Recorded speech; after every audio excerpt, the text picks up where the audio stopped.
All right, we're all here. Counselor Hill, would you read us out of closed session, please? Yes. I move this council certify by recorded vote to the best of each council member's knowledge, only public visitors, business matters lawfully exempted from the open meeting requirements of the Virginia Freedom Information Act and identified in the motion convening the closed session were heard, discussed, or considered during the closed session. Second the motion. All right, Ms. Thomas? Mayor Walker, Yes. Vice Mayor McGill, Yes. Counselor Hill, Yes. Counselor Payne, Yes. Counselor Snook, Yes. Thank you.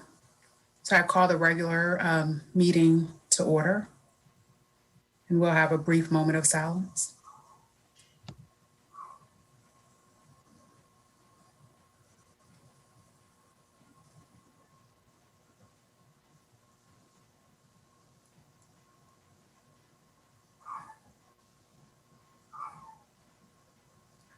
Thank you.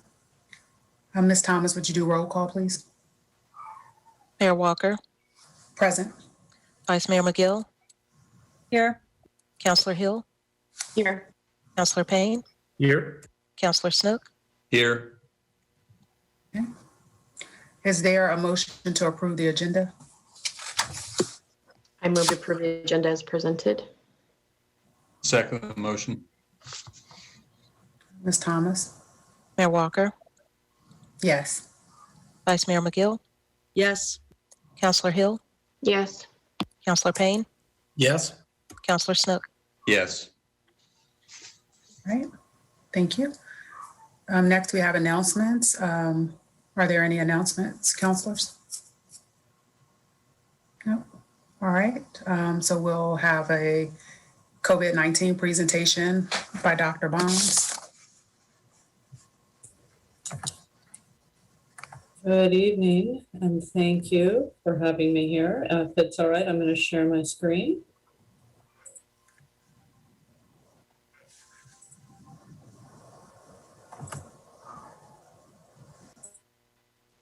All right, and can someone just give a thumbs up that you can see the first slide? Perfect. I am happy to be here tonight to update you on how COVID stands in the city of Charlottesville. As of this morning, the district has had 14,652 cases in comparison to the last time that I updated you when there was 13,255. The city of Charlottesville has 3,890 cases. The district has a total of 576 hospitalizations in comparison to 513. The last time I updated you, Charlottesville has 99 of those hospitalizations, and we have had an unfortunate 204 fatalities in the district, up from 159. The last time I updated you, 55 of those were Charlottesville residents. As you can see from the graph on the side here, we have had a little bit of an uptick recently, and I think that that is mirrored a small amount in the statewide and what we're seeing across the nation. It's been relatively mild in comparison to some of our earlier surges. We continue to see overrepresentation in both hospitalizations and in fatalities amongst communities of color. As you can see here in this middle graph for the hospitalizations, 30% of our hospitalizations have been in individuals who are Black or African American, and an additional 11% in individuals who are Latino or Hispanic. When you look at fatalities, 20% been in individuals who are Black or African Americans, 2% in those who are Latinx. Our PCR positivity rate remains very low. I would just remind everybody that this is a ratio, and because the university does such a large number of PCR tests on a regular basis of their students, what we see is a very large denominator in comparison to our numerator. And when you look at the other localities in the district, they more closely mirror the state's rate. running around 5 or 6%. But because of that large amount of testing of individuals who are otherwise healthy and asymptomatic, we end up with this somewhat artificially low positivity rate. And when we look at the activity level by region, we see that the Northwest is still in a high burden. It is fluctuating. That's what these little gray dots mean here. That is, there is a little bit of up and down movement in our burden of COVID disease, but we do remain in a high burden state at this point in time. All of our outbreaks right now are either pending closure or closed at this point in time, so that's a great thing. I think that the vaccination that occurred at our long-term care facilities and other congregate living facilities has been highly successful at really stomping out any outbreak activity. That being said, we think it's really important that as people move in and out, either as residents of long-term care facilities or as staff, that the facilities continue their vigilance with regards to vaccination. And both the state and the local health departments have been working to make sure that there are vaccination opportunities available to individuals that either live or work in these congregate care facilities. So let's talk a little bit about the vaccine rollout. Virginia is now pretty much universally in phase 1A, 1B, and 1C across the state. And in fact, there have been some health districts that are beginning to move to phase 2, which is vaccine is available for all individuals. The governor has asked that all health districts be in phase 2 by April 18th. And so we will certainly meet that. And I really expect that we'll exceed that moving into phase 2, certainly by the beginning of next week. We are really encouraging individuals in our community who belong to one of the phase 1A, 1B, or 1C categories that desire vaccination but have not yet got vaccinated to please reach out to us at our Blue Ridge area hotline. We have pulled all the names off of the pre-registration list, but we know that the invitation link, which is a email that comes from the CDC, does sometimes end up in the spam folder of your email address. And so if you belong to one of these 3 groups and you have not yet received your invitation, but did pre-register either through the health district or on the Vaccinate Virginia website, please reach out to us and we'll make sure that we can get you scheduled this week to get a vaccination. So if you belong to phase 1A, 1B, or 1C, please reach out to us and we'll work to get you into the vaccination as quickly as we can. So right now, we have moved from the tent. We're really grateful for Bama Works and Red Light and all of the individuals that made the tent at Kmart possible. It was really lovely to have that stood up so quickly and to be able to vaccinate. However, we did find that weather made it a little bit of a challenge, and it wasn't air conditioned. And as the days were getting a bit warmer, that was becoming more critical. So we have moved to JCPenney, and we're very grateful for Hewitt for assisting us with that.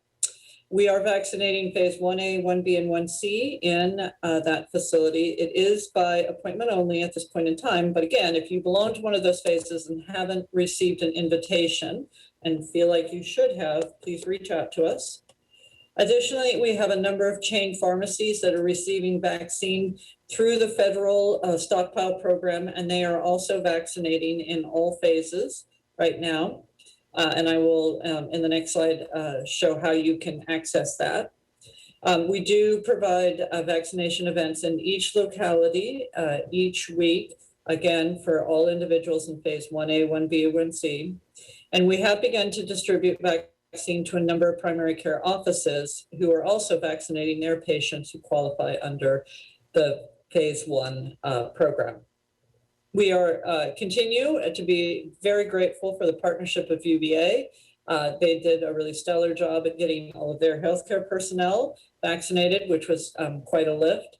And they have really been the primary vaccinator of those individuals over the age of 65. And for that, we are very, very grateful. They do assist us with some 16 to 64 with underlying medical conditions. And again, we are grateful for that. And they've been a fabulous community partner in assisting us in vaccinating eligible populations that have increased vulnerability and have done a number of very closed points of distribution in conjunction with us. We are also grateful for the help of Sentara Martha Jefferson. They did also do their healthcare personnel, and they have assisted with some individuals over the age of 65 and 16 to 64 with underlying medical condition, primarily those individuals that utilize the Sentara Martha Jefferson position. So really, it takes everybody to get our community vaccinated. So there are a couple of ways that you can get vaccine, and as the state moves to open eligibility, I think it's really important for everyone to be aware of these.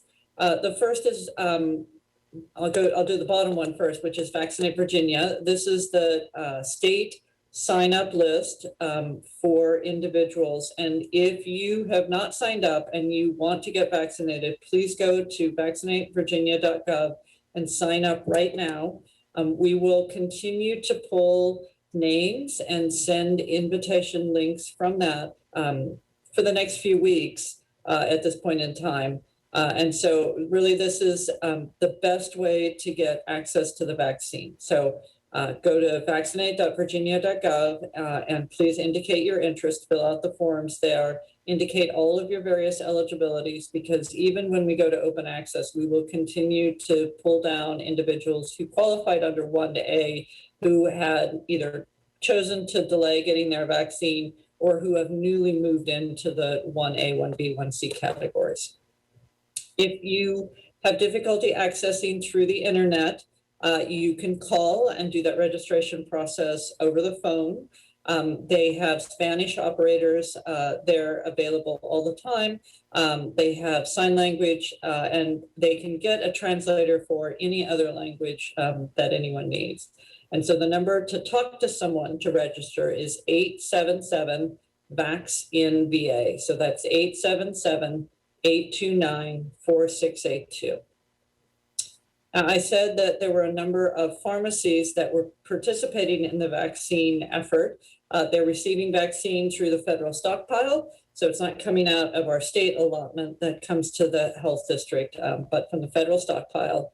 And you can find which pharmacies are vaccinating by going to Vaccine Finder and putting in your zip code, and you can put the distance that you are willing to travel, and it will tell you all of the pharmacies that are vaccinating, who they are vaccinating, and whether or not they have vaccine available right now or not. They each, unfortunately, have their own registration system, and so there's not a one-stop shop. So you would have to go to the CVS website, for example, and sign up there, or look and see if they have available appointments.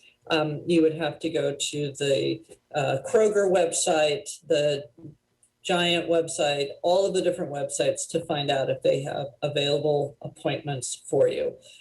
So it does take a little bit of work to use Vaccine Finder, but it does tell you all of the available options. So 2 ways: you can register at vaccinate.virginia.gov, or you can go to Vaccine Finder and look for pharmacies that have vaccine in your area. And of course, you can call your primary care provider, because more and more of them will have vaccine. We are distributing out the primary care providers in our area, and we're encouraging primary care providers to register with the CDC so that we can ship vaccine to them.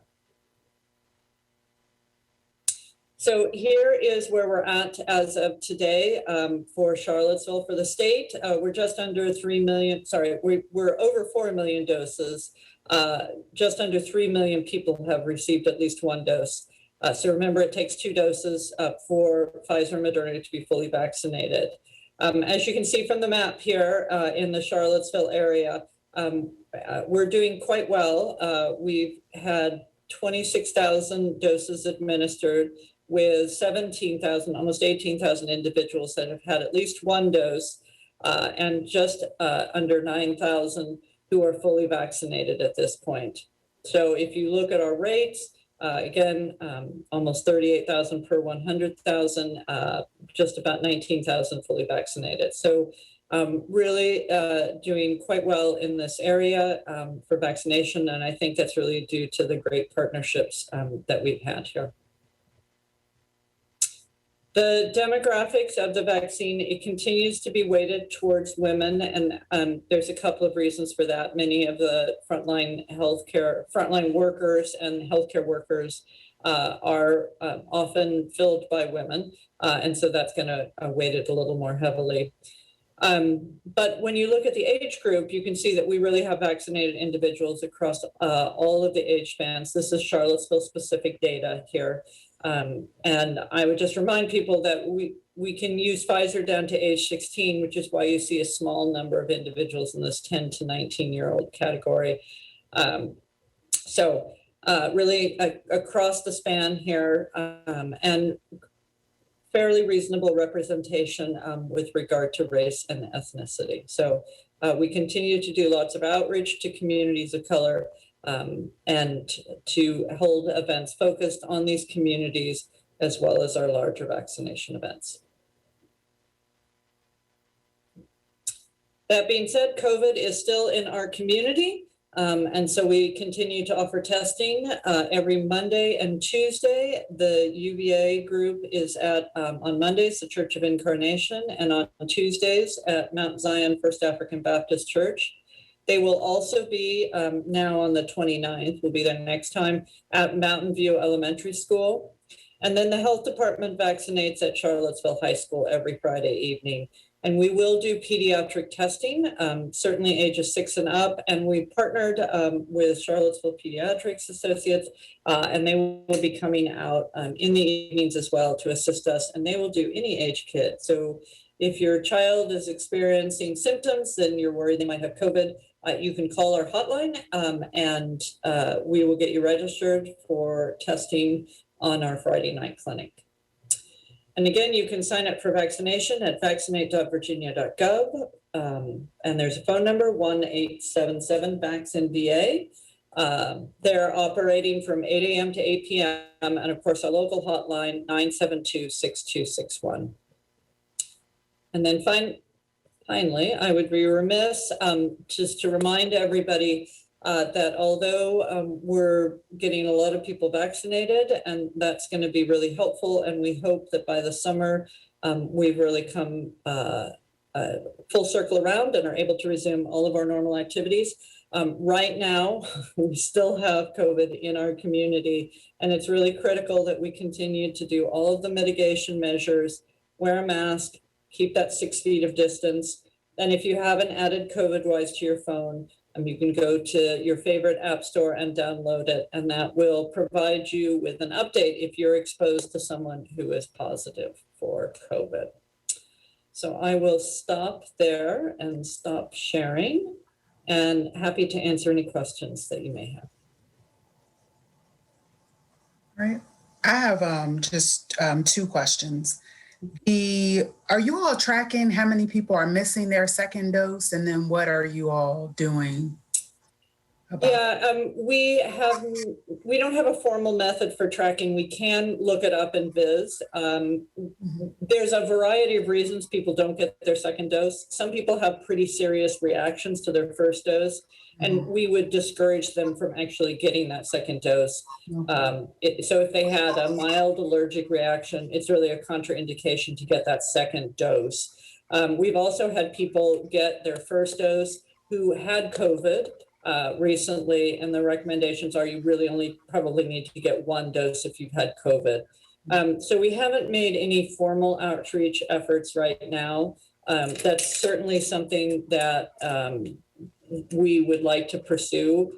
I have to say we've really been focused on just getting people to come to any vaccination event at this point in time, because even just getting your first dose offers you a fair amount of immunity. So it's a great suggestion, and I'll take it back to the team. We can look it up in Viz. It is possible. Okay. And then there's a lot of conversations happening about fourth surge. Is that a local concern? Yes, potentially. I haven't seen it to the same degree that I'm seeing it in some of our surrounding areas, but it is spring break right now for all of our schools. We have seen a little bit of an uptick in the number of children who are testing positive for COVID, and our schools are back in session now, and so there's just more opportunities for them to be exposed. I think next week, the next 2 weeks, they'll really tell us whether we're going to get that surge or not, because we know that a lot of families have gone and done things over spring break, and that puts them at higher exposure risk. So I think our numbers are pretty reasonable at the moment. We would always like them to be zero, but we haven't seen a huge increase. But I am concerned that the next 2 weeks will really tell one way or the other. All right. Counselors, are there any questions?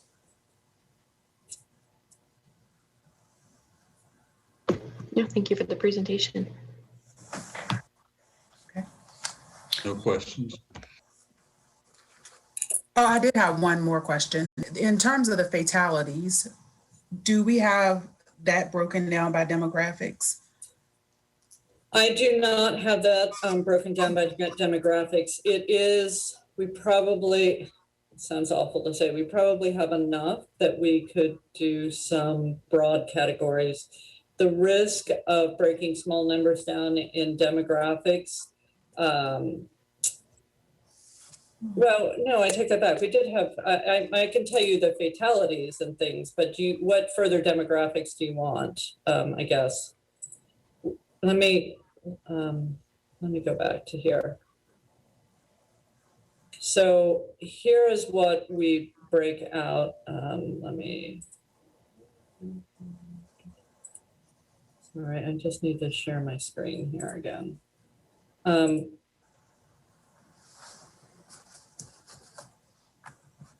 Here we go. We have this broken out by fatality. So we do have it by race and by age group and gender. I don't have it are you looking for cross references between this, like males who belong to Black? We might be able to do that. Okay, no, I missed that. Okay. That's helpful. That's for the whole district, not just for Charlottesville. That is for the whole district. That is correct. I don't know that because Charlottesville has 55 fatalities, and it starts to become a privacy concern when we get to small numbers. So while we can break it out for the district because there's over 200 and we really have a very small risk of inadvertently disclosing someone, at 55 to break it down to this many age and race, ethnicity categories, we'd have to look at it and see Okay, if that would be a concern or not, if that's what you're asking. all right, thank you.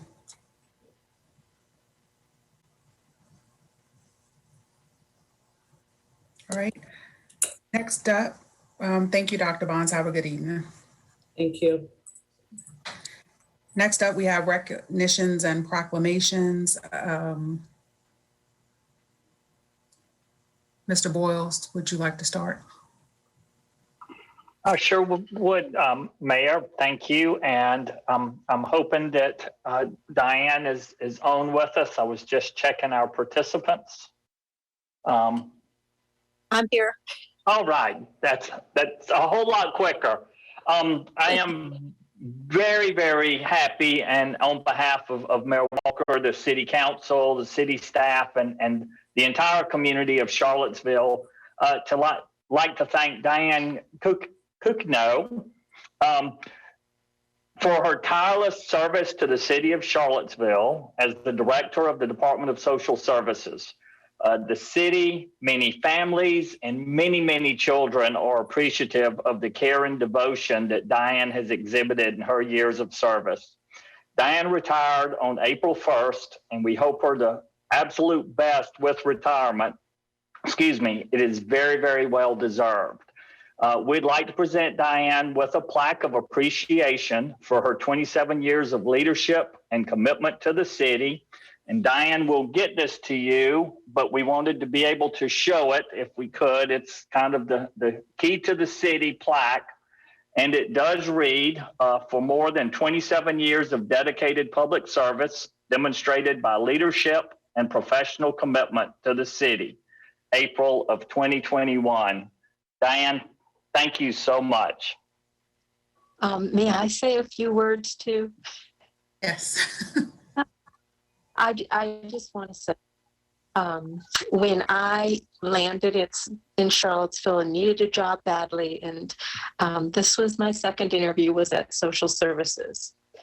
And I never thought I would work for government. That was never my plan.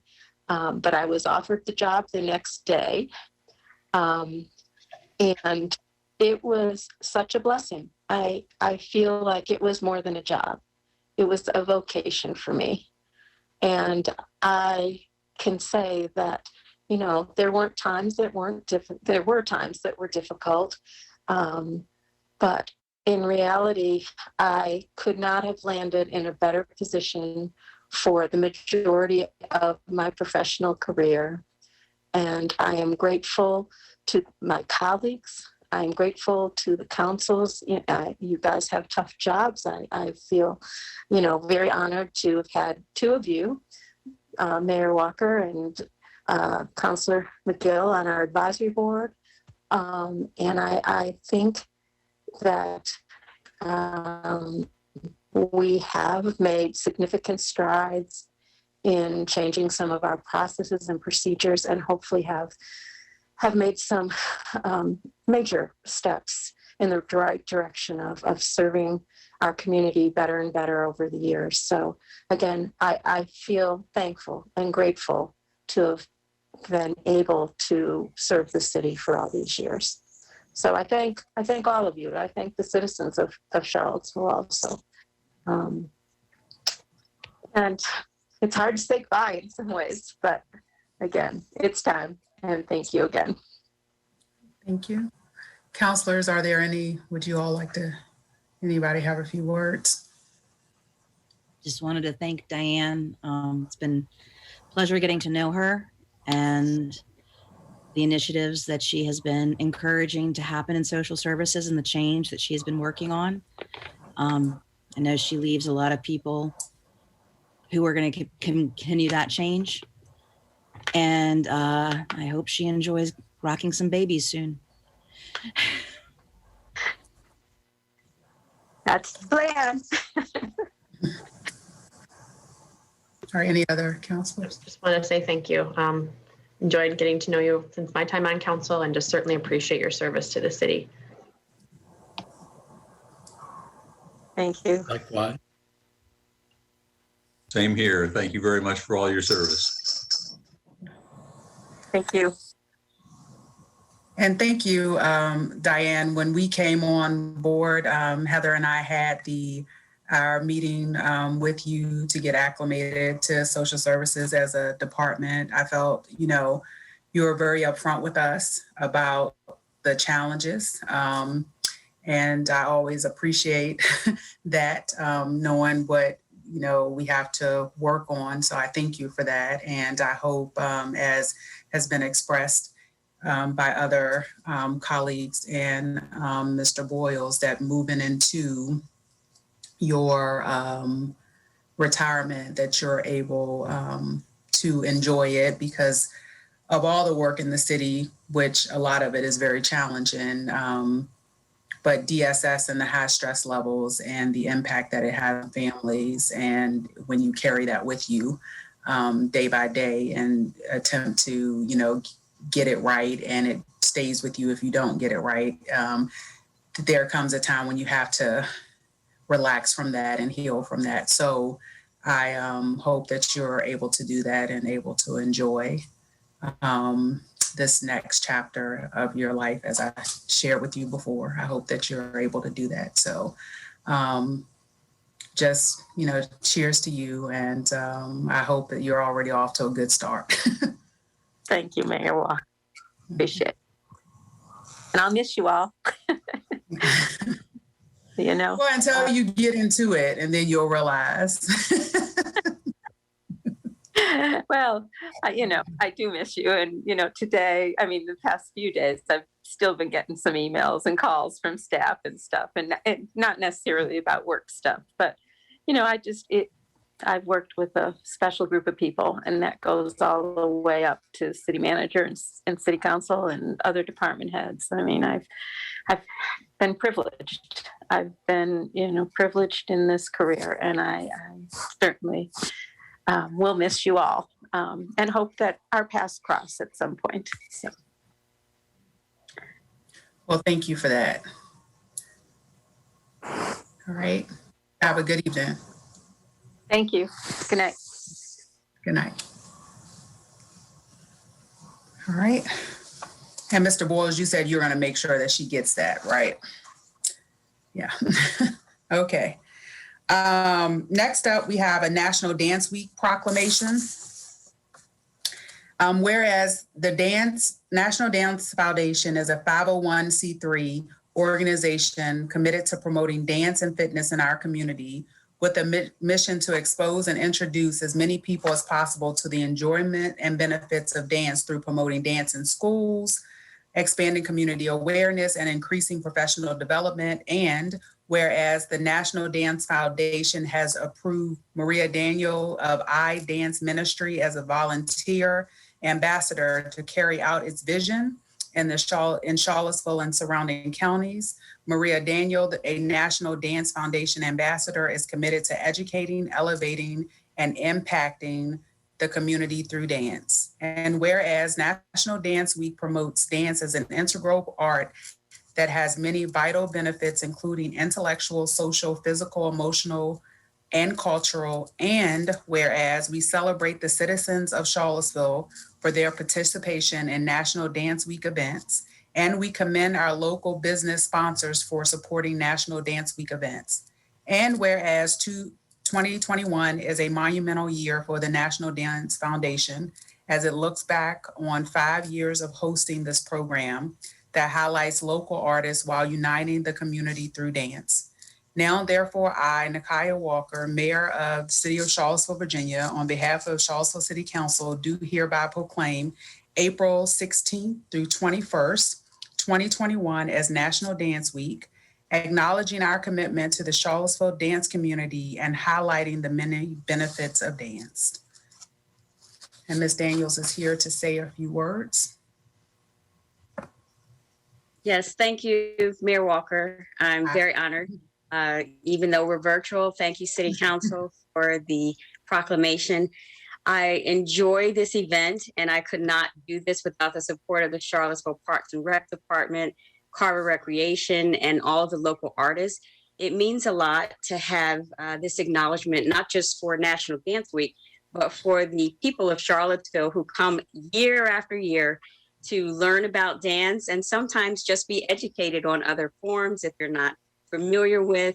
It is a very, it grows every year, this event. So I'm sorry that we're virtual this year, but we look forward to coming back. Some of the participants include Chahamba. Some of them are from DMR. You may recognize some of these local artists. Wilson School of Dance, Kay Edge from University of Virginia. We have everything literally from clogging to hip hop to Irish stepping to the Charlottesville Swing Dance Society. So we try to unite the community through dance, and I appreciate the acknowledgement for our efforts. NBC 29 has been with us since day one, so I would be remiss if I didn't also thank them. And of course, the City of Charlottesville, which is our hub and our host, and we look forward to coming back in live to have this event in 2022. So thank you again for that acknowledgement. Thank you. All right. So next up, we have the consent agenda. Ms. Thomas, would you read the consent agenda, please?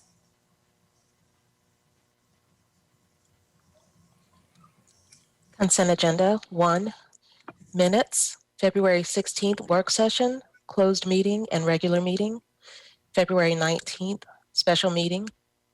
2, appropriation, COVID homelessness emergency response program, CHIRP, homelessness management information system grant award, $29,786, second reading. Number 3, appropriation, COVID homelessness emergency response program, CHIRP, grant award, $806,594, second reading. All right, thank you.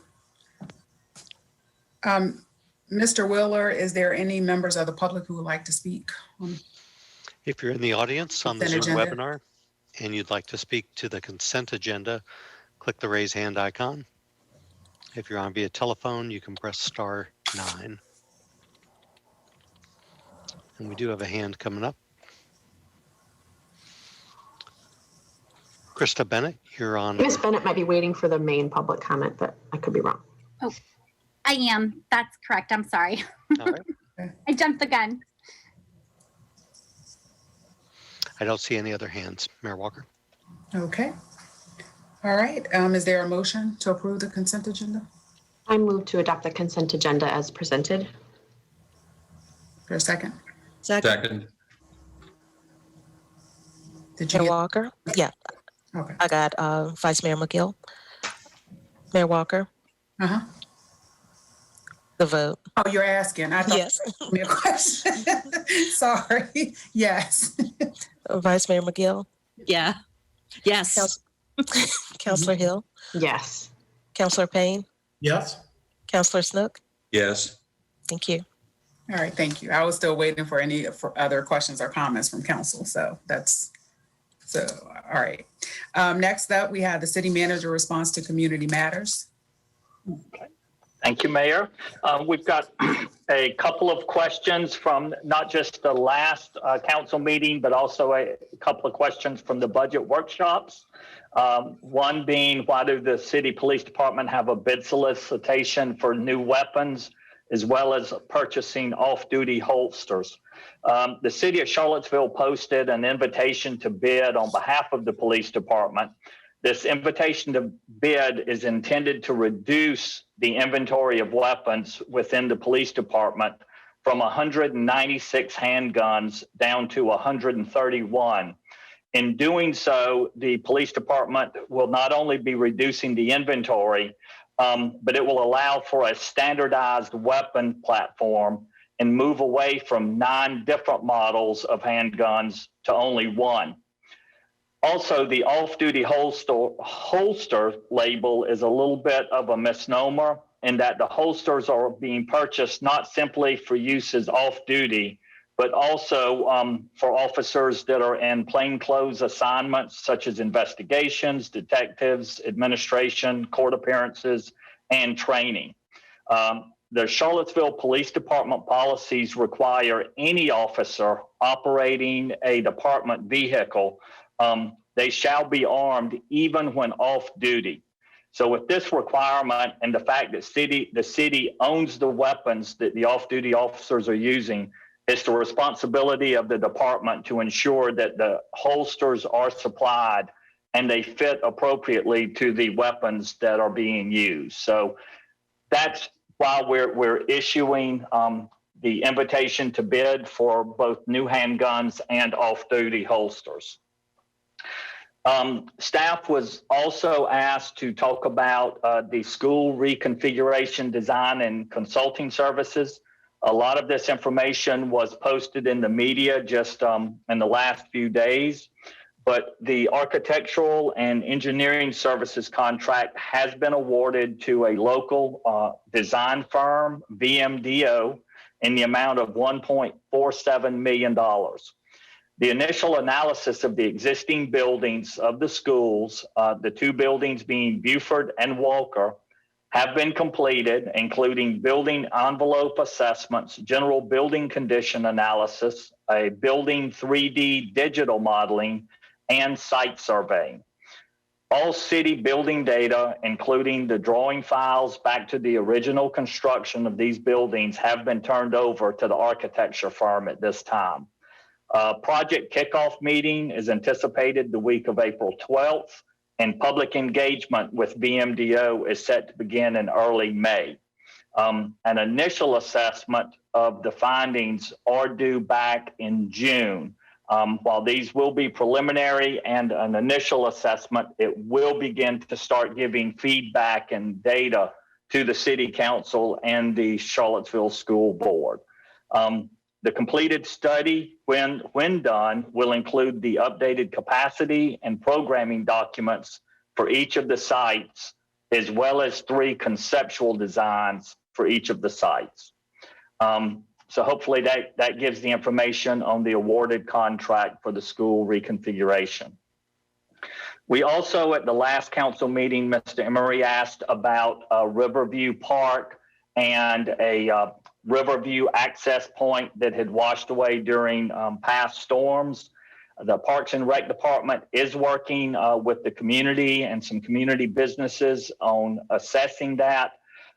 Where they are right now is that they're trying to determine if there's enough structure left in place that there can just be a repair made to the access point, or if in fact it requires a complete rebuild of that staircase. If it is a complete rebuild, there's a lot of permitting that does have to occur with that would go way beyond if it is just a repair. If it is the repair, the Parks and Rec is already working with the community for some volunteer labor that we would supply the building materials for that.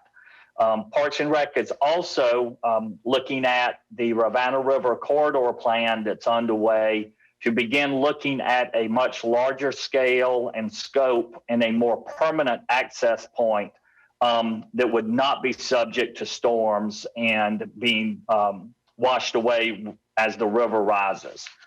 In addition to that, we do have some other information that I would like to share. Hopefully most of you have seen that the city was able to announce today the hiring of our Deputy City Manager for Racial Equity, Diversity, and Inclusion. Ms. Ashley Marshall will be joining us on May 10th. She's coming from Lynchburg, Virginia, and has been living in Central Virginia for her entire life. We're very, very happy to have Ashley coming on board. Her credentials are impeccable, both from an education and an experience standpoint. And so we'll be very, very happy to have her joining us in May. We've got a number of other positions that closed at 5 o'clock on Friday, including our, make sure I get them all right. There are so many. Director of Neighborhood Development Services closed on April 2nd. Our Director of Social Services closed on April 2nd, as well as our City Attorney position. Some of these positions we received as little as 4 applications. On others, we received over 60 applications. So we'll be moving very, very rapidly on those. We also have out the Deputy City Manager of Operations that will be due next Friday. And then we'll have either advertised or we'll be advertising soon, the Director of the Police Civilian Review Board and the Director of the Human Rights Commission. Both of those, we've been working with both of those boards to revise their job descriptions and get re-advertised. I am pleased for those that have been around for a while, to announce that the City of Charlottesville has joined University of Virginia with a joint membership to the International Town and Gown Association. This is a group that the City of Charlottesville was actually a founding member about 15 years ago with UVA and let our membership lapse. And we will be joining that group again and working with all of the council to get you signed up for participation there. With that, that is all of my remarks. Thank you, Mayor. All right, thank you. Next up, we have Community Matters. We have 8 speakers signed up in advance, and then there'll be a space for 8 additional speakers, and I'll turn it over to Mr. Will. Thank you, Mayor Walker. As Mayor Walker mentioned, we had 8 people sign up in advance. We'll start with Nancy Carpenter, followed by Rosemary Miller. If you want to speak to the budget, there's a separate public hearing for that. So if you want to get in line, you can raise your hand as long as you're not talking about the other public hearing items on the agenda.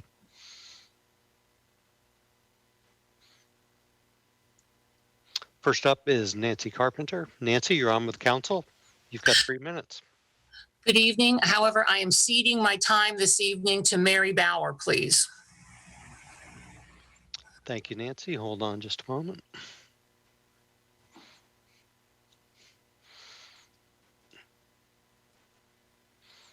Mary, you're on with City Council. Go ahead.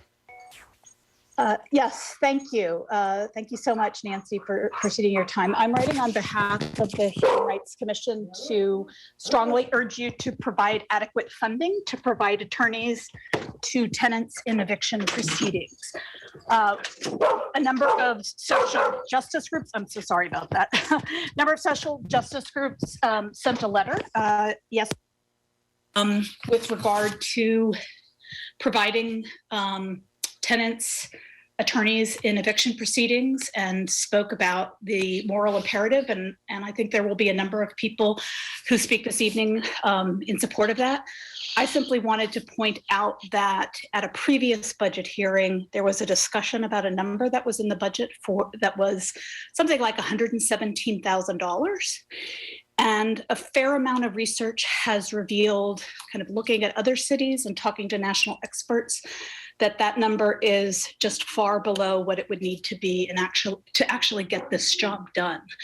The letter that we sent laid out a cost of about $460,000 to provide tenants to all eligible, to provide counsel to all eligible tenants in eviction proceedings in the first year. That number is actually pretty low on a per case basis compared to other cities that have done that. We're happy, the commission is happy to work with you all to ascertain an appropriate number. We're also happy to provide referrals to national experts who have set these amounts in other cities and created these kinds of programs, but did want to make clear that, like the other social justice groups that will come before you and that have been in touch, the Human Rights Commission considers this a matter of very important both equity and racial justice, and we hope you will commit to creating this program and doing it right. Thank you. Thank you. Mayor Walker, next up is Rosemary Miller, who will be followed by Krista Bennett. Rosemary, you're on with City Council, and you can unmute. You've got 3 minutes. Good evening, Council. Thanks for listening this evening. I'm just here. I actually live in Albemarle County, but have really enjoyed the splash parks with our family. And I hope the city will reconsider the decision to not have the splash parks open this summer. All families really should have access to a safe place to cool off this summer, and last summer was brutal. Many have access to private pools or maybe a sprinkler in their yard, but not everyone, and this is a real equity issue. Families have been really safe all year at public playgrounds, which I'm very thankful for. I was very glad to hear that the pools will be more available this summer. The splash parks, though, being totally outside and a really easy place to social distance, they're a great activity even with all the COVID protocols in place. So the splash parks are a wonderful, safe way for all of us to enjoy the summer, and I really hope you'll reconsider and open the splash parks this summer for everyone. Thank you so much. Thank you. And Mr. Boyles, correct me if I'm wrong, but still though, that application is something that at the state level, we are still restricted by, is my understanding. Yes, you're correct. The state doesn't allow the opening of splash parks yet. Yeah. Our next speaker is Krista Bennett. Krista, you're on with City Council. You've got 3 minutes. Hi, yes, thanks. I'm happy to be able to share with the council a positive update about the project about a playground at Walker Upper Elementary School. As a reminder, back in 2018, all 6th graders at Walker participated in design thinking sessions about what would make their school better. A playground was one of the top things they wanted, and we, parents in the community, wanted to make it happen for them. The pandemic slowed us down a bit, but it didn't stop us. In May of last year, we released an online survey to get input on what kind of playground students in the community wanted. 429 Charlottesville residents took the survey. 360 of the respondents were student, and I think that's pretty amazing. It was a great opportunity for our students to experience being part of decision-making in our city. And I hope that our students do grow up with the expectation that they are part of decision-making, and these kind of opportunities reinforce that for them. We then held 2 live community feedback sessions where we narrowed down what was wanted on the playground. And in November, all Walker students got to make the final vote on the playground equipment. The second part of this project that I want to talk about is our work with the city to make the playground happen. And I'll start with the ADA pathway to the playground. The school already has ADA accessibility, but we also want the playground to be accessible to the community. When we went out to this site with the city, we surveyed the parking lot that is shared by Walker and the Crow Rec Center and found that the handicap parking spaces there are out of code, as is the ADA pathway that leads up to the school. Of course, that's city property. But a Playground for Walker is overseeing these accessibility points being upgraded. And I should note that a Playground for Walker is funding all of this. So many thanks to the generous support of our community. I want to thank the city for your support. Todd Brown, Director of Parks and Rec, and Chris Jenzik, Parks and Trail Planner, have been working with us since the beginning. Then David Brown, Director of Public Works, and Jack Dawson, City Engineer, have moved us closer to the finish line. Frankly, the playground part has been fairly easy, but solving the ADA pathway has been very tricky, and it's added a lot onto our budget. But with that said, Mr. Brown and Mr. Dawson have advised us in ways that have helped us limit the cost, and we are really grateful to them. I also appreciate the council for your support. I want to especially recognize Councilor Heather Hill, who's been a champion of the project and provided a lot of guidance along the way. I want to thank the MDO and Timmons Group, who have provided in-kind support for the project. I hope that folks will support these businesses that are giving back to Charlottesville, making it stronger for our kids. We've submitted our site plan to the city earlier this year. It looks like we're going to be receiving approval for that soon. We anticipate that the playground will be open to students in the community this summer. I hope you guys are as excited about this news as I and a bunch of 5th and 6th graders are. Thanks so much. Thank you. Mayor Walker, our next speaker was Dr. Craig Luther, who I do not see as a participant right now. I'll circle back on that one. The next person is Lawrence Mann, followed by John Mason. Lawrence, you're on with City Council. You've got 3 minutes. Hi, can you hear me? Yes. Hi, good afternoon. My name is Lawrence Mann, and I live here in downtown Charlottesville. I'm here this evening to discuss Mayor Walker's Facebook post. I'd like to begin by saying I respect everyone's right to free speech and don't seek to censor the mayor or any of my fellow citizens. My concerns behind her post are really threefold, and I'd like to address them in no particular order here. First being the reputation of Charlottesville. We've had a number of terrible events happen in our city over the past few years. I feel as a resident of Charlottesville, we should be working to grow as a city and a community, and in turn, regain that great reputation we once had. These types of posts are a poor representation of Charlottesville, and as a mayor, she represents us all. Second would be the economic impact. I own and operate a small business here in Charlottesville. Like many others, we've been impacted by COVID-19. In my view, these types of comments raise doubt for those seeking to move and or visit our city, which in turn impacts small businesses and their employees. The third would be the divisiveness of the post. While I understand the Mayor Walker's post is a poem and was intended as educational, in my view, it simply was not. It was an unacceptable post from a leader in our community, which in turn caused more division. You can reference the post comments. Lastly, here, I'd like to address the accountability. In my view, Mayor Walker should be held accountable for the post, as we all should be when we make these types of publics, either publicly or privately. I'm sad to see that a number of you on the council have stayed away from the issue and not addressed it head on as it gained media attention. We should always hold our leaders accountable, no matter the setting, local politics, state politics, businesses. I want to say in closing, I respect Mayor Walker, and my comments aren't intended as an attack on her or anyone on the council.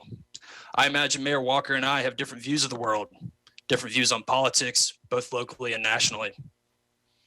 We will never grow as a community or city until we discuss the difficult issues in front of us and find common ground. I would like to try to understand her point of view and her mind. I hope you all have a great evening. And again, my comments here this evening were simply to address the things I laid out. Thank you. Thank you.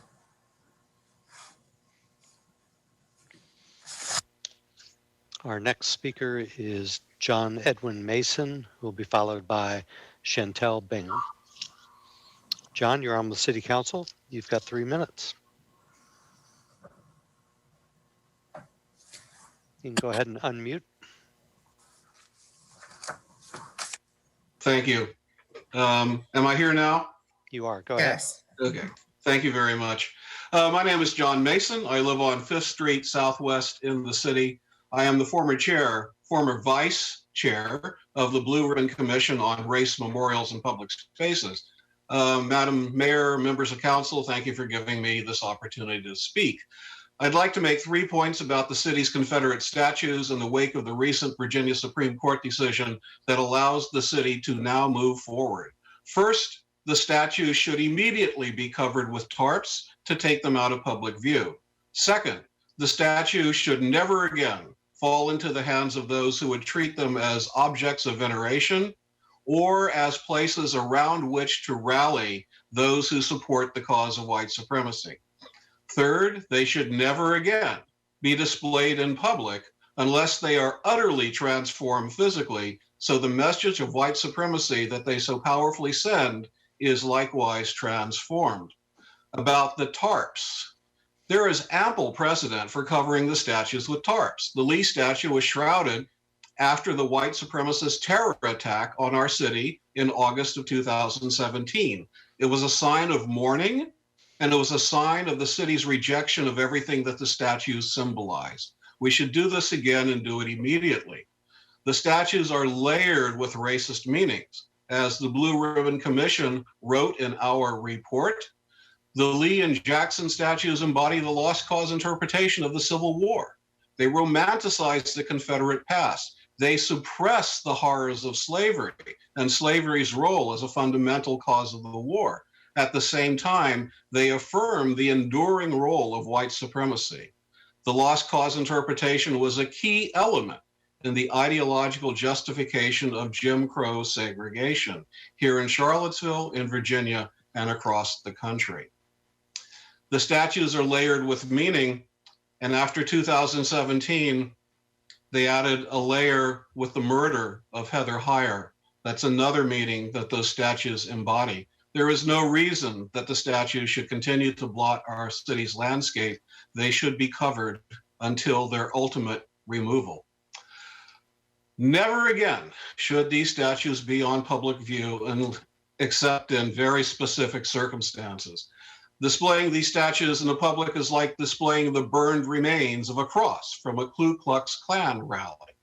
In our report, the BRC said that the statues should not be seen again unless they're utterly transformed, clearly, unambiguously, on at least the same scale as the statues exist now, such as lowering, covering, decentering, otherwise indicating a rejection of the Jim Crow narratives that dominated the city when the statues were erected.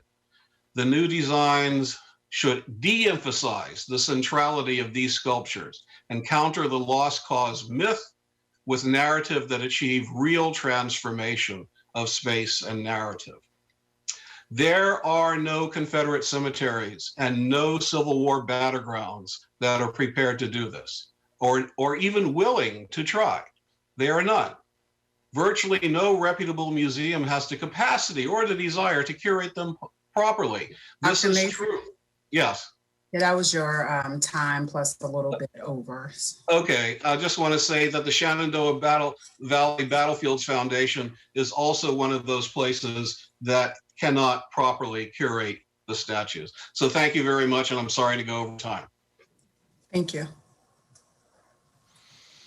Our next speaker will be Chantel Bingham, followed by Myra Anderson.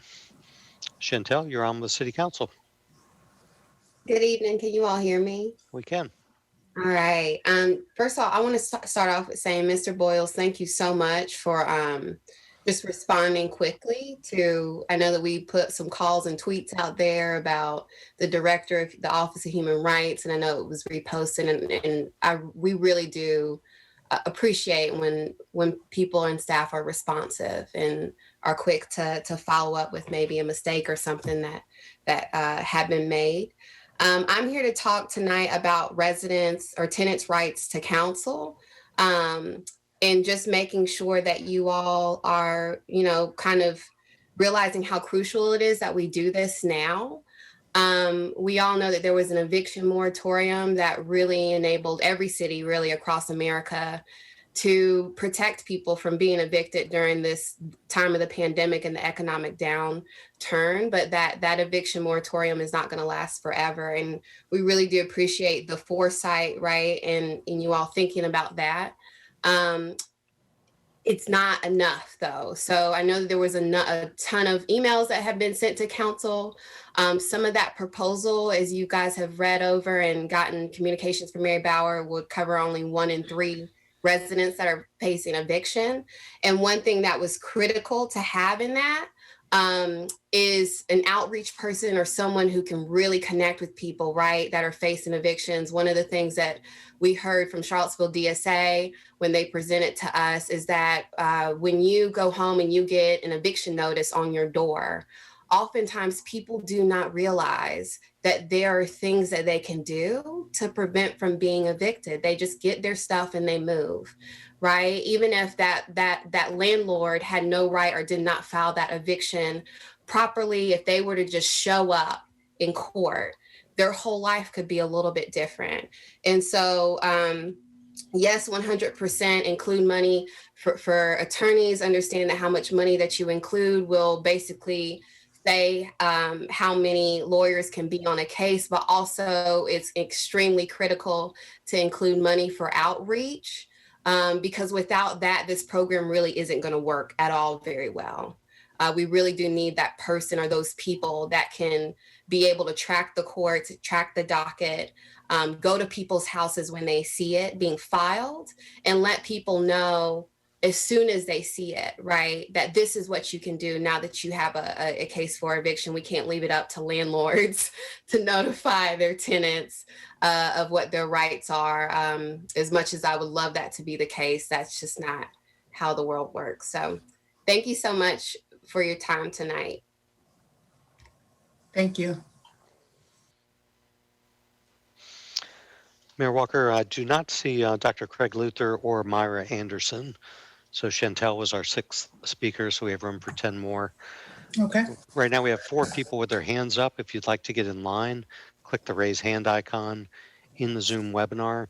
If you're on via telephone, you can press *9. Again, there is a separate public hearing for the budget this evening. Our next speaker is Tanisha Hudson, who will be followed by Don Gathers. Tanisha, you're on with council. You've got 3 minutes. Can you guys hear me okay? We can. So I just want to read an email that came out of the FOIA request with you all announcing this new deputy hire that's happened.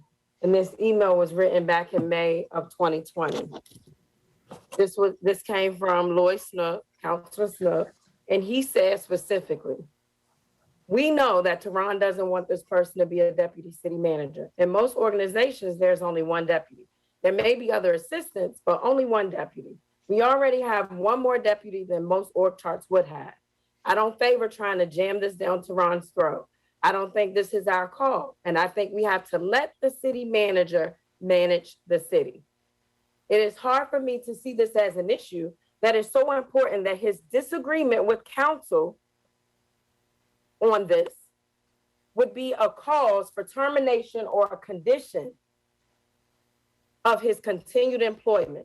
If it doesn't rise to that level, we have to let him do his job, even if it means that he rejects council's advice. So I have a question for Mr. Boyer. Are you managing the city or is council managing you? I have a question for council. Do you allow the city manager to manage the city or do you manage it? See, this is about you all taking accountability for your mistakes. You can sit there, you can act like you're right, and you can look down. You ain't got to look at the camera because I'm looking at each and every one of you. So I know who head down and who head is up and who twitching and being jittery right now. It's just ridiculous at this point. And when somebody pull your card for being absolutely wrong because you want things to go your way at that moment, and somebody holds you accountable, a couple of y'all, we know who it is. Ain't got to call names. Y'all just sit there like y'all have to take no accountability. Then you got people calling in and saying, oh, the mayor got to take accountability for a post that she wrote. That's freedom of speech. I think we need to dead that and leave it alone. She can say what she want to say. I don't care what position she holds. The president did it. He had the highest position in the world. We've already discovered the outcome of that. She can do what she wants because y'all do it. But y'all be doing it playing with people's jobs. That's a whole different ball game at this point. Whole different ball game. Y'all gotta take accountability for what y'all did, and I ain't gonna let y'all rest until y'all do it. So if it means beating on y'all every other Monday at these meetings till y'all take accountability, and there's more to come. There was an article written today.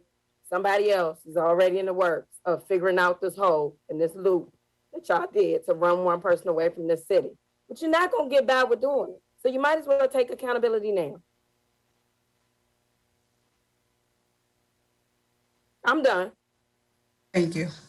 And I just want to, I've been saving my comments till the end, but I do want to comment here because just because one counselor wrote an email in disagreement doesn't mean that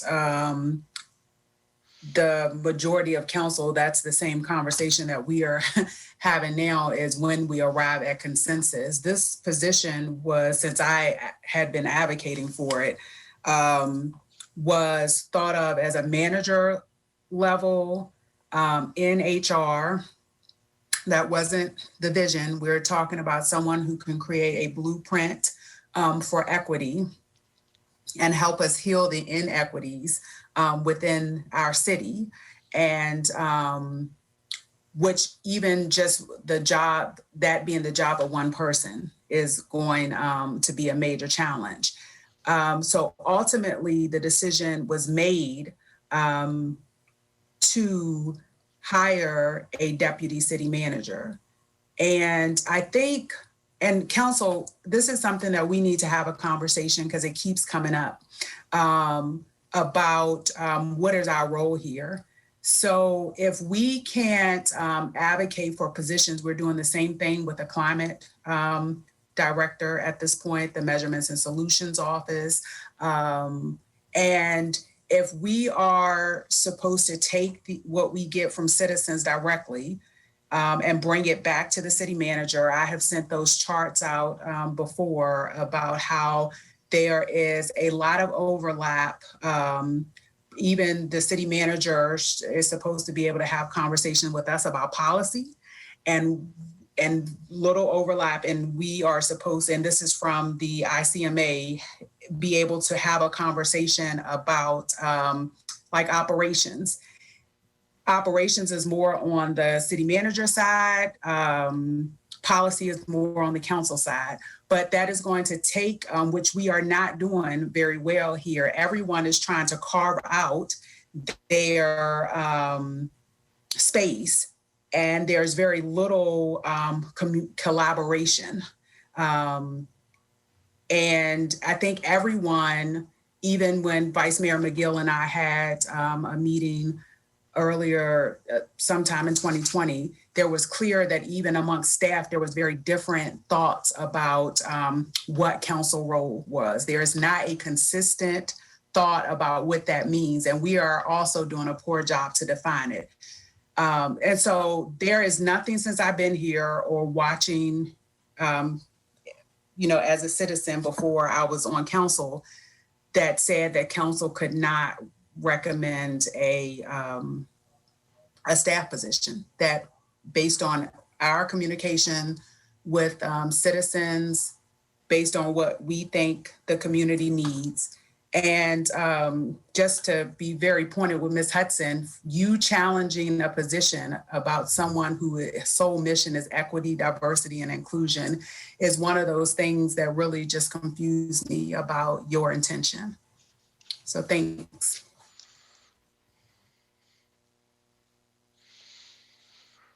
Next up is Don Gathers, who'll be followed by Kristen Sakis. Don, you're on the City Council. You've got 3 minutes. Good evening, everyone. Good evening. I've got a few things to touch on. First of all, the mayor's poem, it would have been extremely refreshing as we continue to talk about ways to unite the city. Would have been extremely refreshing if the council had come out in support of the message behind that poem, even if you disagreed with the way in which she delivered it. And to that regard, Councilor Payne, I'm very disappointed in the stance that you took. Councilor Councilor McGill, I'm sorry, your silence on the matter is deafening, and that's disappointing in and of itself as well. Now, moving on to the honorary street sign designation, I did receive an email after the fact from Councilor Hill about the sidewalk signage going up. The mere fact that I wasn't notified prior to that happening, since I was the one who pushed and initiated the Black Lives Matter Boulevard honorary street name designation, it's troubling.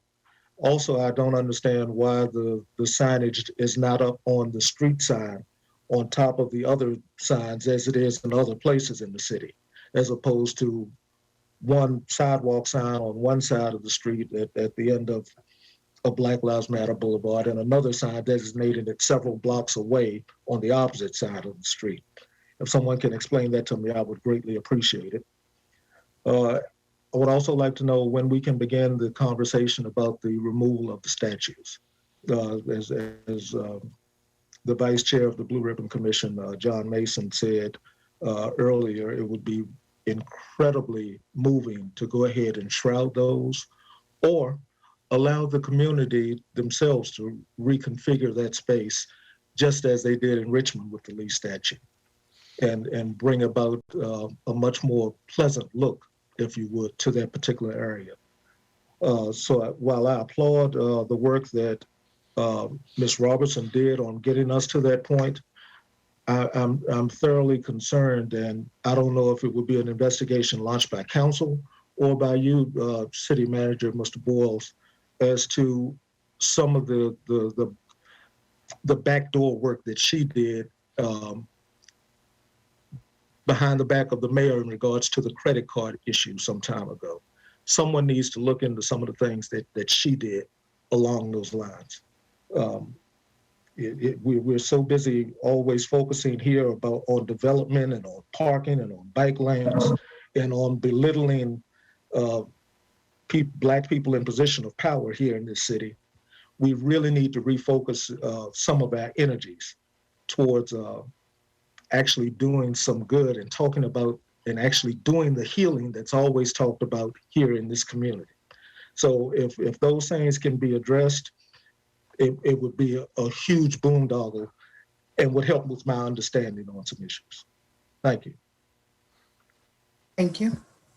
In regards to the honorary street naming, I know at the time that we were considering where to place or where because there was 2 different applications for the honorary street name, where to place that the traffic and the public works team had weighed in that it was going to be challenging to put that signage along Market Street for a number of logistical reasons relative to what those street signs are like that are different than some of the other downtown. And I know there was some assessment as to moving forward and just looking at is there a more more clear way to market. And that was when the decision was made. And I agree, like, I know there wasn't a ton of dialogue around that. And I think I share with you, Mr. Gathers, that in terms of notification, I think it was just a lot of people, like there was a lot of folks changing roles and just trying to get some things done and following the direction of council. And I apologize on behalf of the city that communication wasn't, but Public Works has offered to support a ceremonial initiative and we're happy to work with you on that. I would include covering the signs and having more of a ceremonial unveiling. Obviously with COVID, a lot of things have been different, but again, I don't think that was just literally, there's a lot of balls are in motion at one time when that was taking place. But I know there was a lot of contemplation over the placement of those signs and how it would be feasible in that stretch, and ultimately came to the conclusion that they were going to be in the sidewalk area. And I'm sure that Mr. Boyles could follow up and get additional information as needed. But I think I've shared some of that in my original communication as well. Well, I can understand that. I need to point out that just down at the corner of the library, where there's a sign going east and west and north and south, there's an honorary designation on top of those two signs. So I'm not certain why it would become such a problematic issue to do it on other street signs along Market Street and that same corridor. Because as I said, there's one right there at the corner of the library where the street runs east and west and also Mr. north Gathers. and south. So if we could put something there, Mr. I don't Gathers. understand why we couldn't do it in other locations. Yes, ma'am. I'm sorry. Comments at the end? Oh, yes, ma'am.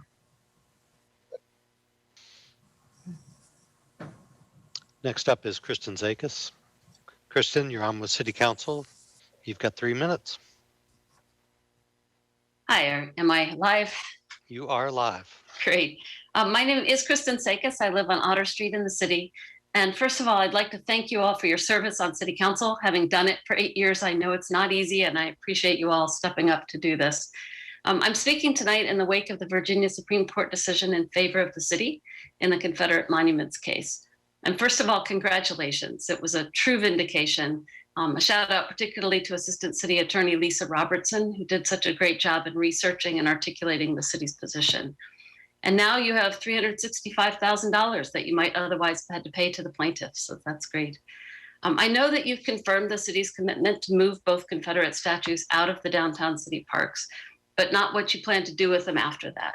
So I'm sure there's going to be a lot of suggestions, but I'd like to plead with you to not just dispose of them in a way that just passes these symbols of white supremacy onto another community to do their damage there. It can be argued that Stonewall Jackson statue has some value as an artistic sculpture.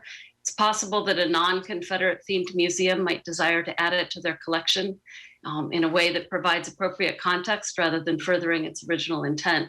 But the Lee statue is of questionable artistic merit at best, having been made by two different lesser-known sculptors after the first one passed away. I urge you to find a more creative way of disposing of this statue than simply moving it to another location.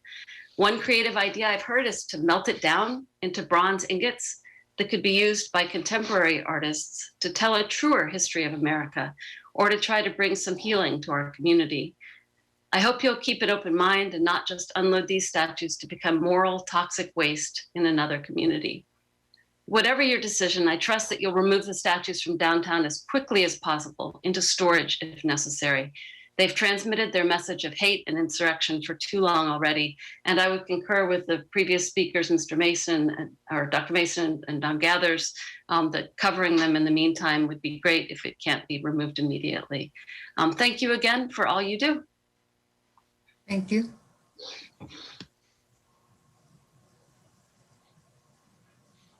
Next up is Robin Hoffman. Robin, you're on the City Council. You've got 3 minutes. Hi, everybody. It's time to look at Charlottesville Public Access TV again. I got my Moderna vaccine, so I felt like really free. I was riding around on Easter because I only got one dose, and I couldn't visit my family. They have their Moderna.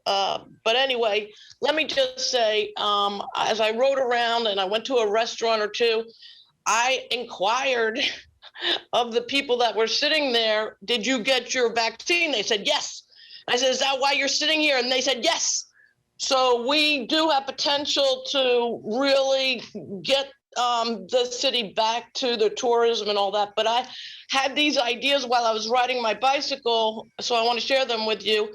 I'm doing this show. It's with a senior softball team. They are marvelous. Anyway, everybody's very excited about me continuing doing a series of them. But what I shared with them was remarkable, that they have a feeling that if, there's an industry here that can service their homes, they have pension money, they have all kinds of income, to put the solar up and to do all the things that they need for their homes and stuff like that, like through K-Tech and the schools and CHS and whatever, getting employed students to do internships and hang up solar for them and all that. They're very excited about that idea of giving the city money to be able to get that industry going. And then another thing occurred to me was, I think you guys need a periodical.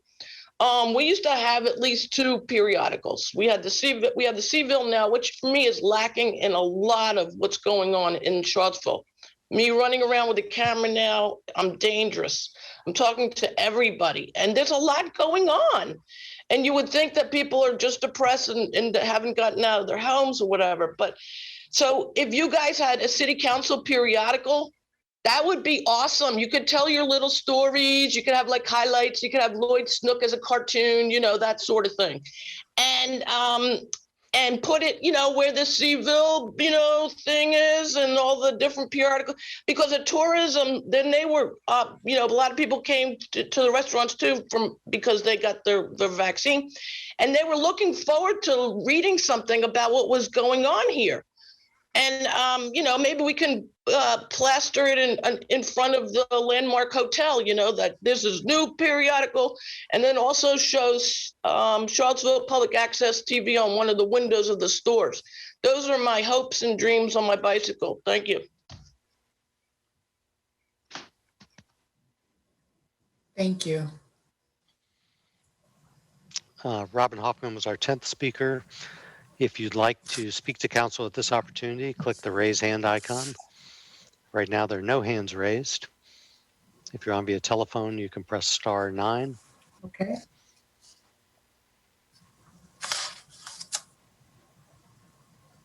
No hands? No additional hands. All right. Thank you. Counselors, are there any comments?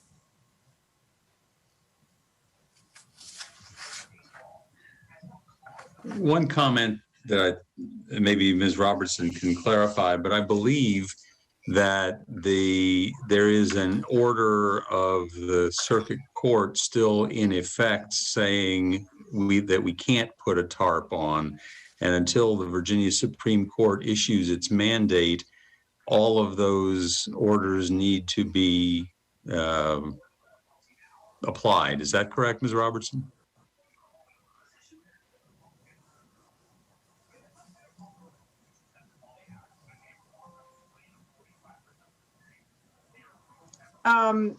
Yes, so there is a period of time before the Supreme Court's order would be final. And I will also note that the state law that prescribes, the new state law, which prescribes procedures, also prescribes a procedure that is the same for covering a statue as it is for removal. So we still have a ways to go, but there is a path forward. Thank you.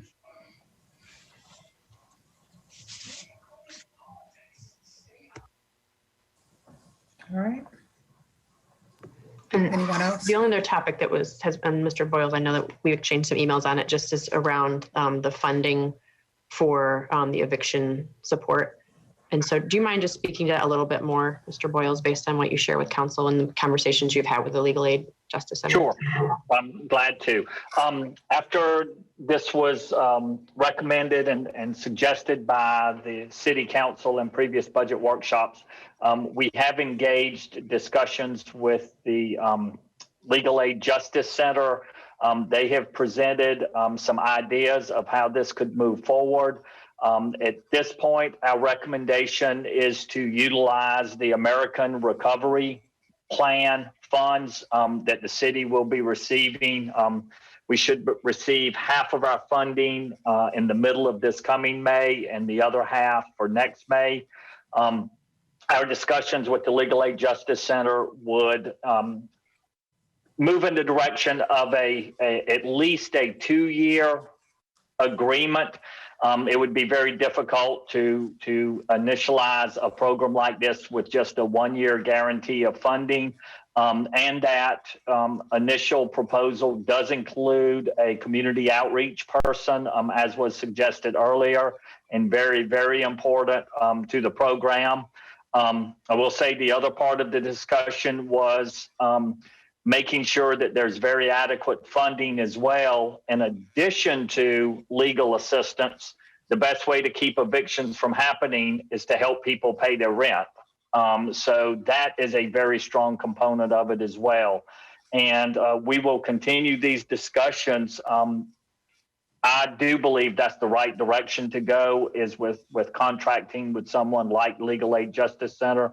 And they have begun to work up what the cost estimates would be, so that as soon as the American Recovery funds are available, we could present that to council for approval. Thank you.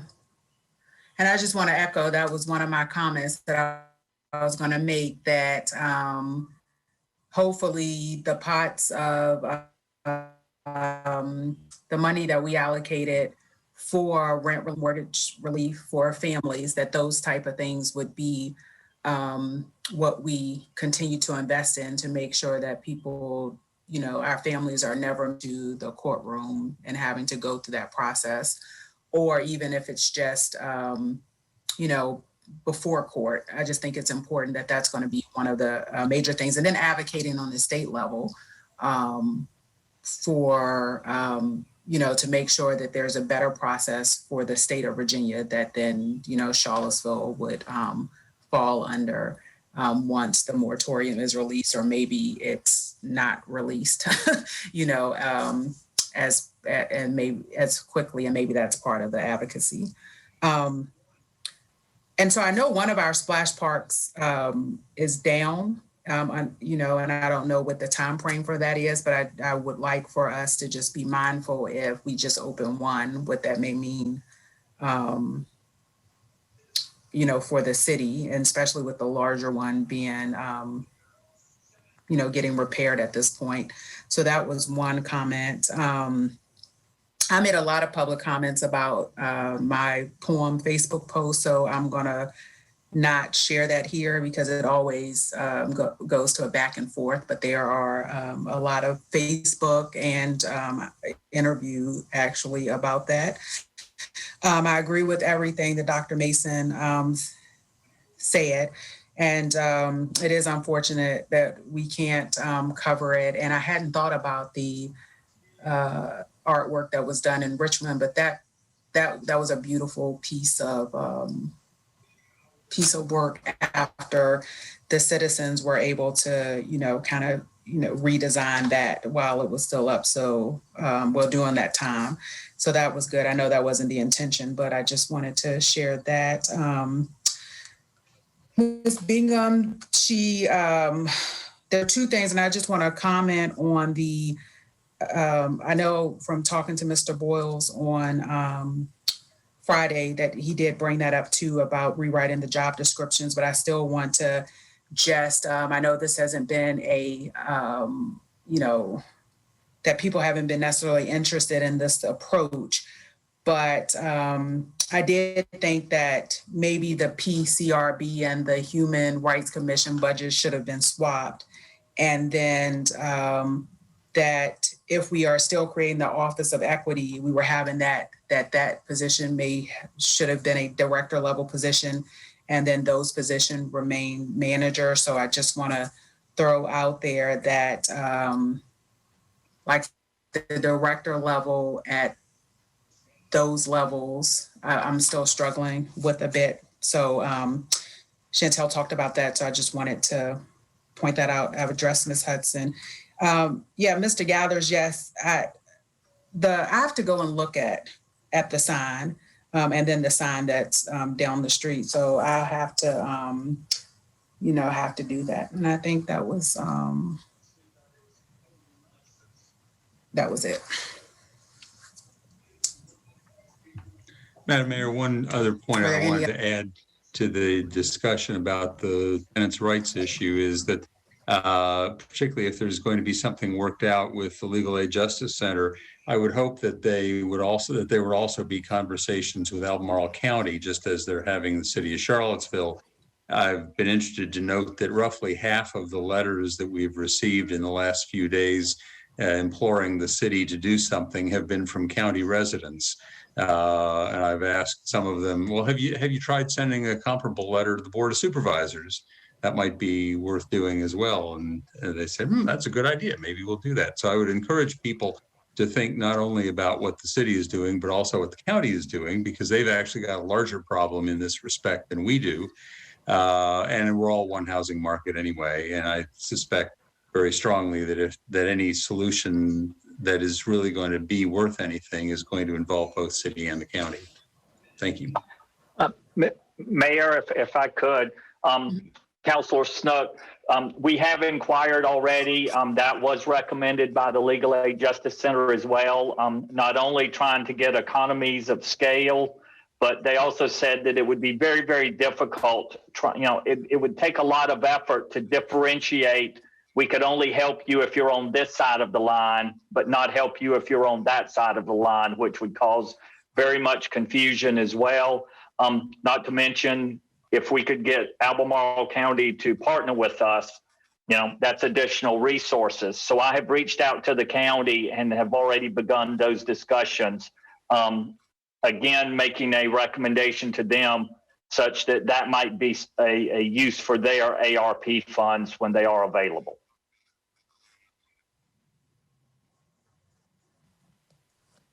All right. Thank you. Any more comments? All right, so we'll break until 8:30.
I think we're ready.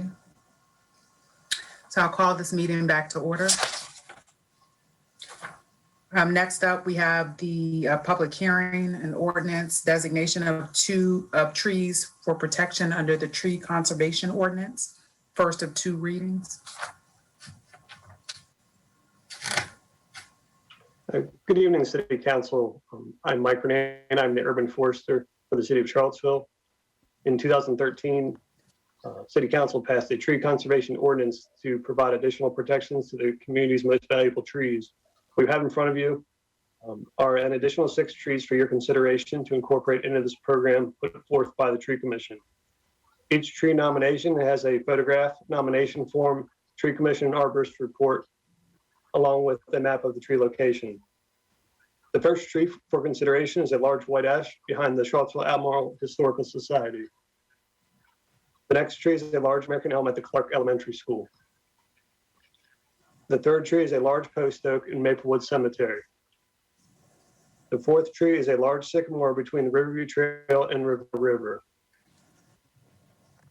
The fifth tree is a large Shumard oak planted along the 250 bypass at the Rugby Road interchange. And the last tree is a large southern red oak in Oakwood Cemetery. Incorporating these trees into the conservation ordinance supports City Council's Green City Vision, Goal 2 of the strategic plan, and Objective 2.5. There is no expected budgetary impact. The Tree Commission recommends and requests that these 6 trees be designated as requested, and staff can find no reason that should not occur.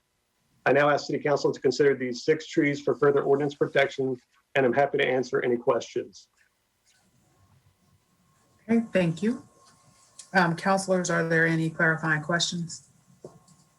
All right, Mr. Wheeler will open the public hearing, and I'll turn it over to you. Thank you, Mayor Walker. If you're in the audience on the Zoom webinar and you'd like to address council for this public hearing, click the raise hand icon in the Zoom webinar. If you're on via telephone, you can press *9.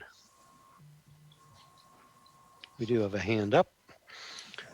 Marcia Geyer, you're on with City Council. You've got 3 minutes. Mute. There you go. Can you hear me? We can. Good. I don't understand this ordinance, which I suppose I should to be speaking about it, but it seems really strange to me that council is talking about protecting 6 trees in a city that is losing tree coverage quite rapidly, and is actually trying to do something about it. But it's not clear to me how much a city can do in this state, is permitted to do, to protect its trees that are not on city property. But I think that's the issue that should be addressed. You know, I've got my favorite pet tree. I meditate on it. It's my neighbor's tree. I sit on my terrace and I look at it. But, you know, come on, this is ridiculous, 6 trees. What you need is thousands more trees throughout the city. And I'm going to stop there. That's my point. Thank you. And last call for the public hearing. Mayor Walker, I don't see any other hands. All right, thank you. So we'll close the public hearing. Any further discussion? Would it be possible for staff just to help clarify the difference between what we're doing here versus obviously all of our shared interests and having more of a canopy in terms of tree covering for the community? Sure, we're still working hard to maintain and expand our tree canopy within the city. This program handpicks special trees that provides additional protection. So there's civil penalties if they were damaged. or if there was, some sort of development to occur, there would be other considerations to take prior to that versus some other trees that do not have this type of ordinance protection. Does that make sense? Yeah, I just wanted to clarify for the public. Thank you. All right, counselors, any other? No? All right, so this is a no vote. It will move to the April 19th consent agenda. Friday. All right, thank you. Thank you. Next up, we have a public hearing, appropriation on the budget, first reading, FY22 budget appropriation. It's the first of two readings. Mr. Boyles. Yes, ma'am. Thank you, Mayor. Tonight we have the public hearing on the FY22 budget and first reading for approval. The budget is scheduled for final approval on April 13th. We have revised the recommended budget to include the changes asked for by council at previous meetings. We've also updated revenue projections as well as contractual expenditure estimates resulting from changes to the budget. Staff has continued to not include any projections from the American Rescue Plan funds until those amounts, timings, and restrictions are documented. On the next slide, one of the first uses for the American Rescue Plan funds will be to fill the revenue shortfalls from FY21. While revenue projections are improving for FY21, we still estimate a $9.2 million revenue loss for fiscal year 21. For 22, we now estimate an additional $1.5 million in available resources above the original estimated $190,689,000 from the original budget. This is due to both increased revenue projections as well as updated expenditure decreases. On the next slide, staff is now proposing a general fund revenue amount of $192,212,843. This increase is estimated from additional B-poll taxes, state reimbursement for constitutional officer budgets, and a landfill reserve fund transfer.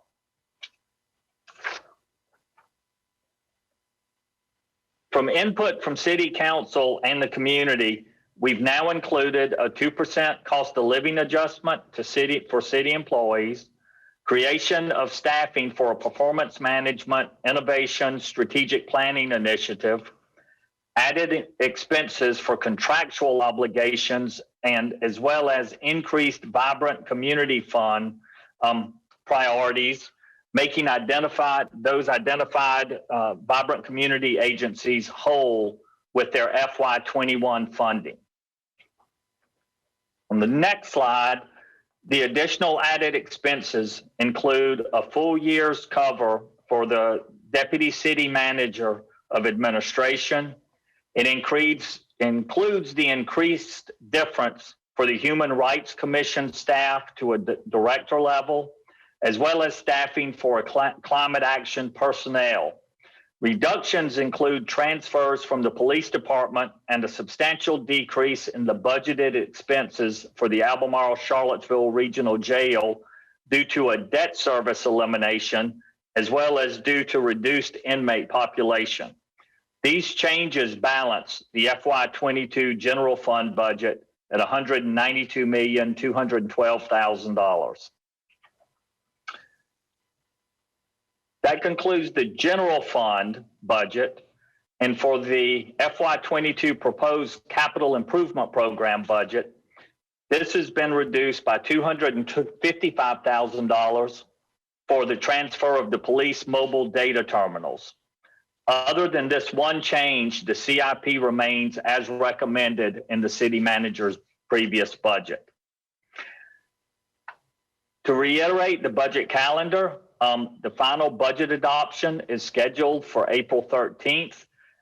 We have scheduled an April 8th work session. If you do feel that's still necessary, and we could either do that on a detailed discussion or a general review of either the general fund and or CIP budget at that point. We would need direction from council if you would, after tonight, if you'd like to hold that April 8th work session. With that, Chrissy and Ryan are both available. They can answer any specific questions that you might have.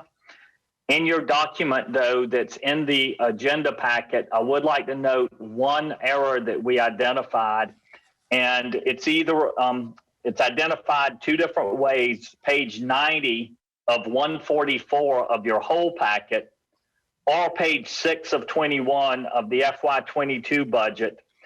Just the name is in the Vibrant Community Fund. The name of Partners for Mental Health was left out, and it was inadvertently left off. The funding amount of $18,300 is included in the budget. It just didn't have the identifying name of Partners for Mental Health.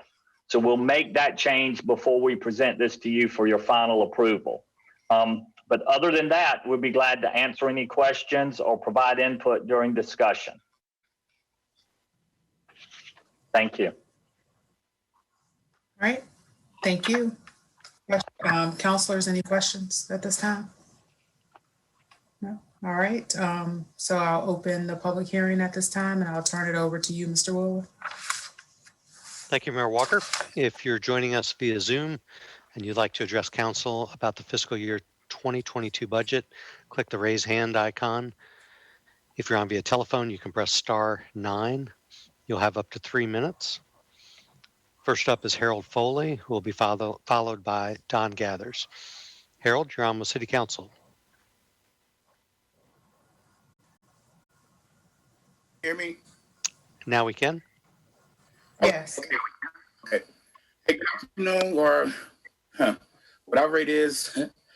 I'm actually speaking on behalf of the FAR internship program. Little history about me.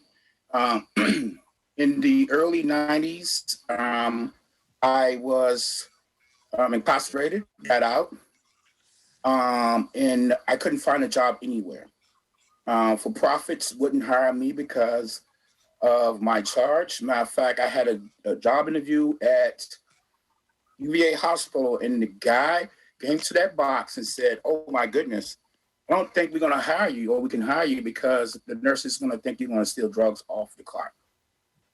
So with that, after my 14th interview, I got a flyer from, when I lived in West Haven, from I got it from a worker from the Charlottesville Housing Authority about a program called FAR, the FAR Internship Program, Public Housing Association of Residents Internship Program.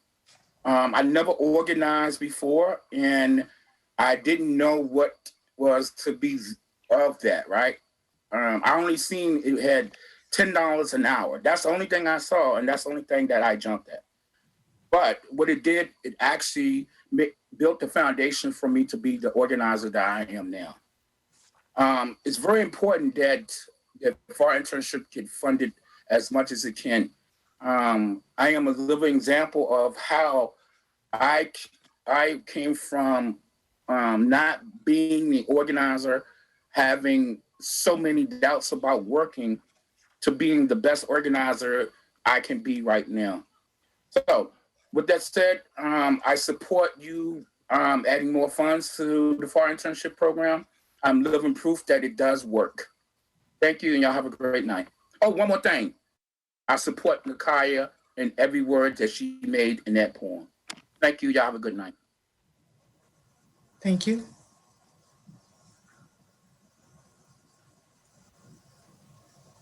Next up is Don Gathers, who will be followed by Jake Gold.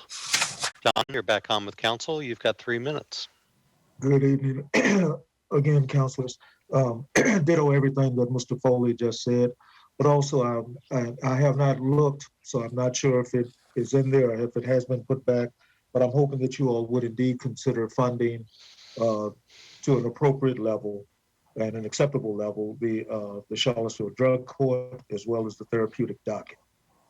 These are two avenues that gives the seated judges and jurists an opportunity to enact some alternate sentencing, if you will, and possibly keep some of our young individuals out of a jail sentence, which, as Mr. Foley just said, can certainly have an adverse effect on people moving forward through their lives. These are ways that the judges can look at alternate sentencing, and I'm just hoping that whatever funding is appropriate, whatever level is necessary, that you all would indeed look at establishing or reestablishing that funding, because it is very much beneficial. Thank you very much. Thank you.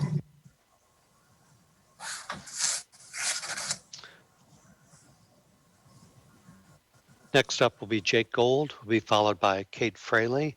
And if you're on via Boxcast or Facebook and you'd like to participate in the public hearing, just go to charlottesville.gov/Zoom to get the registration link. Jake, you're on with City Council and you've got 3 minutes. Thanks, Brian, and good evening, Mayor Walker, members of council, City Manager Boyles. I wanted to thank you all for your commitment to the ideal of right to counsel discussed during public comment earlier. My dad's always taught me not to sell past the close, so I scrapped my prepared remarks, and I'm just going to thank y'all off the cuff. If Charlottesville adopted a guarantee of counsel for all tenants facing eviction, we'd be the first city in the South to take this critical step. And it's among the most effective mechanisms we know of to reduce evictions. We'd be setting the stage for statewide implementation in Virginia, and we'd be helping many of our neighbors, a lot of our neighbors, stay in their homes. It's a critical investment for our community and for Virginia, and I'm so thrilled that you all are so strongly supportive. I'm very excited to watch this plan come together from afar. Thanks again, and I'm really optimistic that we'll have some truly historic, some groundbreaking news to share in the next month and a half. So thank you all. Have a good night. Thank you. Next up is Kate Fraley. Kate, you're on with City Council. You've got 3 minutes. Hi, I'm Kate Fraley. I'm a Charlottesville resident, and thank you for this opportunity to speak. I'll be talking about the police department budget request and specifically about body cameras. The first question that is what is the purpose of body-worn cameras? There's a general order, and you can read it, but one of the purposes that's stated in the general order is, quote, to enhance confidence in law enforcement operations, unquote. A summary of studies through June 2018 said, and I quote, cameras have not had statistically significant effects on most measures of officer and citizen behavior or citizens' views of police.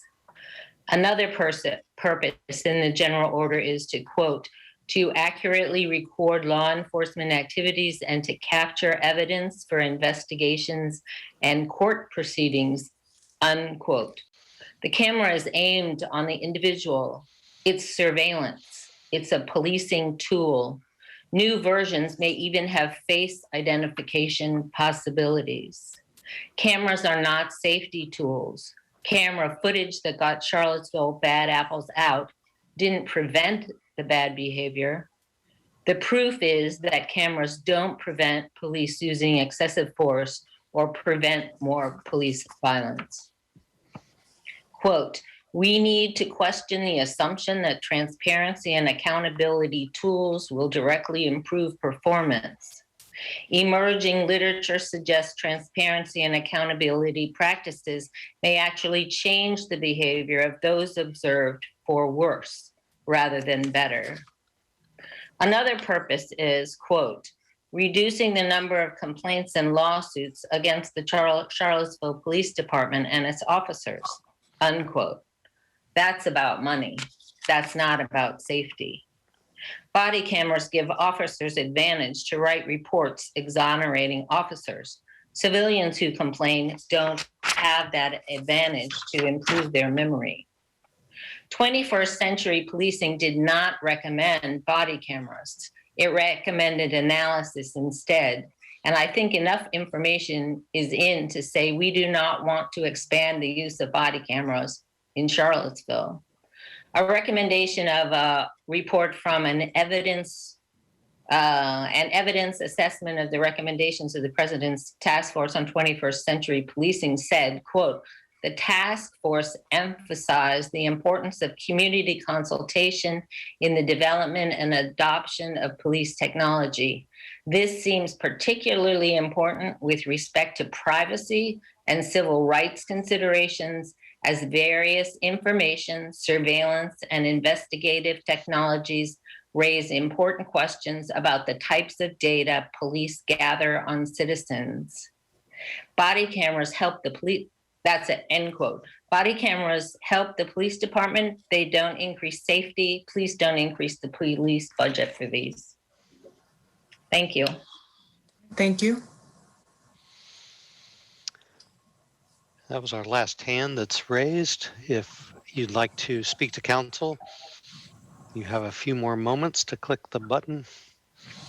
We have somebody participating now. Jay James, you are on with City Council. You've got 3 minutes. Thanks very much, Mr. Wheeler. Good evening, Mayor Walker, members of council, Mr. Boyles, and the staff.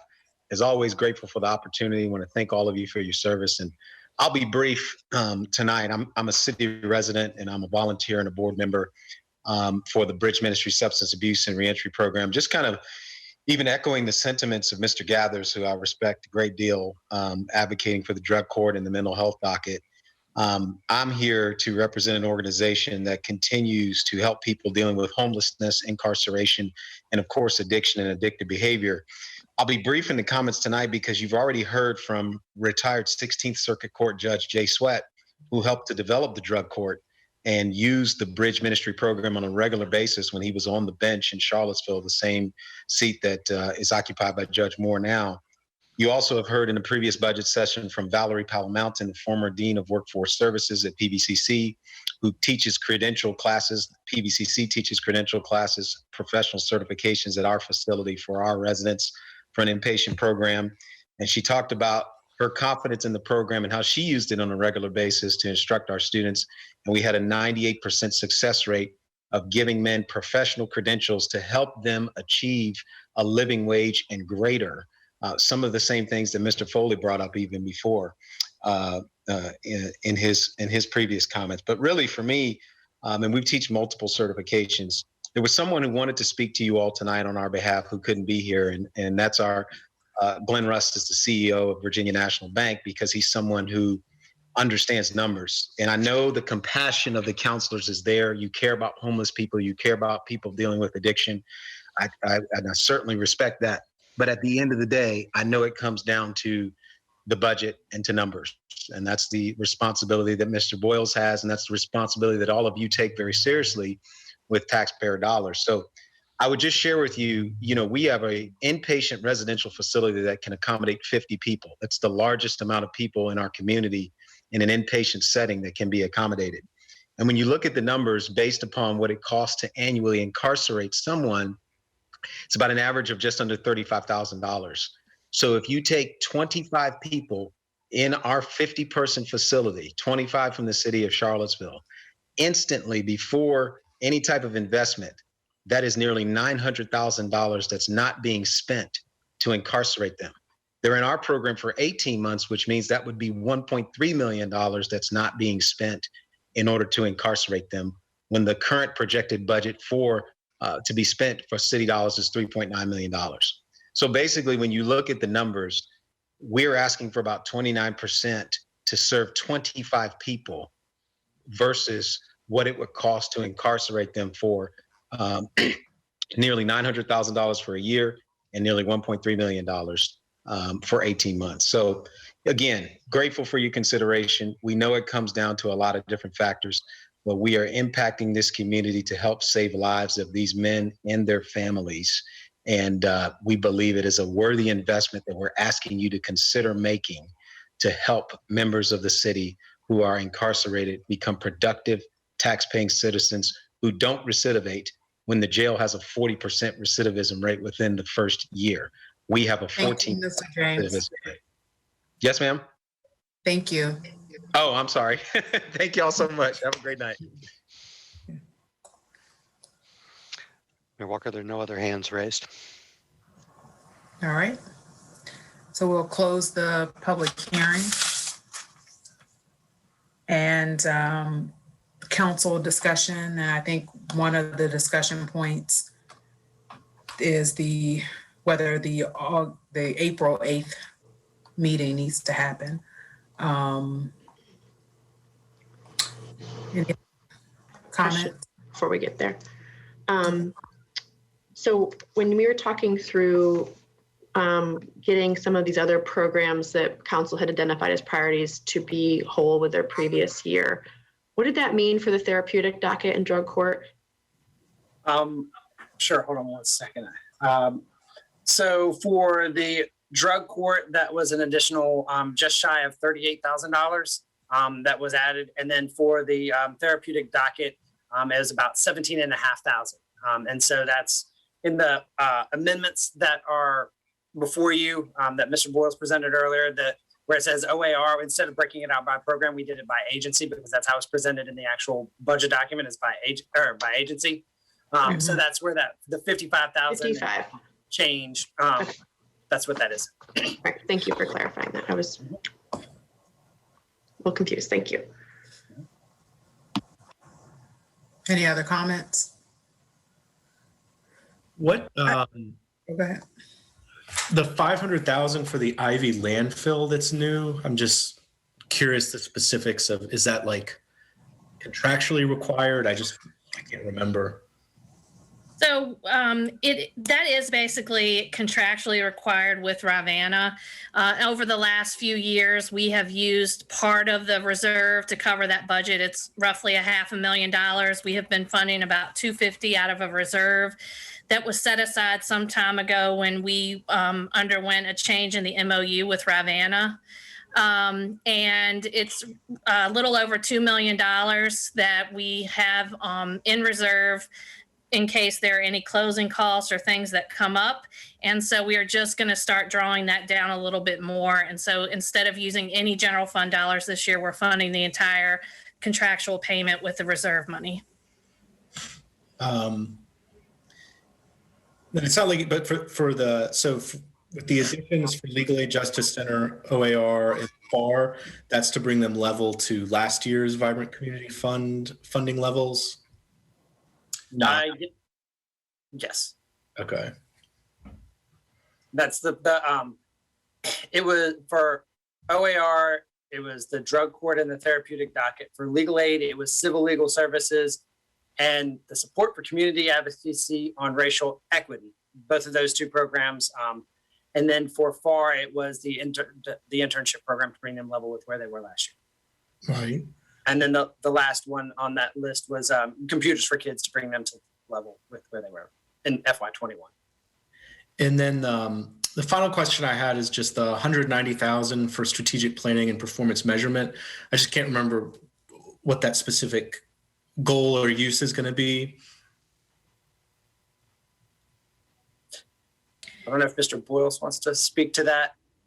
Sure. Let me try to get to that page. Because this came up with, it was part of a bigger, because it was part of a bigger plan. The original proposal that we were looking at was a lot larger funding.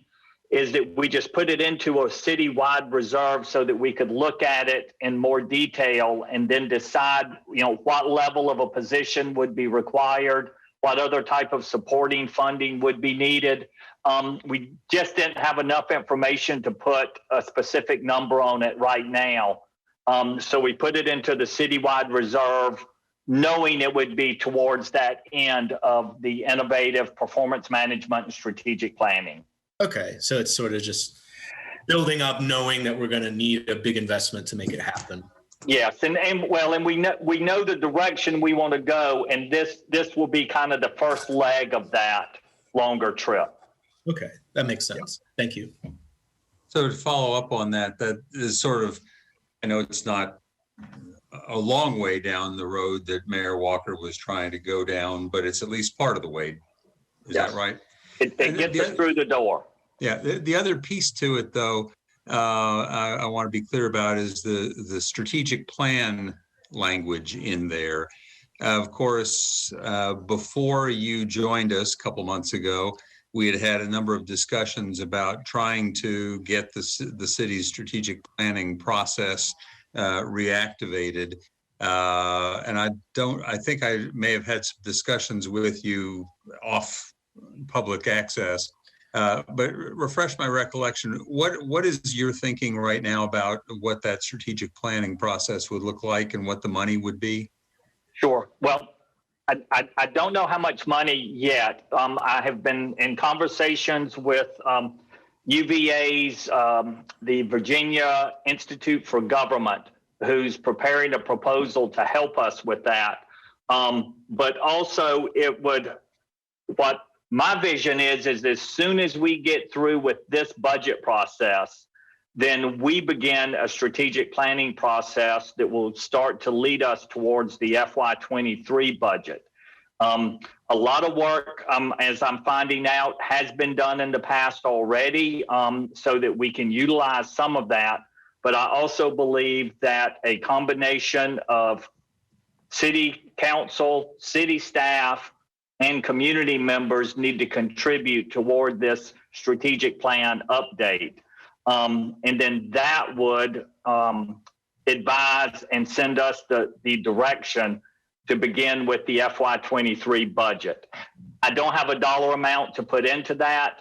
I do also believe, and I'm already getting myself guilty of what I've warned everybody else to do, not to do, is to be looking at these federal funds that would be coming in.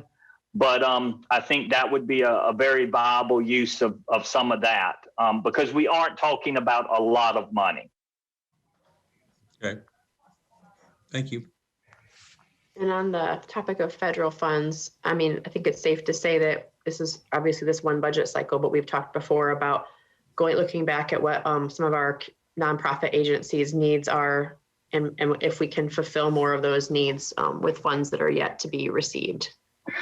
Yes, and again, as soon as we get through this budget, and as we find out exactly how much money we'll be receiving, when we'll receive it, and what it can and cannot be used for, we'll start developing a plan of action to address some of the city needs that we have, go back and allow our Vibrant Community Fund programs to apply either again, or just we'll take the applications that we already have. And again, as I noted earlier in my presentation, one of the very first things we'll look to do with these funds is to replenish our lost revenue from FY21. Very likely that will take half of the money that we're expecting with the rescue funds. Half of the first distribution or half of the overall total? Half of the total. Right now, again, we don't have anything formal telling us this, but we're anticipating $19 million. And right now we're estimating a $9.2 million shortfall in the FY21 revenues. Okay. Yep. And we will, at our next monthly meeting, we'll come back with the quarterly update to those revenue projections and let you and give an updated with where we are on the I don't want to call it mitigation, but the processes we've gone through to help account for those losses as well.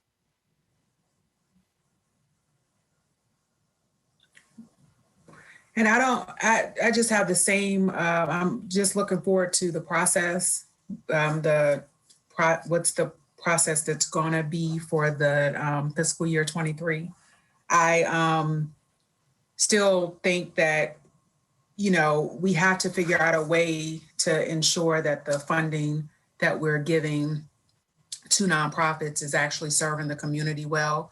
One of the major points that came out of the task force or whatever, working group, meeting I convened, whatever we called it, but was to figure out how to get citizens' input directly and not just have nonprofits be able to say that, X number of people participated and thereby just by participating benefited from the, from the dollars that they were allocated. I also think that, figuring out what the assessment of what staff needs are, that was something early in this debate. This conversation that I felt like it was kind of pitting council, the way that things were worded against staff if we had went down that route. And so I just hope we end up in a better place where we just know like what the process is so that we are not, not taking staff concerns and needs seriously. And there's a way internally to make sure that the staff, they are communicating so that they'll know why whichever department requests rise to the top, why that happens, and then what does that mean long term. And I have a lot of comments, but I made them over the time. It's mainly just about process, but I'm hoping that the process is better for next year.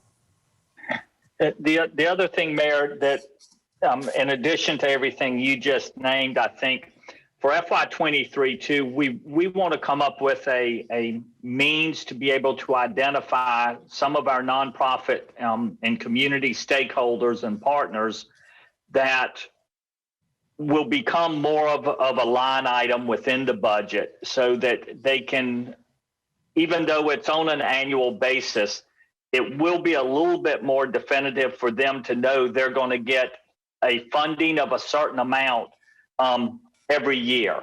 It'll always be up to council year by year to decide, but so that there are some very key agencies, I believe, that need to be able to be operating more of under a multi-year memorandum of understanding than to have to come back and apply each year. Now, if they want to do something new or extra, then that falls into the competitive realm. And that's something we'll be getting back with you all about for FY23.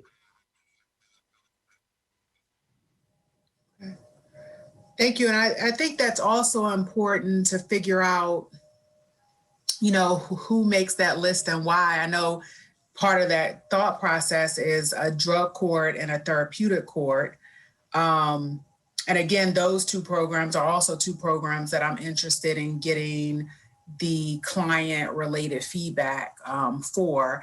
Not saying that it doesn't work. I worked in as a drug court outpatient clinician. I've said that before, and so I know that it brings a lot of value to people's lives because the alternative is jail.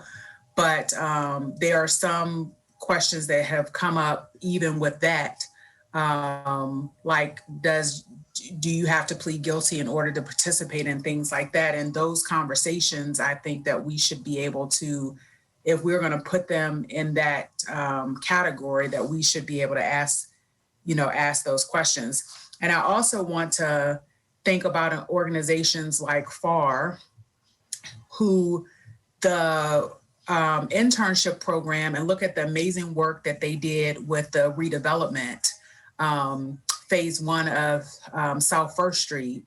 And so when we look at long-term, what are our goals, which is to prevent people from ever needing a drug court or a family treatment court, then we have to figure out a way to prioritize those organizations too. And so I hope that's part of our thought process. And I know to one of the points Mayor Walker had raised, I know one of the staff position that I think was like the second highest priority was the position for measurements and solutions.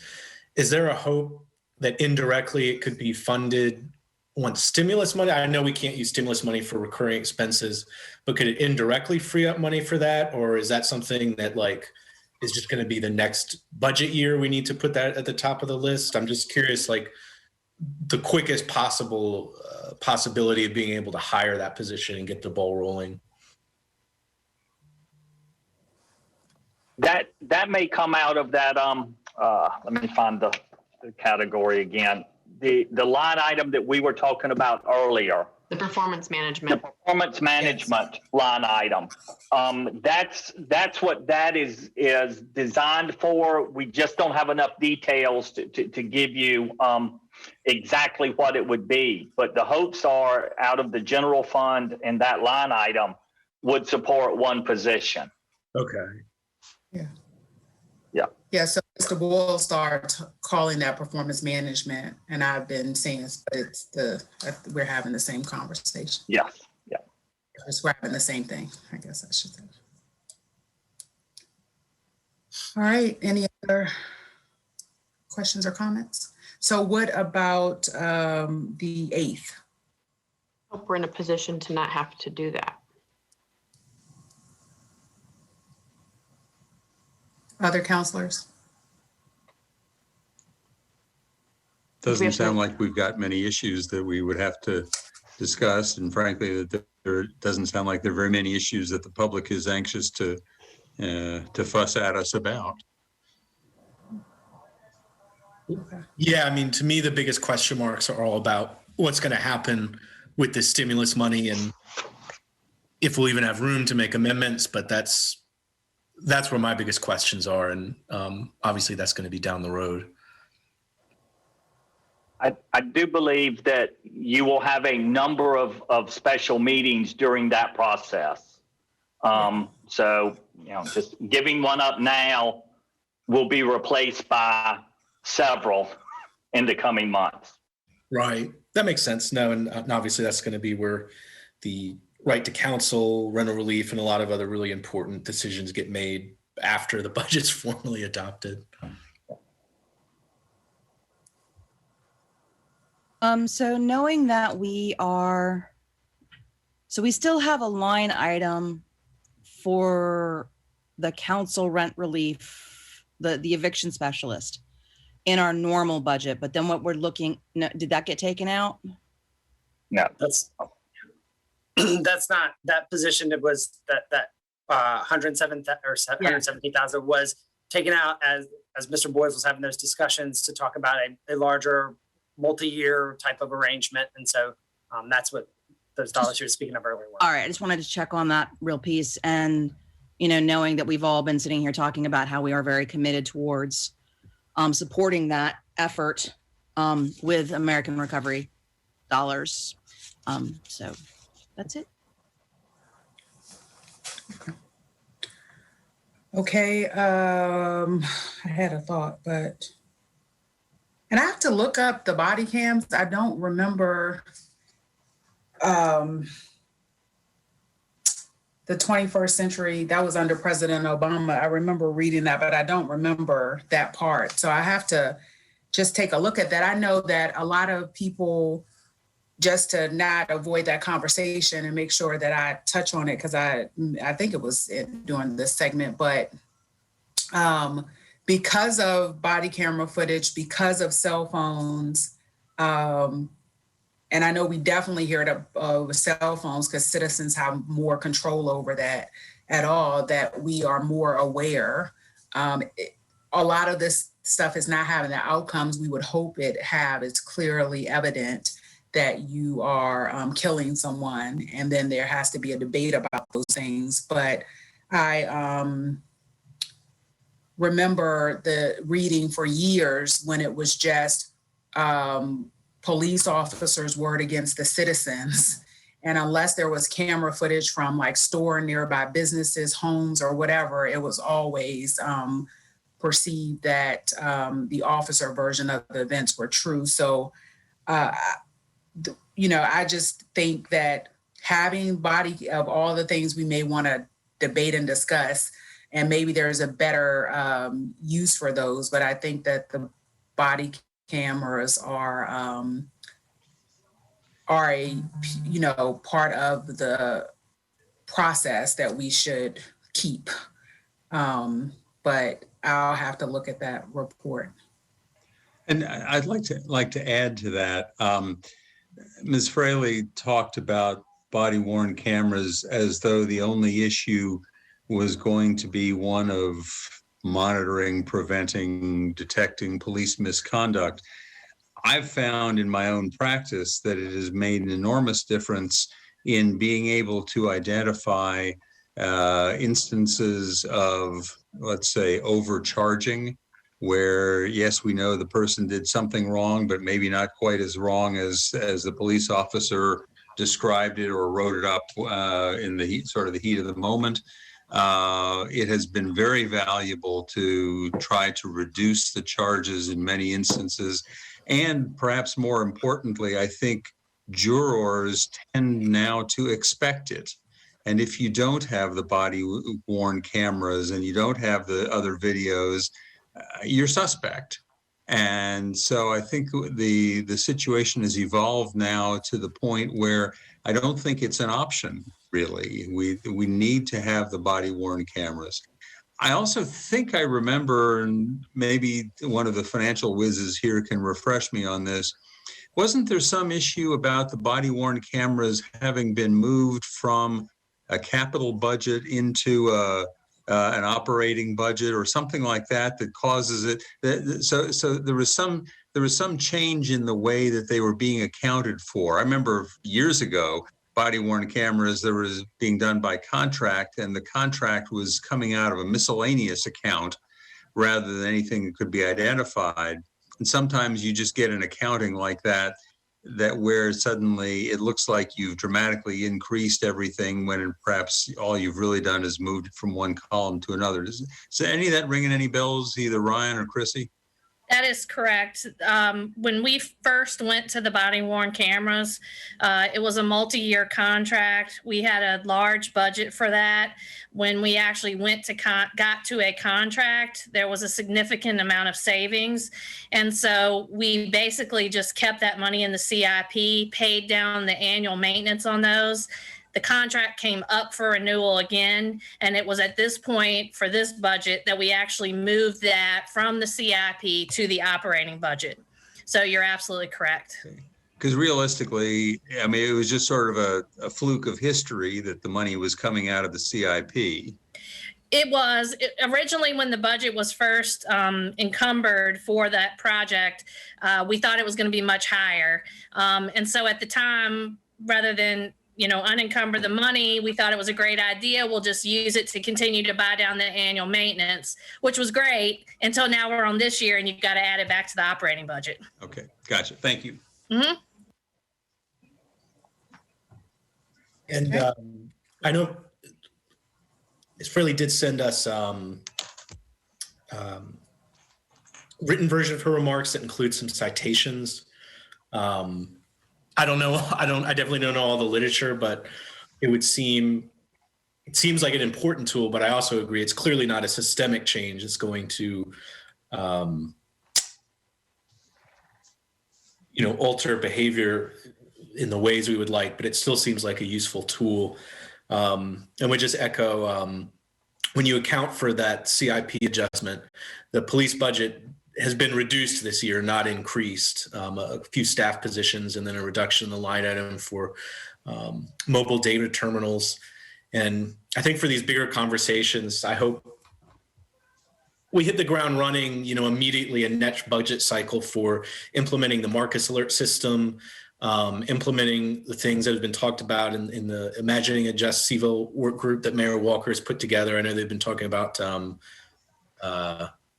pre-arrest diversion programs. I think standing up those programs next budget cycle may be the foundation of beginning to look at new service delivery models and sort of moving in a different direction in policing. But a lot of those obviously they're just not going to be implemented this budget cycle, unfortunately.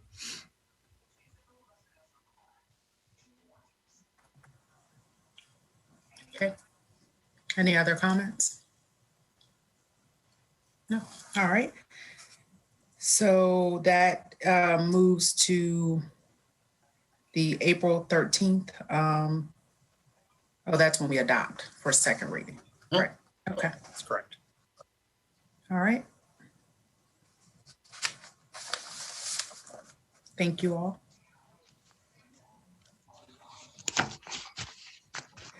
So next we have an ordinance, the tax rate, tax levy ordinance for calendar year 21 is the first of two readings.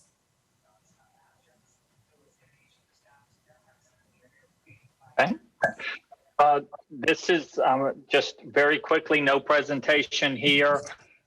This is to support the FY22 budget. There are no proposed tax rate increases for any of our property taxes or both real property and personal property or any of our other fees and taxes. And we recommend that to the council to support the FY22 budget.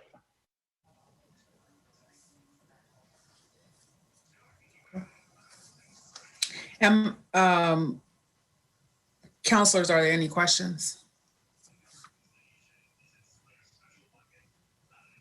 Okay, and my only questions is just to take it back to the CHAP and rent relief programs. I know that this is the second year that we haven't included increases in our budget. Last year, we were able to give families an additional grant of, I think, up to $250. And so I hope that is something that we can consider doing the conversations over the next couple that we'll have starting in May or sometime in April, as soon as we know, because I think that's very beneficial to the families. As even when I worked in nonprofit, I hated when we paraded like the people we served in front of people for them to tell their story. So I've never done it. And I don't ever plan on doing it. Even with this gift card stuff, there were people who were like, can I come and talk? And I said no. But there are a lot of people who have shared, not a lot, there have been quite a few people who have shared concerns about being able to pay their real estate taxes, housing prices increasing around them. I talked to one citizen who lived in the 10th and Page area, and she was concerned about an Airbnb that's in their neighborhood that's keeping them up, and wanted to make sure that we were, monitoring that, and if it was a better way that we could do that. But the conversation centered around, being able to keep her home that she brought, I think she said 91. And so, just whatever we can do there, and then to make sure that the funding's in place, since there's going to be extra funding that's needed initially to get, to make sure that those programs are merged and serving families well. I just want us to keep that in mind. And I feel like when we were giving that whole list of things to consider for priorities, both for the budget and for ARP, I know that Ms. Hamill, I believe you and I talked about this being a perfect example of where, that bump that we need to do to get these programs merged. This ARP funding is like the perfect candidate for that, because once you're in that steady state, then, it's fine, but it's really just that big jump to get us there. Yep, that's correct. I think it was like 600 and some change, if I recall correctly, for the first year. Mm-hmm. Yes. I know this is a little separate, but was it in our legislative packet last year to the General Assembly to get approval to expand it beyond the state limits that there currently are? I don't think so. No, I don't believe so. I believe that the chat program with the benefits we provide within that are at the will of City Council. What we may have to look at, and I'll have to check with Todd Divers, as he's the expert on this, is some of the criteria within that are state regulated, and that might be, that would be where we would have to look at changing as far as like some house values and some income levels and those kind of things. But I know, with the, and speaking with Mr. Divers on the merging of these programs, based on timing right now, it would be hard to do anything until the next budget cycle, but it's obviously something that could be looked at with one of the versions or one of the sets of the ARP funding that comes in. Maybe not this first one, but the second one that comes around, potentially look towards that. Yeah, because I know that's separate, but that may be helpful to zero in on that along with the authority for a sales tax as major advocacy points next General Assembly session. Mhm. Okay. No other comments? All right, so we are moving this to a second reading on April 13th too. All right, thank you all. Thank you. Next, we have ordinance, City of Charlottesville COVID ordinance request to repeal. And Councilor Hill presented. So last year in 2020, we enacted a local ordinance to prevent the spread of COVID-19. And both on December 10th, 2020, and then again on February 16th, 2021, we amended the local ordinance to bring it to closer conformance with the executive orders that have been issued by the governor. Separately from the governor's executive orders, the city's local ordinance continues to impose local restrictions on the number of persons allowed in food establishments and requires a warning to a property owner or tenant prior to enforcing any state-imposed restrictions on the size of the gathering. Bringing this forward so that council can revisit the question of whether the city's local ordinance should be repealed. I have concerns, and I don't think I'm alone, that there are things, as things progress relative to reopening over the next, several months, there continues to be confusion and discrepancies between what is being directed at both the state and local level, and maintaining our own local ordinance growingly more cumbersome. And additionally, I know Mr. Boyle shared a matrix with council that the county had put together that shows just what's being required for the county, the city, at the state level, is also anything that UVA has imposed. And I think nearly on all counts that we are right now aligned with the state level, with exception to what I mentioned earlier regarding restaurants and those occupancies. But I think we can all anticipate that more changes will be evolving over the course of months, and we can making it much more difficult for us to keep up with and making sure that there is some level of consistency. And so I know that we've talked about this as a council in the past, and I think at this stage, and given we're in April, and if we think about the root of where this all started was when UVA students were coming back, and then we revisited again over December when we know they were going to be returning again. But just in anticipation of, a lot of changes on the horizon, I just think it would be a simpler process for us just to repeal this ordinance and follow what's happening at the state level and provide a lot more clarity, and in this case, specifically to some of our local businesses. And what current discrepancies between our local ordinance and the state level rules? Mr. Bowles, do you have that matrix up? I'll pull it up too. I think it's just in-person dining. Yeah. Is the only difference we are anymore. Like today, yeah. Yeah.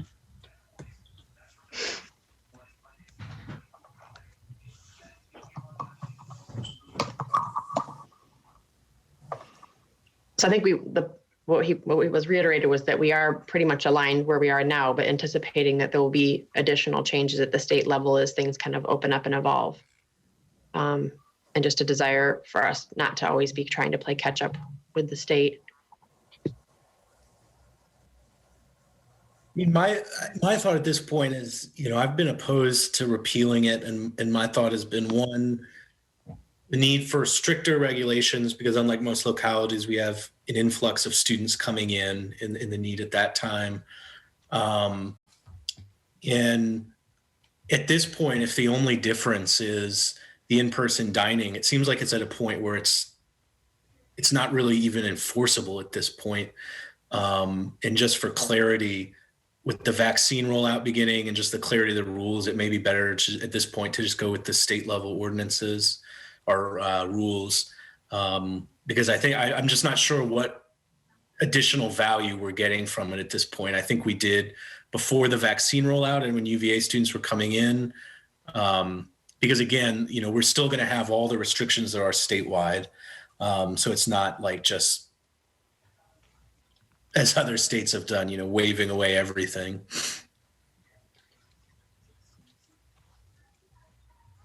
And I'm there myself at this point as the vaccine's rolling out. UVA did not have spring break like other colleges did. So we're not going to have a mass influx of people who've gone away for a week. And it's with everything slightly different. It's just very confusing for people. And that means things just aren't getting enforced anyways. And my only concern is, even though I don't think this would be the impact at all, just anything that could give the impression of like we're out of the clear, because I know, especially at this point, COVID fatigue is definitely a real thing with the vaccine rollout, people feeling like we're done, but we've still got, at least several weeks for vaccine rollout to continue. And there's definitely real risks there. But to me, I just don't think we're getting value from this anymore. I've been in favor of repealing it for a few months, so I'm still in favor of repealing it. Yeah, and my concerns are still the same. I think that even the state level, federal level, we're very slow in coming to terms that we were actually in a pandemic. And it took that extra push locally. And I'm even looking at UVA, and I think the day we repealed, when we came more in line with the state level at a council meeting or two ago, that same day UVA had put these more restrictive measures in place. And it was just a time where we're usually saying, let's listen to the experts. And then that was a day that we didn't listen to the experts. So this is just one of those times where even though they did not go on spring break, they have decided to have graduation, which I don't know how their current restrictions fit into that conversation. But we are going to have, even if there are only so many people who are able to attend graduation, that doesn't mean that families are not going to come, to the area. And while our numbers are low, we often talk about the 55 people. I mean, you wouldn't want to be one of those 55 people who are no longer with us. But as someone who talked to people who have those long hauler symptoms that we often don't talk about, I think that we are still feeding into what we wish our current state would be versus what, where we actually are. And I'm very concerned about, as we open up and meet the demands of our citizens, some of these same citizens who, have complained about wearing masks, have complained about some of the restrictions, even at places like skate park. I'm concerned about what that looks like over the summer. As someone who has been an employee before in Parks and Rec, I know what that looks like in a normal summer. So I just hope that if and when it becomes clear that, and hopefully it won't, hopefully everyone will get vaccinated, or everybody that can, even the people who can only get one shot, that they'll be vaccinated enough where this virus is not causing long-term and significant harm to their bodies and families, and ending up with, at the ultimate with fatalities. But, there are places around the country, and I asked Dr. Bonds about this earlier, who are talking about the fourth surge. And, Charlottesville has done relatively well, and there are a lot of people committed to making sure that as a locality and regionally that we were doing well, but it was because of some of those more restrictive measures. So I just hope if there is a time where we have to definitely revisit those, that we do that over the temporary feelings that people are having. I know people are upset. People want their lives to return to normal, but that we're still not there. And there are a lot of people who this vaccine means more than we even have evidence for at this time. So at first it was just like the vaccine lasts for 90 days. Now they're up to 6 months, and they're up to 6 months now because they have the information now. There's a lot of information they did not have 3 months ago. And just like there'll be more information they'll have in 6 more months than they have today. So I just hope we are just paying attention to that. I know people are angry, and a lot of you can't handle people not being happy, but I think longer term, they'll be happier if we get this right versus just trying to meet demands. And I hope we give staff the authority to come either to us or city manager when the public is asking for more than we can do, even if the state level is doing it. I know the state is, on this sheet, it has community pools, 75% capacity, free swim. We are not even considering opening a pool. If those public demands start flowing in for us to do that, are we going to ask staff to do it, or are we going to listen to what they're saying about concerns with physical distancing? So I just hope that this repeal doesn't mean that future conversations are off the table. And for me, it doesn't at all. And if we're in a situation where we need stricter, I'm all for it. Again, I don't see how this is even enforceable at this point, unfortunately. Okay. Anyone else? So there's something, review options. So what's that? So I would like to go ahead and make the motion for one of these options, which is to repeal it. So I move that. So it says repealing requires 2 readings. Right. According to Ms. Robertson, if you want to approve the repeal, then this would require 2 readings. If you don't, then there is no action required. So we can just, if there is support for it, we can put it on the consent agenda on the next meeting. I would support that. I think there's support, but this is one that I'll just heads up be asking to move for a separate vote. All right, thank you all. Next up, we have a resolution, comprehensive plan amendment, Star Hill Neighborhood Community Vision Plan for, one reading. Good evening, Madam Mayor, Council, and City Manager. What's before you tonight, it's the Star Hill Vision Plan, was presented to the City Council on November 18th, 2019. Council passed a resolution to transmit the plan to the Planning Commission for consideration. Planning Commission and staff worked together. Originally it was a small area plan, but because of the contents and the deficiencies in the land use, it was agreed with the consultants that would be submitted to the Planning Commission and subsequently to the City Council as vision plan. And the Planning Commission had a work session on this vision plan. And on March 9th, 2021, the Planning Commission had a joint public hearing with the City Council and then voted unanimously by 7 votes to 0 to approve the plan and to recommend it to the City Council for adoption.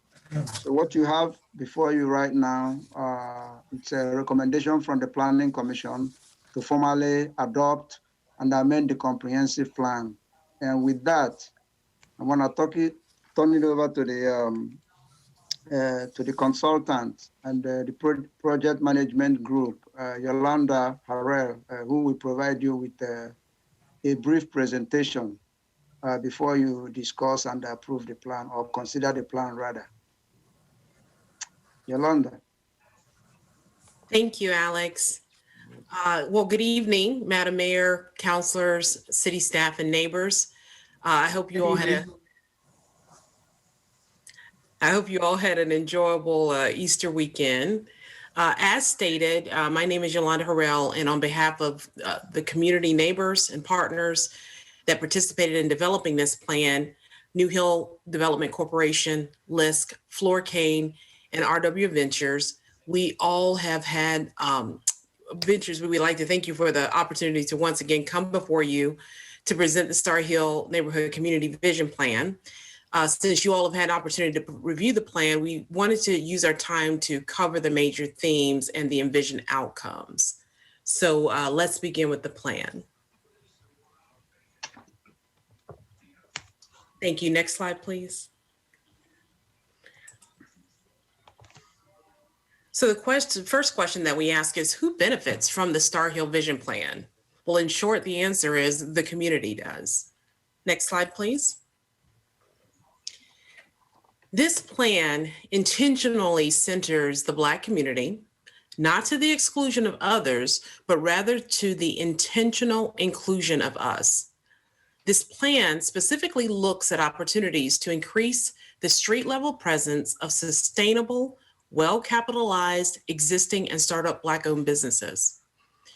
We've envisioned co-ownership opportunities, incubator space with industry-specific accelerators such as food service and production, retail, e-commerce, solar, and tech.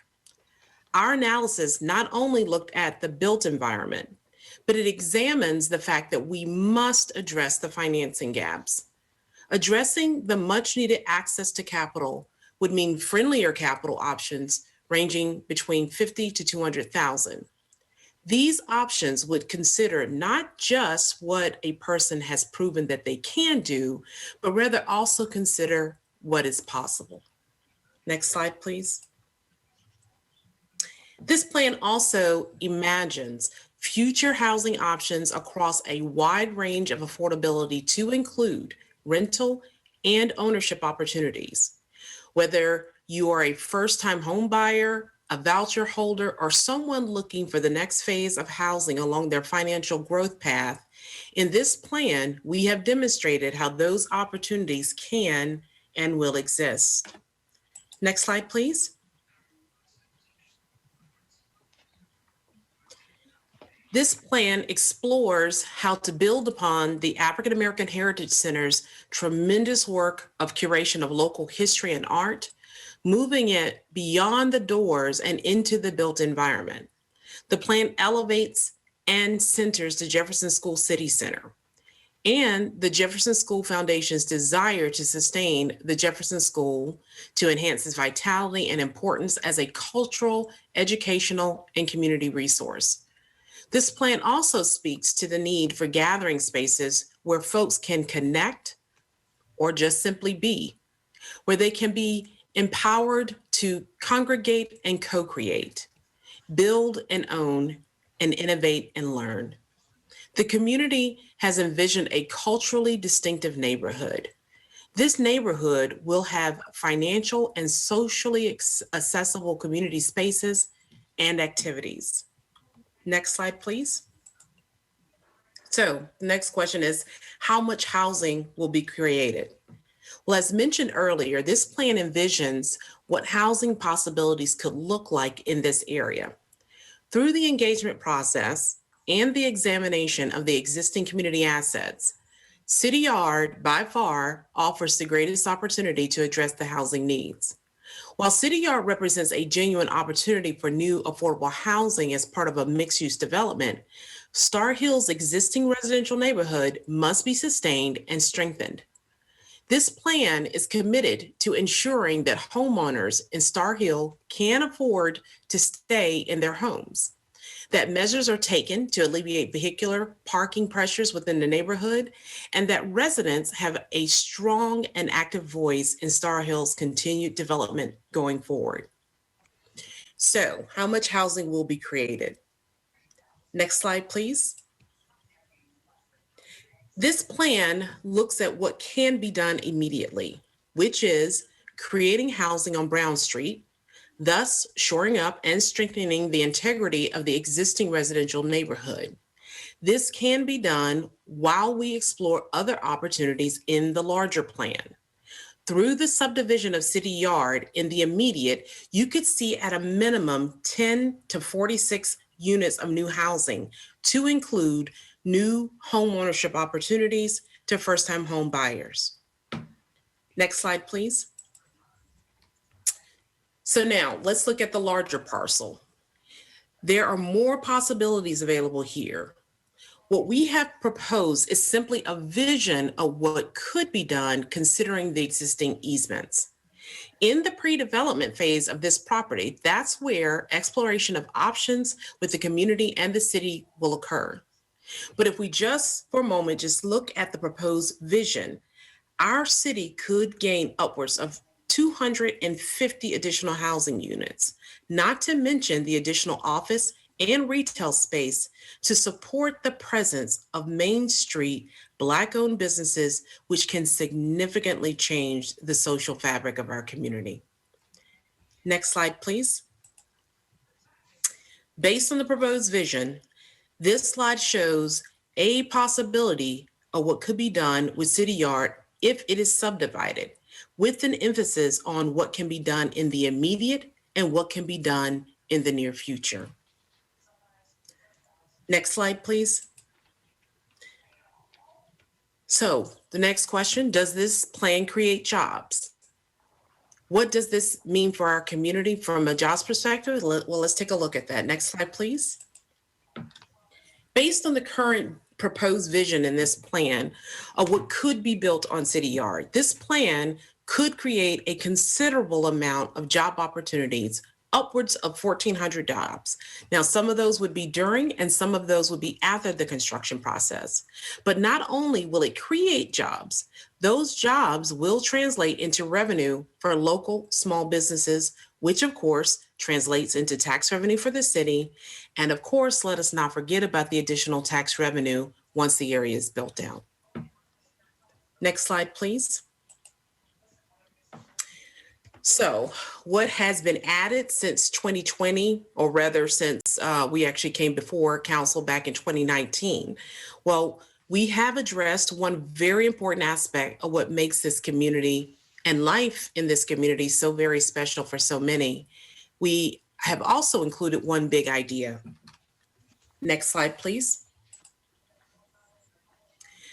Since our last meeting, we were able to meet with leadership from First Baptist, Ebenezer, and Pilgrim Baptist churches to understand more about their hopes, dreams, and concerns for the future of their church and the surrounding community, which has been included in this latest iteration of the plan. The resounding top two themes of concern we heard were around repopulation of the church and parking. In this latest edition, we have suggested a minimum parking allocation of 50 spaces for First Baptist Church. As I know you are very much aware, there's very little on-site parking at First Baptist. Additionally, Main Street will lose parking spaces. And without a parking plan, this church very survival is at stake. Currently, the church rents 50 parking spaces for Sunday services. Should and when the Amtrak parking lot become home to new construction, taking into consideration this is currently the main reliable parking available for the church's congregants, an allocation of spaces for the church is absolutely necessary. Growth of the residential community was deemed very positive by the churches because it presents an opportunity to address the repopulation concerns. In fact, Pilgrim Baptist has a Montessori school in the works, and First Lady Cooper was thrilled at the possibility to support additional families with the convenience of an early childhood education center within walking distance. We have also included some of the history of the current churches and history to remind us of the churches that were once present. However, we have received some additional information and documents that has helped to inform more of that history, which we are addressing. Next slide, please. And finally, the big idea. As my partner Shelley would say, if the mind could dream, what would it do? Well, there's an important opportunity to restore and strengthen the connections between Star Hill to a broader network of neighborhoods from West Haven, 10th and Page to Rose Hill to the downtown mall. That's what the pedestrian bridge offers. Other ideas to consider as we plan the future of this area and the future of our city. This could provide us with more connectivity from neighborhoods to the downtown area, creating more opportunities for safer mobility for our pedestrians. And with this type of connectivity, a pedestrian bridge can also be beautiful works of art, gateway markers, and a way of delivering messages to the broader community. I will end with this. This vision is of a Star Hill community whose future growth is guided by a commitment to racial, economic, and social equity. We will create a neighborhood identity rooted in African American presence and prosperity, with real opportunities for the Black community to foster ownership of property, commerce, and culture. To develop trust and goodwill within the community for this process, we ask this council to honor the vision and the work by not only appending this vision plan to the comprehensive plan, but to also advocate for quick action. Thank you for your time, and we're happy to answer questions. Right, thank you. Councilors, are there any questions? My first question is a pedestrian bridge from where to where? So the pedestrian bridge was actually an idea that came up during our meetings with the Planning Commission. And the idea is around how do we add more connectivity or the ease of pedestrian passageway. One of the ideas was across McIntyre Street to get folks across that safely, but to also have a way to just enhance that area in terms of how it looks in general. So I guess I'm not quite sure what, and I'm just not sure what that means, because if you're suggesting a bridge across McIntyre, that's not even part of Star Hill at that point. Then now you're into Vinegar Hill. And there's the largest, most developable tract of land is between you and where that bridge would be. Exactly. So the idea, Mr. Snook, was to take a look at, while we're visioning, while we're thinking, while we're dreaming, let's think big. Let's not just look at the smallest part of what we can do, but let's think about the future built environment of our city and how do we make our city more connected. And so even though that, yes, does get, to your point, gets outside of the footprint of the Star Hill community, we have to take into consideration that our neighborhoods butt up against one another. And so how do we then create this connectivity in between? As you know, in the plan, we also looked at connectivity of the abandoned rail spur that runs along the backside, which also is about how do we create more connectivity between the neighborhoods. One of the things that came up during the community engagement process was about a need to feel like the communities are more connected. As you all know, that one of the tunnels was or it is closed off because it is in the back of City Yard. And so one of the things that this plan speaks to is the fact that by subdividing the City Yard, you can even go ahead and open that tunnel up. So community members are looking for ways in which they can move around safely, as many choose to walk, some by choice, some not by choice, because that's their only means of getting around. And so how do we do that in a way that not only adds safety and security, but also provides more opportunity for connection and also adds beauty to our city? It's not something that has to be done. It's something that if we're going to dream, let's dream. Well, I mean, I'm all in favor of figuring out a good plan for the City Yard and for reopening that tunnel and really integrating it back into the community that, frankly, the railroad cut it off from. And that all makes good sense. I guess I'm a little bit puzzled from a just kind of an I don't know, a bureaucratic perspective. This has nothing to do with you. It's just sort of how we do our thing. That a comprehensive plan, it seems to me, needs to be more than here's a possibility. It has to be, we've made a decision that this is the possibility, not just a possibility. And I know you all have done a fair amount of, they say, visioning, but not to the level that, as if I'm understanding sort of the hierarchy of things, if it had been in more depth, it might have been called a small area plan. And we have occasionally said we will, like with the Cherry Avenue small area plan, we will make the Cherry Avenue small area plan, we'll incorporate that into the comprehensive plan. And if we're not to the point of it being a small area plan, I guess I'm not 100% sure I understand the difference between a vision plan and a small area plan, but it seems to be important.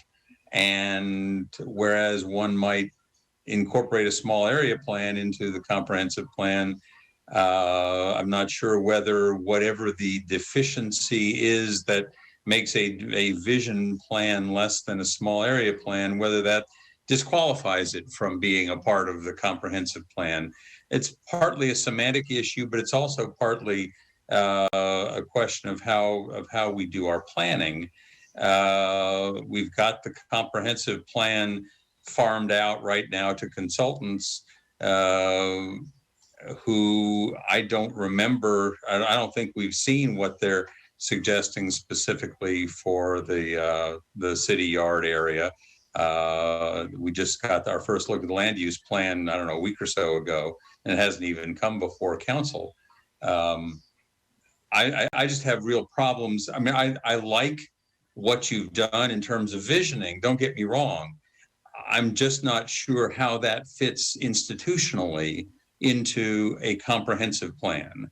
I'm not sure we're there yet. I think you've given us a great start for a lot of discussions that we need to be having. And one of the things I'll just say up front, one of the things that struck me as I heard your presentation to the Planning Commission was the recognition of the validation of it, of Star Hill as being a center of Black community life, of there being all I mean the things that you've mentioned. That's all an important piece of the community, and I like that. I'm just not sure from a planning perspective whether this is sufficiently determined and sufficiently agreed upon to be a part of the comp plan at this point.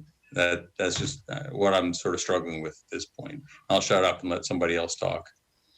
And I just to add before you all answer that question, because I watched the Planning Commission meeting, and so I think that would be helpful for staff to explain the difference between the small area plan and a vision plan, because during that meeting, and Lloyd, I think you, Councilor Hill, and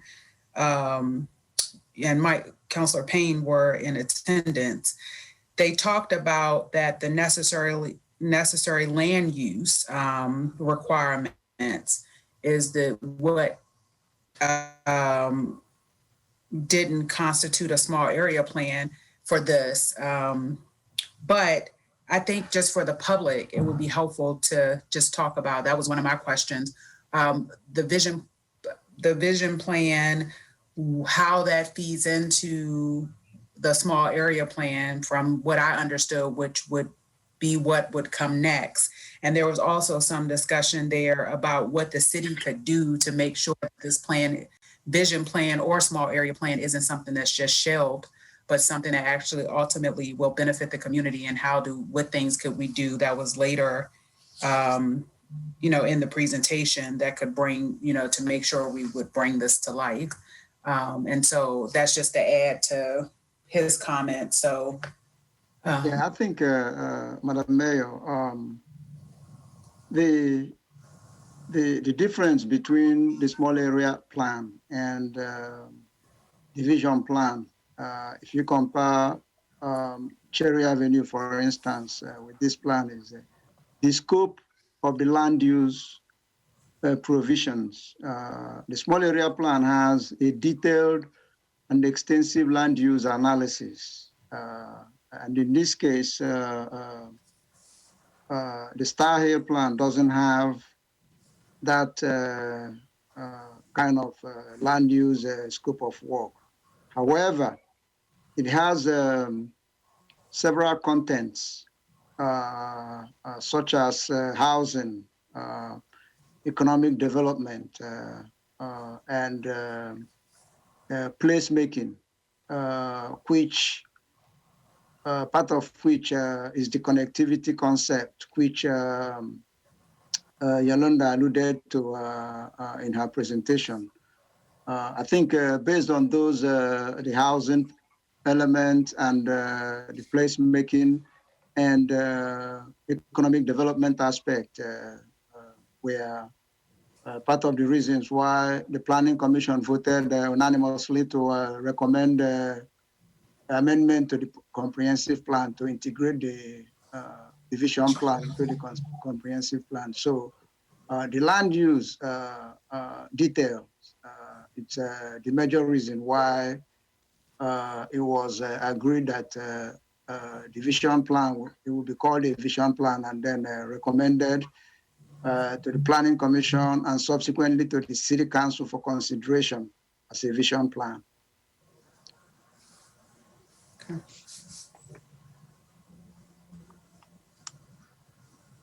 Any other questions? I guess I just trying to clarify where we go from here. So, however, so let's just assume we adopt this and it becomes part of the considerations that when we deal with the comprehensive plan, like what are the next steps after this? Because obviously when we first, when the previous council kind of came to this agreement, it was the intention that we would have like a small area plan that would be pretty clear and be able to be treated much like the way you just saw is happening over in the Cherry Avenue. So I'm just trying to understand like what next steps look like to get us some of the next steps, there are various remediation scenarios based on some of the analysis that staff did, preliminary analysis. There will be a need for further evaluation of, for instance, the city yards. And council need to know, especially the new members of the city council, there is funding in the CIP for environmental work, after this study is done. However, council has to give staff the directive to proceed with that. So that those are part of the next steps. If council, in its wisdom, decides that staff needs to go further, and conduct the environmental evaluation, then council will have to give staff that directive. The funding has already been appropriated, for that. So it will be up to the city council to ask staff to move forward with that. So those are part of the next steps in the process after you take action tonight. Mr. Ikefuna, the part of that discussion was centered around moving the city yard and what that cost would be. That's correct. Okay. And so would that be, will we do that at the same time as the environmental study? No, after Okay. it's something that actually think that council, the city manager need to have a revisit, Okay. To that discussion so that the new members of the city council will be privileged to that information and the discussion before council can make a decision whether to move to the next steps. Mm-hmm. Are there parts of this plan, if it turns out that the remediation, I understand that this is a vision plan. Are there other parts of the vision that don't include the city yard? If we find that remediation is just not something that can happen? Well, if I don't think you can reuse that site without remediation. Maybe the areas around Brown Street can be carved out and redeveloped for, it's got a good potential for development for housing. But in terms of wholesale redevelopment of a city yard, there has to be a remediation. And we also have to think about relocation of existing city operations there. So that's gonna be another thing that will happen outside that particular site, like you said. So actually it's the huge elephant in the room, trying to relocate the city operations and then where to locate them and how much it's going to cost.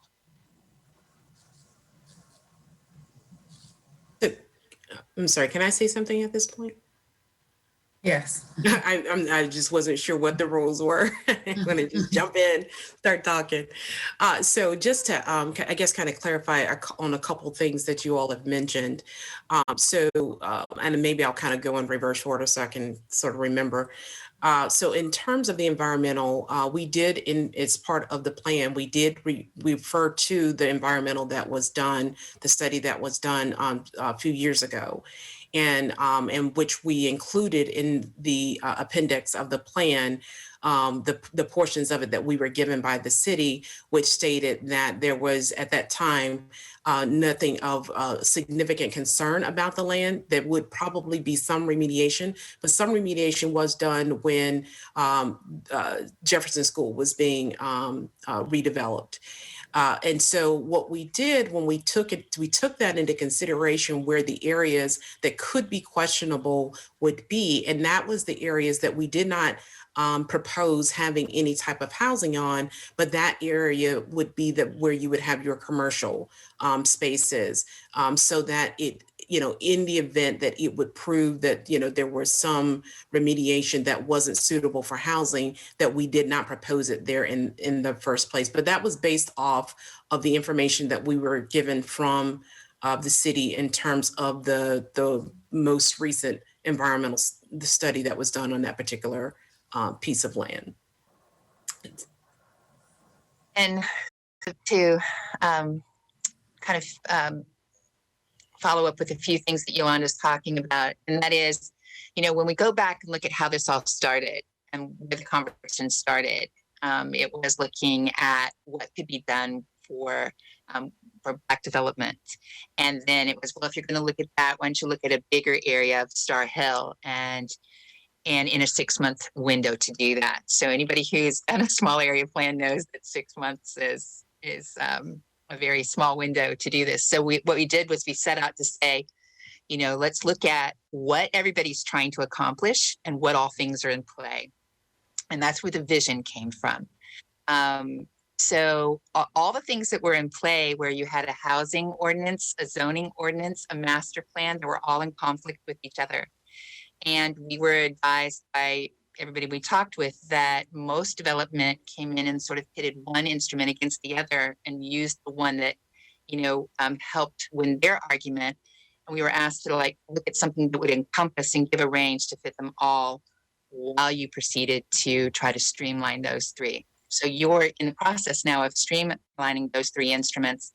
And this vision plan was set out to play with all of them and say, as you're modifying those things, if you hold this vision for Star Hill, you could then create the land use for this area around these values or these higher needs. So this vision plan is not a land use document, but it does set the bar for the kinds of things that are capable of being done here. So I don't know if that answers some of y'all's questions directly, but that was kind of the intention of why it became about a vision. The other part of that was, since you did have all these other things, we were actually on the forefront of them. They hadn't even been assigned to a consultant yet. what could be done as an immediate gain, as Yolanda had said, what's an immediate thing that could happen versus something in the near future. And so that was another element, that things could be done privately, publicly, from a community standpoint, immediate and more near future. So those are all variables as this too. And a small area plan wouldn't have accomplished any of those things, because all that is a guide, but it wasn't necessarily something that could have these other payoffs. So those are some of the reasons why it's a vision plan versus a small area plan. And there's more, but I'm just going to throw those out to see if there's more conversation that needs to.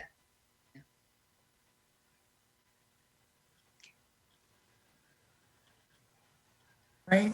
Any other questions? All right. Sorry, I mean, I think the only questions are just what other have, and I don't know if they have answers, but it's just What's the question? What can we do to just ensure that this isn't just another study on a shelf just because of the cost and expense of the next steps? I'm in support of it. My only worry is just if the funding and next steps never happen, So I think one of the ambitions of this for the first council members who seeded it,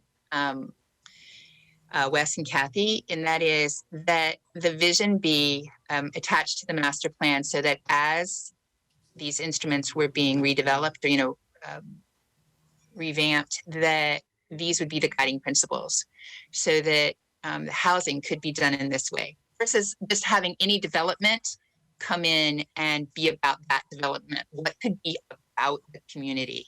And if you all backed this vision, then if anybody came in and tried to develop it, they would be developing to this vision. The single family houses, the multifamily, mixed income, mixed use kind of development, that people would look at creating the connectivity. That would be part of the expectation. And the idea of dreaming big, like the crosswalk, the Sky Bridge, that kind of came out of planning commissions. Where can you take even more connectivity? Because it already plans for like crosswalks and artful connectivity in that way. But Star Hill is right in the middle of your city, of where large development is happening around it. And it could so easily get consumed in that. That's what the residents feared. This vision is something that the single family homeowners embraced, because they felt like it cared for kind of a ring of development around it that would make them not fear that they had to leave their homes, so they get eaten by the big development. And so again, this vision got that kind of stuff. So if you attach it to the master plan, then any development would honor those higher priorities. And Yolanda and I did meet with the planning team when you brought them on board, and shared all of this with them. So it has already begun to influence the outcomes. Is that helpful? And I just want to add one, just onto that a little bit as well. Part of, and maybe this also answers your question, Mr. Payne. Part of what we did in the beginning of this, before we even got started with this plan, was just to also reach out to, in terms of thinking about how do things get paid. Should our city be the only one that is paying for this when our community is made up of more than just the city? And so how do we reach out beyond and look at what do those public and private partnerships look like? What are the other ways that things can get accomplished? Obviously, in the plan, we speak to a number of funding sources. Our partners from BLISC are on, which they are, really awesome and great and fantastic with community development. That's what they do. And that's one of the major reasons why we chose to partner with them through this process because we wanted to make sure that there was a way to ensure that there was also capital that could be brought to the table for whatever it is that could be done once the vision and the plan was complete. And so that's, why we made that choice. They have done tremendous work throughout our country and other communities. And that's essentially what they do. And they also help make sure that other people come to the table or other funds come to the table. But not only that, there are small things that we've that we actually in our presentation to the first council or the council prior to you all, that we talked about some low-hanging fruits, some things that can be done. Like for instance, the park. That's an immediate action item that can be done that, again, doesn't have to necessarily be all city funds. There's a way that parks can, the revitalization of that park, which is pretty much just 2 benches right now in green space, that can be funded through other means that allows for the community to start to see some return on the vision that they thought of and that they worked on, that shows some good faith on the part while the bigger things are being considered. Because we know those things take a little bit more time to do, but the things that can be done, like the calming of the intersections in some of the ways that we've suggested, the murals, those kinds of things, yes, those may seem like small things and don't necessarily get at the heart of the housing and the job creation that we're looking for, but they are a start. They are a way to show good faith as the other pieces of it are being developed out. Those are ways that we can begin to start implementation of the plan. And as Shelley also mentioned, the consultants, Roadside, when they came on board, we did meet with them and we spent a lot of time talking through the plan so that they could understand what they needed to take into consideration as they considered the other pieces of the master plan for the city that they were working on. And so they are just waiting for this plan to be adopted so that they can then roll it up into the consideration for the overall plan. And we did make suggestions on what zoning should happen and what ways the land could be used. It's just not to the level of specificity that say, for instance, that the Cherry Avenue plan did. Yeah. And I will say that there was actually no template in place when we started this project back in the beginning when we started this project. Now you have Cherry Avenue, but that it was delivered after this was delivered a year ago. And I think one last thing I'd like to say, Mr. Payne, is that if not all of this plan is done, all the individual parts are still doable. Like we really worked on making it not a house of cards, but an element of things that, like I said, if something can be done now and something can't be done for 10 years, then they all still would hold together as a vision. And also aware that the city has some big decisions to make with city yards. So what could be done around it that could still create community in ways that the community, not just Star Hill, but the greater community needed it to grow up as. So it is inclusive in that way. It's not a either or. And does this fulfill the requirement of the original contribution from the city? Yeah, by Mr. Blair, it was deemed that we had fulfilled the agreement. I think where the trickiness comes in is because that this agreement was made with council and not with the plan, not with NDS. And so the specificity in terms of the scope and also the fact that there was not a template for the small area plan that was part of the development within the Cherry Avenue plan. And so, so obviously there's been some changes in who we started working with and over time since we got started. So that's where I think some of it was the final expectations of NDS was a little bit different. One of the things that I'm sort of grappling with, and I mentioned this earlier on, I guess, but thinking about it more in terms of, by contrast to the Cherry Avenue plan. Comprehensive plans seem to be of at least many different sorts, but two sorts in particular. One that discusses, I've seen some that discuss sort of neighborhood by neighborhood, or at least study area by study area. And the comp plan actually includes the small area plan, or at least it includes the guts of the small area plan. We have not historically done a comp plan like that. Historically, we've got a land use plan that has some detail area by area, lot by lot. But other than that, it's very broad and frankly, kind of fluffy stuff. And one of the questions that I had in my own mind when we approved a few months ago, incorporating the Cherry Avenue plan into the comp plan was, what is that actually going to look like?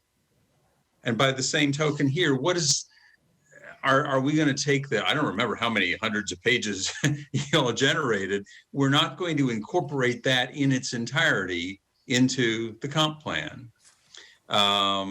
There are some recommendations that obviously we will want to include there, but as an entire document, it's not going to become a part of the comp plan.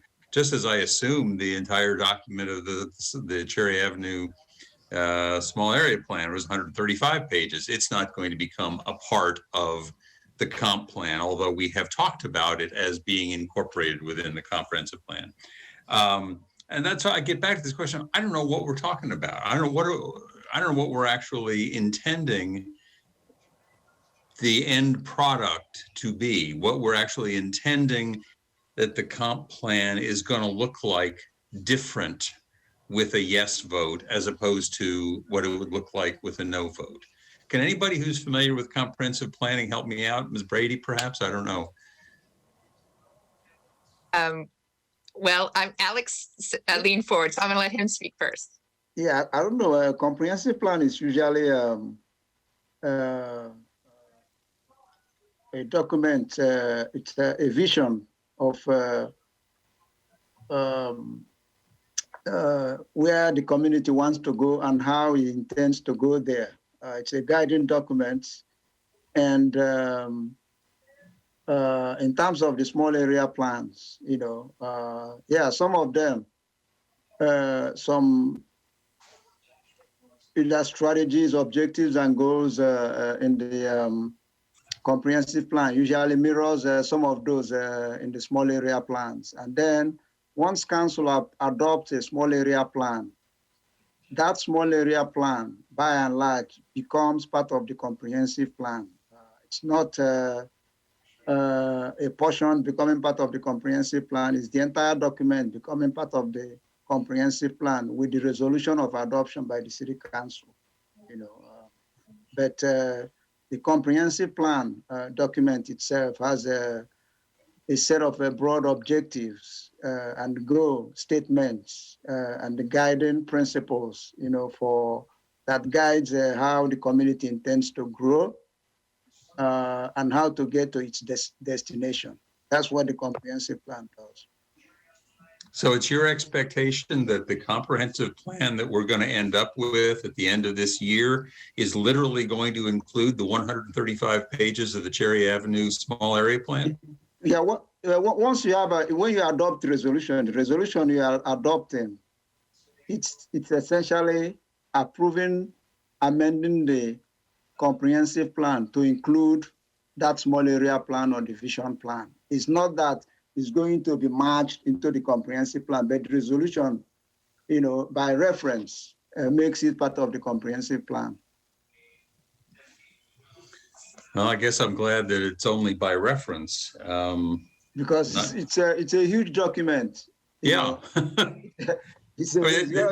Our entire comprehensive plan produced in 2013 wasn't as long as the Cherry Avenue small area plan, wasn't as long as the vision plan for Star Hill. Yeah. And that's why I said early on, I'm trying to figure out what this request procedurally actually does for us, or to us, frankly. And if I may, and Alex, please correct me because I'm having to remember back. I'm pretty sure the city also adopted the hydraulic in 29. That's correct. Small area plan by reference as well. That's correct. Prior to the Cherry Avenue plan. That's correct.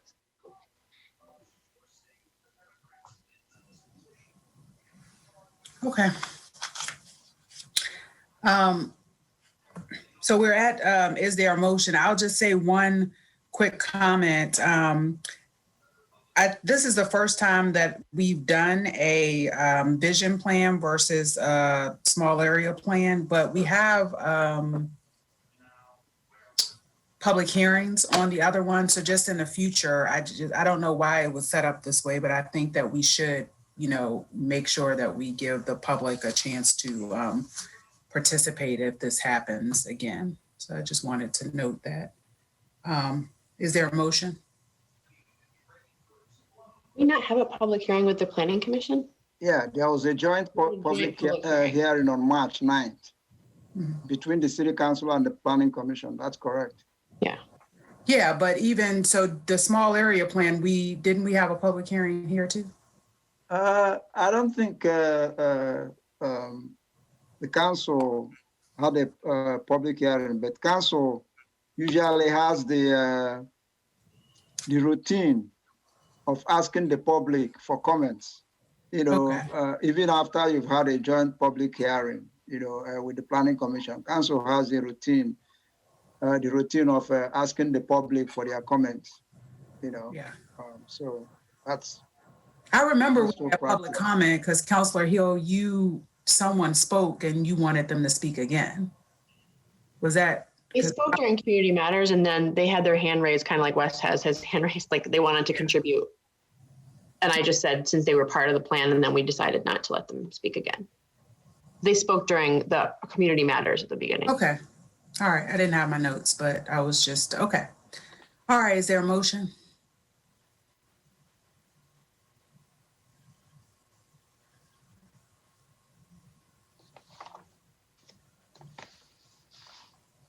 And move to adopt the Star Hill Neighborhood Community Vision Plan.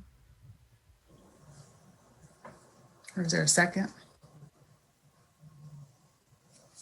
As expressed that way, I will second it. Okay. I want to be clear that I am not seconding a motion that it be made a part of the comprehensive plan. So we're being asked to decide. That's Yeah, not but what that the is motion what. was. Okay, so can you,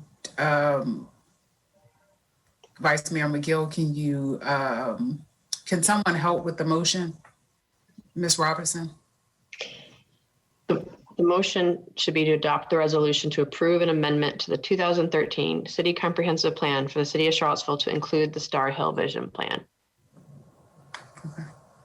I assume. So the agenda item, I mean, nothing prevents Ms. McGill or anyone else from making an alternative motion, but the resolution, the agenda don't think that memo. was her intention. Was that your? Yeah. That was not my intention. I intended to, thank you, Mayor. I intended to say, I move to adopt the Star Hill Neighborhood Community Vision Plan as part of our as part of our upcoming comprehensive plan to You're moving to approve the resolution that's attached to your agenda packet.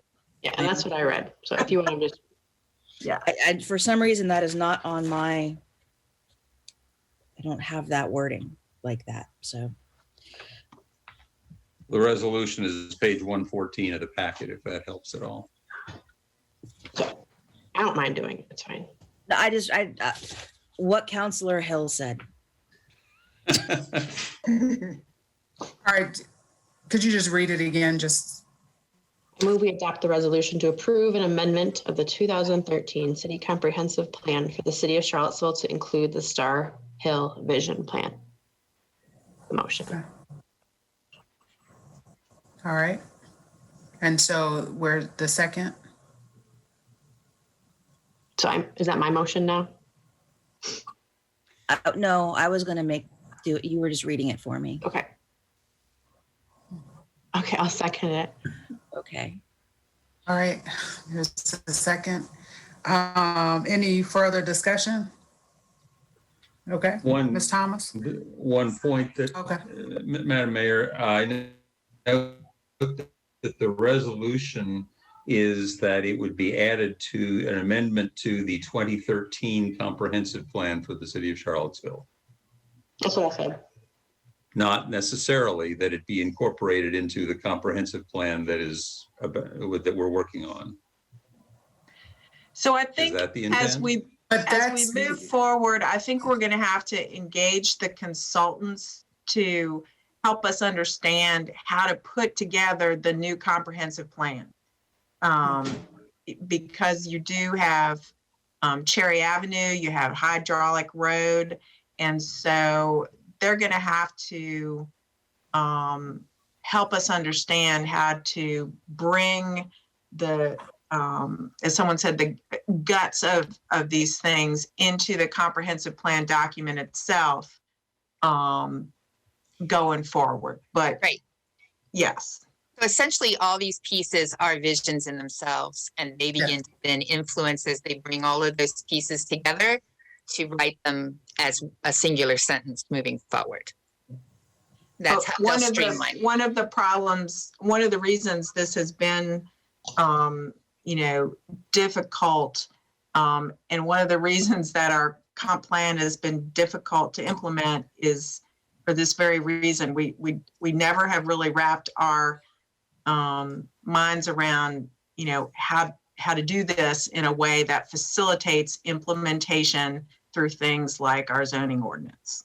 So hopefully the consultants working on the updated comprehensive plan can help us with that type of formatting and structure so that we don't have to keep doing this. By the time you look at all the things that are incorporated by reference, we have many pages of a comprehensive plan when you include all the things that are incorporated by reference, which we may or may not be tracking over time. And let me state my sort of fundamental problem with this, and that is that we are about to adopt, probably, if the votes are there, I expect they are, we're about to adopt a plan that would become a part of the comprehensive plan for the redevelopment of probably the largest parcel that the city owns. And we will never have talked about it. We will never have talked about it on the city council. We will never have heard directly from NDS about it. We are not ready to do this. It's a good vision plan, but it's not ready to be part of the comp plan. That's my objection. So I think I'm just wondering, so what I heard was that this is just like a step one, and that in the future, just as the other plans have come before us, that this Star Hill plan as a small area plan would come before us too. Is that not the case? Yes, and I do want to just clarify on what you are agreeing to. You are not agreeing to a specific development on City Yard. What this vision plan puts forward is a bit of a safeguard. It says, here's the kind of density you could put on it or not. Here's the, it could be all of city's, space needs and then some or not. That's your choice. What it does ask, as far as a vision, is please don't turn it into an industrial site and essentially kill a neighborhood. And if it were the case that this was locking us into a specific development, I would absolutely share Councilor Snook's concerns. I just didn't read it as doing that. I read it as opening up the opportunity for discussions, if that even happens sometime down the road, there's still space, like what kind of mix of housing there? Like, do we want a certain number at 0 to 30% AMI, middle income, higher businesses, et cetera? And we're not locking into any particular plan saying this is all going to be this one thing. Right, exactly. And when I said it sort of guides the development density as it moves away from the small houses in the center of the space, so that, again, somebody can't come in and put a 9-story building right in one of the residents' backyard. Again, their concern is that their voice has never mattered before now, and that they are being kind of eaten alive. That heavy, large, dense development is coming in and going to take out their homes. It's already taken out their parking spaces. It's already taken out their play spaces. It's feeling consuming to them. And so this vision did several things to guide future development, but not, and when I say guide, that also creates, it's saying, please don't put, like I said, an industrial site, a manufacturing facility in the backyards of Brown Street. And don't let somebody come in on the corner of Commerce and 4th and put in a 9-story building. It's asking, again, the zoning is asking it to kind of step back so that all of those beautiful 54 residential single-family homes in the center of Star Hill can be retained, not gentrified, not any of those things. So it guides the future development in very respectful, visionary ways. That's what we're asking you to buy into. And if that gets attached to the master plan, then any future development would honor those kinds of things. And they not only are representative of what the Star Hill community wants, but all of the greater community that we included in the whole process. Again, that was a part of one of the chapters in there of how, how we sought all of that input. But it feeds multiple agendas, multiple visions, multiple communities. We're asking that be safeguarded by attaching it to the master plan. And one of the things, essentially that what this is really doing is it's helping to really kind of seed Black culture and see this idea of racial and equity. Those are the guiding principles. That's the vision. So that as development happens in the future, some of the things that you're going to take into consideration are these guiding principles.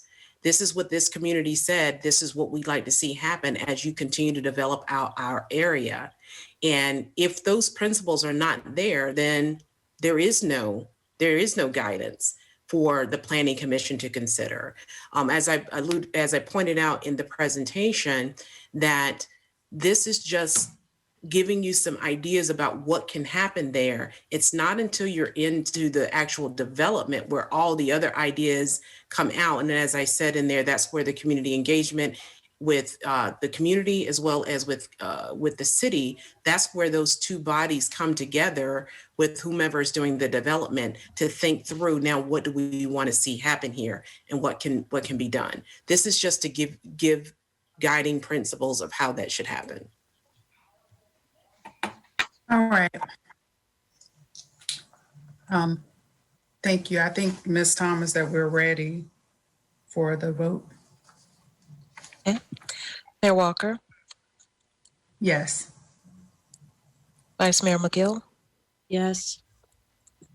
Councillor Hill, Yes. Councillor Payne, Yes. Councillor Snook, I guess you've convinced me. Yes.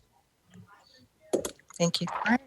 That passed. Thank you all, and looking forward to, what's next and the work that we need to do to bring this to life. Thank you all. We appreciate your time and all of the great conversation this evening. Thank you very much. Thank you, Have a good Councilor. evening. You too.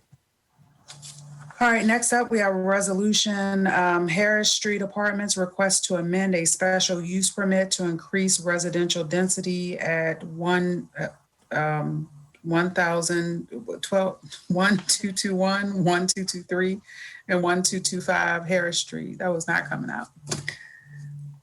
All right, and yeah. There's Brian. Okay. Madam Mayor, members of council, I'll keep this brief. This is a request for an amendment of a special use permit. You'll notice from the resolution that you have, it's a blue-lined resolution that shows you the changes. The applicant, in this case, Cityville Business Park LLC, has previously received a special use permit for additional density and height at the property located at 1223 Harris Street. They are requesting additional density on top of what was approved previously that would ultimately result in a maximum of 120 dwelling units. That is an increase from 105 dwelling units on the property. This was heard by the Planning Commission in March. They recommended unanimously that the application be approved. There are two corrections to the resolution that I want to cover briefly under the conditions. One is condition 1B, the highest point of the building is defined within city code, shall not exceed an elevation of 510 feet above sea level. That number should be 520. You previously approved 520. Our staff report mentioned 520. I think 510 got pulled from an earlier version of a staff report from the original SUP. And additionally, item 1C, the date of the site plan needs to be updated to, I believe, January 21st, 2021. Let me double check that to make sure. Yes, January 21st, 2021. I know the applicant mentioned some language. I don't know that the language, they suggested some language. I don't know that it changes anything other than just updating that date to make sure we have the most up-to-date site plan exhibit. I've discussed those changes with Ms. Robertson, and we're both okay with that. I'm happy to answer any questions you may have. I know the applicant is also present here this evening, should there be any questions for him. My first, just to make sure that I'm clear, when this was approved before, there were some conversations around how the adjacent land was being used to calculate the available land, but that land wasn't available. So I'm just, so how does this work into this new equation? Make sure I'm unmuted. Okay, I'm not muted. Yes, Madam Mayor, you are correct. There are 3 parcels that are that are a part of the development site. There's currently a 2-unit residence that's a white residence. It's a house that's painted white that most people can see from the street. If you're going down Harris, that's the one building on the site that you can kind of see. There's a low 1-story commercial brick building. Those 2 buildings would be demolished as a part of this, but the Habitat store property is also included in this site.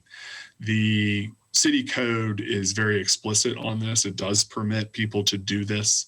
There's a section of the commercial and industrial ordinance in commercial industrial ordinance that very specifically talks about accumulating property for the purpose of measuring residential density.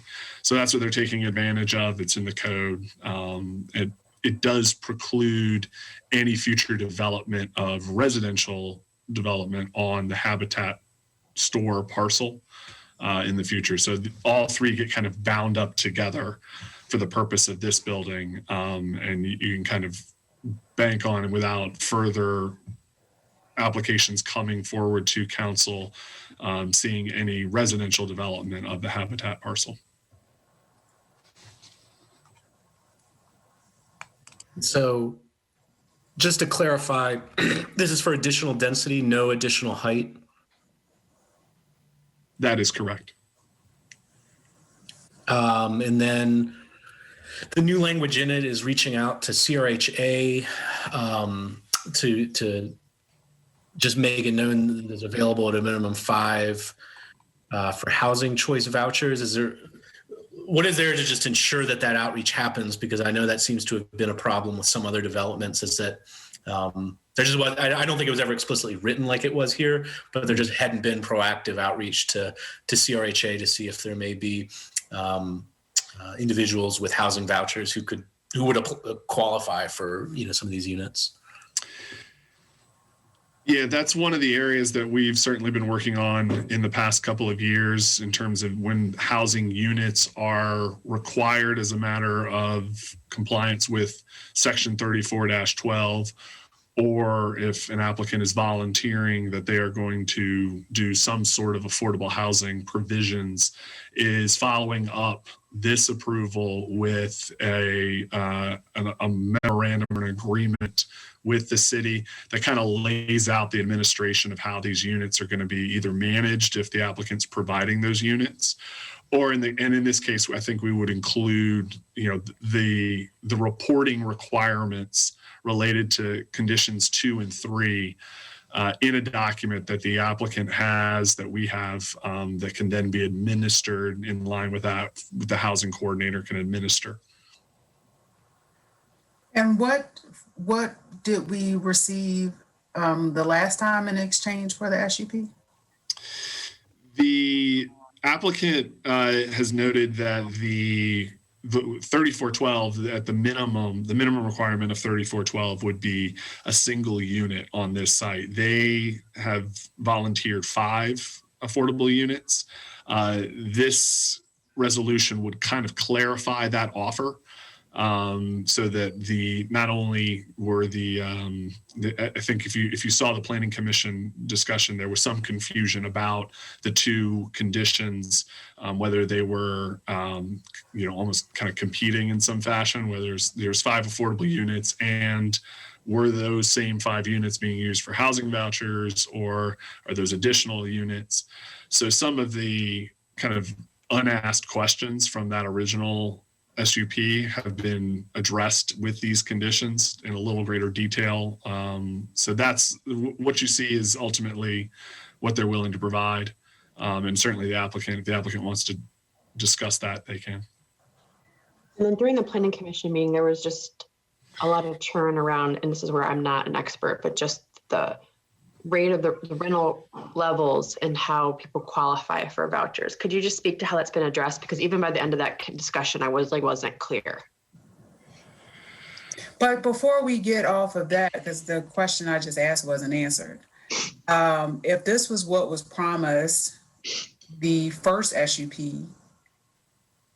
there's no additional benefit for the city. I mean, I know people feel like any housing is a benefit to the city. So outside of people who have that thought, you are now asking for additional units, and just clarifying language, which should have been clarified the first time around, isn't a benefit to anyone directly but the developer. There's no additional units provided in the application. Yes, that is correct. Mm-hmm.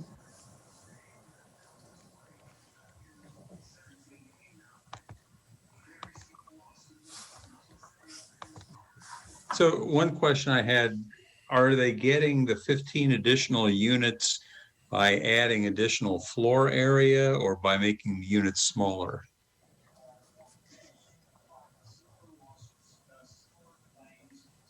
Brian, Brian, I'm happy to step in and answer that if you'd like me to. We spent some time rearranging some of the uses inside the building. We took some of the commercial space and made it residential use. We changed some of the floor elevations to net out in actually another level and part of the building. So we were creative about working within the footprint of the original building to net out more residential units. So that's where the 15 extra units are coming from. I mean, I confess that the first thought that I have when I see something like this, particularly after I remember how, in some ways, how contested it was the first time around, is to state it bluntly, I wonder whether we're getting a bait and switch. did we get a less controversial proposal a year ago, and now we're getting a denser proposal than we might have a year ago? I mean, I am still one of those people that Nakia Walker was referring to a moment ago in saying that I think that any density is going to be better overall. So it doesn't offend me that we're looking for more residential units to be put in here.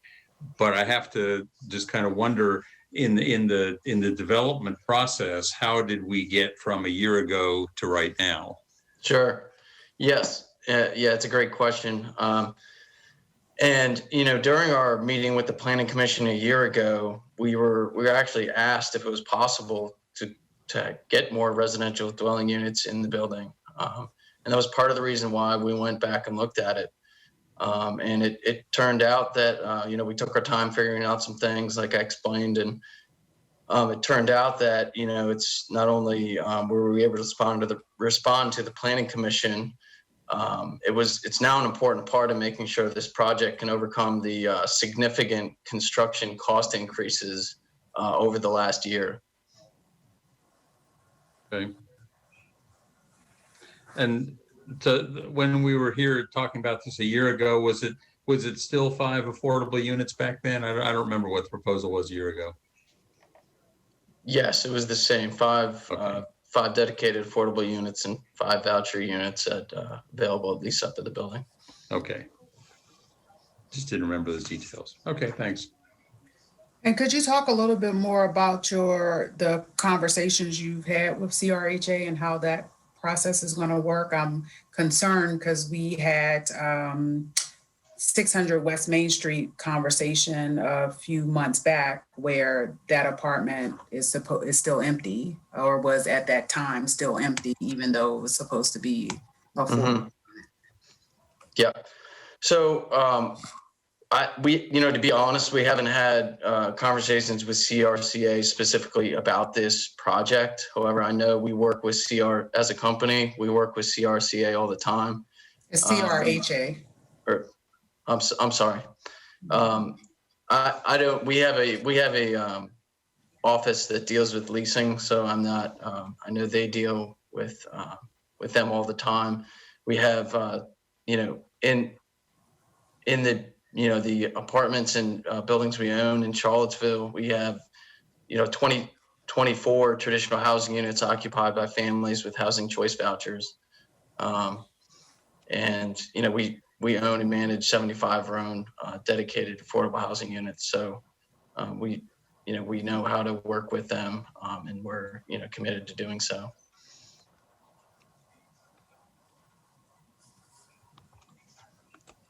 All right. Any other questions? I just still had that question around just the voucher question that I asked earlier. During the discussion with the Planning Commission, I just wasn't sure how it got resolved, that there was a concern around just the level of the rents qualifying for vouchers. Isn't that a discussion? Am I making this up? No, no, I recall it. I don't know, Chris, do you have I think the rents? Yeah, I think the intent of that comment was they wanted to clarify that we were, by offering 5 units to voucher holders at lease up of the building, that those units would be set at rents that voucher holders could afford, and that is our intent. So we have no issue with that. One question that comes to mind is, under new state law, everyone is required to accept housing vouchers. So what unique benefit is there here, since people are already required to accept vouchers? Sure. Yeah, we accept vouchers at all our properties. And I think the way it works is, if a voucher holder comes to a property that is set at a rate that is above what the voucher would be allowed for, the housing authority does not let them use the voucher at that unit, is my understanding. So I think that's why the comment came up at the Planning Commission. So in essence, you're committing to having rents at a level where someone with a voucher is capable of using it, and then giving them just saying you would in theory take them, or having the goal of there will be a minimum of 5 people with housing vouchers. I'm just trying to ascertain what is different than what would happen with this not in writing. I suppose, I suppose a developer could say they're offering, I mean, they're required to, so they don't have to say it, but, advertise that they're taking vouchers at this property and then not have the rent set at a level that, the vouchers, that the housing authority would approve vouchers to be used at that property. So. Well, it's not them approving it, it's mandates from HUD. So I think that because we didn't bring this up, I just want to say that. And if you are going to use the vouchers as the reason for, I guess, part of clarifying something that should have been clarified a year ago, as the reason for why this should be approved, I think for the counselors who are going to consider this, a conversation with the housing authority should have been a minimum thing that would have occurred by now, so that we would be clear this time, so it wouldn't be vague and you wouldn't need to clear it up at a point in the future, what the city is actually been for this, these added units that you'll be receiving. And so I think for all of us, based on what we say we want, whether you want just more housing in general or more affordable housing, if someone is coming to the table and asking and offering this, it should have been clear a year ago, and it definitely should be clear today about what this will mean. And at least the entity that they will have to work with on this, that a conversation would have been had, so that when we're talking about tracking in the future and the accountability piece, that we have set that stage from the start, to know that at least the minimum that's being offered, that which I know is higher than the 1, but I would have hoped that, if there's additional units that are being requested, that council doesn't have to be approved, that using the same agreement that you received the first SUP over, whether the code allows for that habitat lot to be used in the first place, that's just another workaround, but trying to figure, just to make sure that you're actually 100% clear this time. And if I may too, I just want to remind everybody that, this building, we are trying to build economically, to keep economically priced apartments for, Charlottesville workers. This is not, we are trying to keep the rents down in the remaining units, the remaining 110 units, for other people that are, economically priced and maybe not considered affordable housing, but more affordable than other apartments in Charlottesville. So what's the by right number of units again? I think 51 units, I think, by right. And the first SUP request was It was for 105 units. And now the second request is you're adding 15 units. More.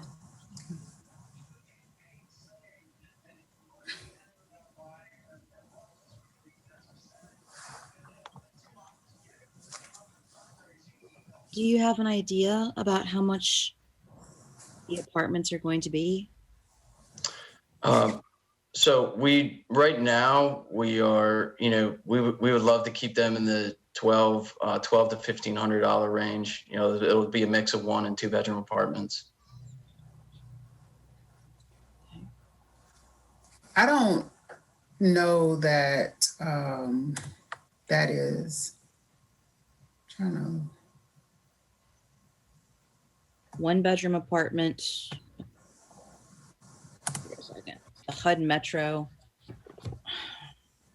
I always get the efficiencies in the 1 bedrooms mixed up on the fair market.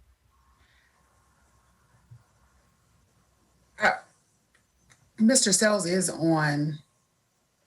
Can we ask him that? Because we just had this discussion. I don't remember and I don't have the paperwork in front of me.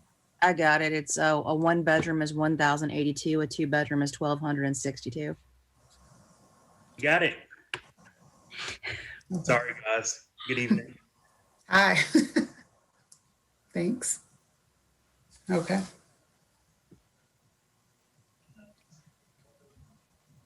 So then so at a minimum, I think that conversation probably needs to be had so that we will know what,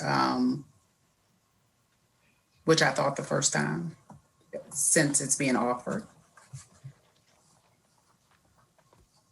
Yeah, the units need to be able to be qualifying for vouchers.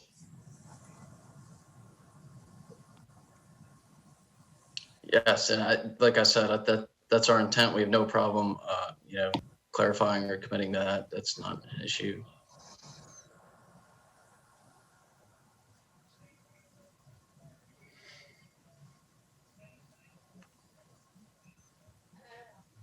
Well, and my thought is, I think given the state law, the benefit is perhaps a little overplayed, but I think to me, the change, additional density is not creating any adverse impact if the building's already being built.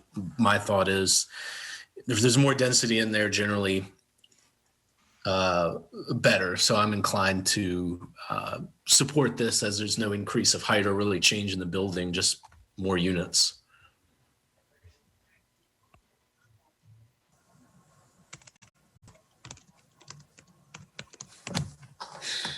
Ready for a motion? Okay.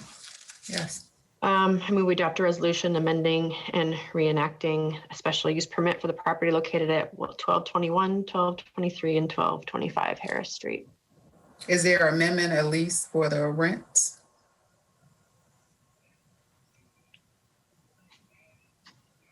I mean, in terms of just ensuring that they have qualifying rents for their vouchers. Yes, that's what he just said. Yeah. I was feeling like it was implied in there, but if we need to make that more clear, it's fine. Staff, do you all feel like it's clear enough this time?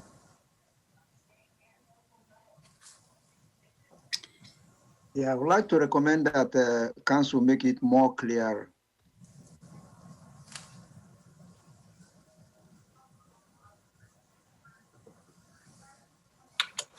So in addition to notifying, I mean, they have to ensure that rents are qualifying for vouchers through if they don't qualify, that doesn't matter. So that's what I was just trying to get, that language. Yeah. Okay, what's the language? Is that sufficient?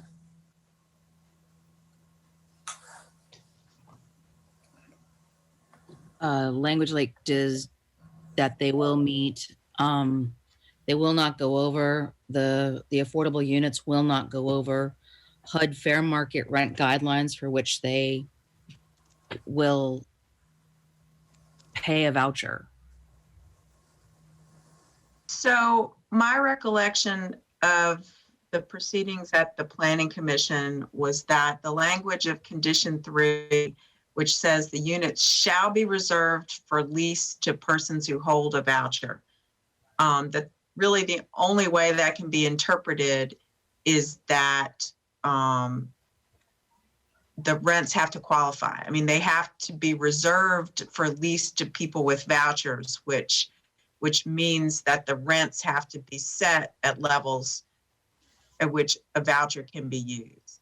So that's the Planning Commission, my recollection, Brian, unless you tell me otherwise, but that's why they left it with this sort of mandatory language, because they spent a substantial amount of time kind of talking around the rent issues, but they're, to incorporate all of those into an SUP condition is difficult. But if Mr. Sales has any suggestions for language, they would certainly be welcome. But the intention of this language was that the only way it could be interpreted is that the rents have to be set necessarily at levels where the vouchers can be used, because those units have to be reserved to be leased to people with vouchers. Lisa, I really like that language you just used, that the rent has to be set at the level vouchers can be used. Then you can include that as part of it. During the first 2 months for which dwelling units are leased within the building, 5 dwelling units shall be reserved for lease to persons who hold housing choice vouchers at rents for which vouchers can be used. Thank you.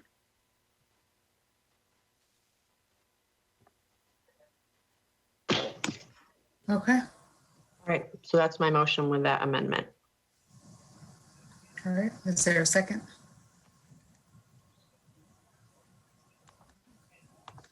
I'll second it. All right. Any further discussion? Ms. Thomas?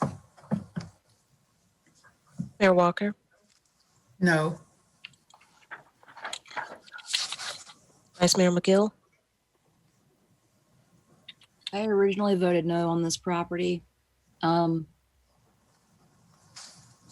It's going forward anyways. If adding 15 more units helps bring some of the costs down so that the rest can become more affordable, I'm a yes. Counselor Hill, Yes. Counselor Payne, Yes. Counselor Snook, Yes. Okay. That carries 4-1. Thank you all.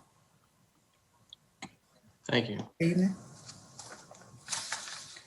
All right, next up, we have a resolution, council rules and procedure amendments, 1 reading.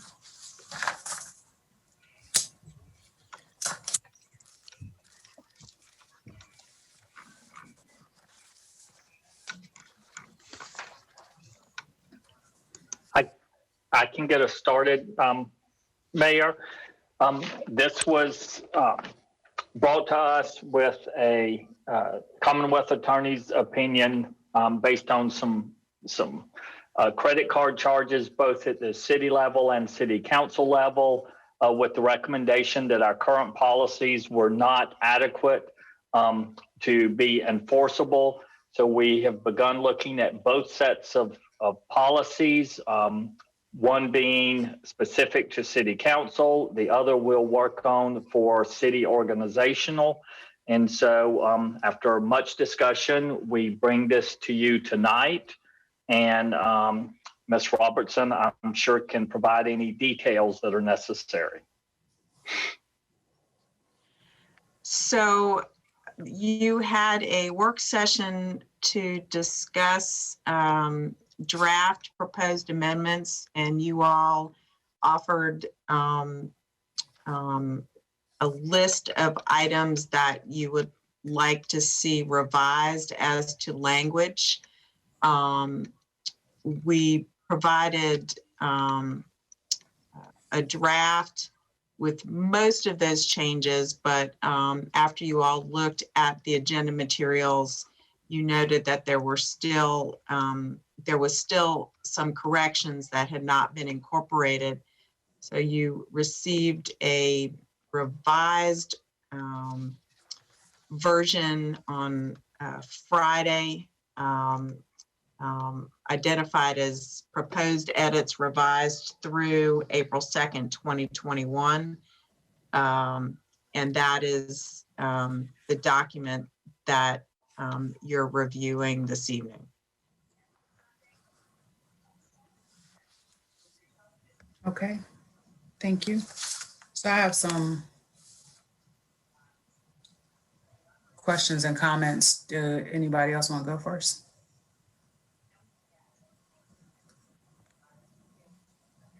No, okay.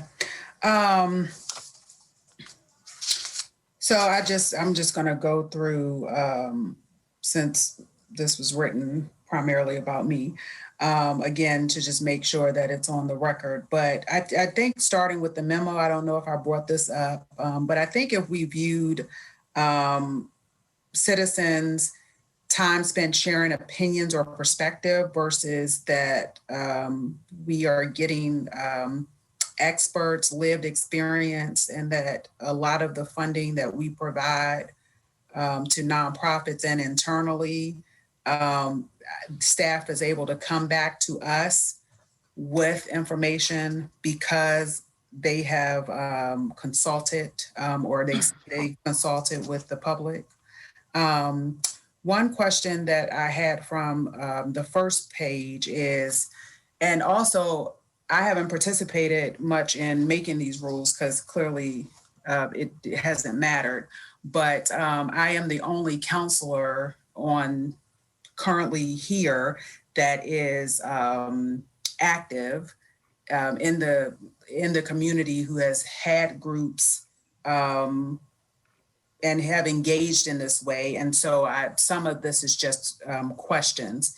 So if I'm having a meeting and I want to buy pizzas, or me and Dr. Atkins I was having a meeting at West Haven. Dr. Atkins joined me. This is saying that I need to ask at least 2 other counselors to agree that I can purchase food for a meeting like that, or is that going to be possible? Because the way I'm reading this is that I'm going to have to get permission and then notify at least a day earlier, at least 1 day for a situation like that. Or that may not even be an individual purchase that I can make with my card. So you have to look at the language on page 131 of the agenda materials. So the first question you have to ask is who is meeting? Mm-hmm. And so is that group that's meeting a board, commission, committee, subcommittee, task force, some entity created by city council to either perform a delegated function of city council or to advise the city council? So in that case, so I have markups for this page too, but I'm asking, so in a situation like that, what if counselors want to, one day I'm not going to be here and one day you all are, it's not going to be a pandemic and you all are going to want to go into the community. So what are the steps if I want to have a community meeting just for engagement, which is how are you all doing, and going into their neighborhoods to meet them where they are and to get feedback from them? What can I do in a situation like that based on this policy? So if this policy were in effect, and I'm going to use the page numbers from your agenda, you would go to page 131 and you look at paragraph C. The first question you'd ask yourself is, did city council itself establish this group? If the answer is no, then you are not going to be able individually to expend city funds to support that group. That's not to say that there's not some other way to approach that. You could talk with the city manager. I don't know, it just depends on what the nature of the group is, what the purpose of the meeting is, and that sort of thing. But the first question for you as an individual counselor, which is what this policy is dealing with, is did city council create this group for a city council purpose? And if the answer is But no, it's not. then you couldn't expend that money. It's not a group. The example I'm giving you. So I had back in 2018, I met with community members in West Haven. I had dinners that was supposed to be just something to do regularly, to go into the neighborhoods, meet with them, talk to them about how things were going, what they would like me to focus on because they're constituents. And so as a part of this, we had dinners for the families who came to these meetings. Then the answer would be no, you could not do that under this policy. All right. And is that because of state law or just strictly the policy itself? So this goes, it's some of both. So first of all, city council has a pot of money within the city budget, like any other department of the city. And city council is supposed to determine how it wants that money to be expended. One of the requests that Mayor Walker had of us after the work session was whether we would contact the city of Richmond to see how they approach these things. The city of Richmond, this Richmond City Council, both has an expenditure policy, and while they have decided that they would like to give each city councilor some money to expend, they also sent us a copy of their budget document and told us, reminded us that as part of state law that talks about how you set forth discretionary budgets for counselors within a budget document, the budget document has to actually set out the categories that each counselor is going to be able to spend that money in. So you as a body can decide to allow individual counselors to expend a certain amount of funds on a discretionary basis, but it still has to be serving, promoting some sort of purpose of city council generally, or some sort of city business. So if a counselor talking to the community to see what their current needs are is not city business, then what constitutes city business? Well, that piece you all have to decide among yourselves. What do you all collectively believe that the money within city council's budget should be expended for? To you, individually and collectively, what activities are reasonably part of your obligations as city councilors?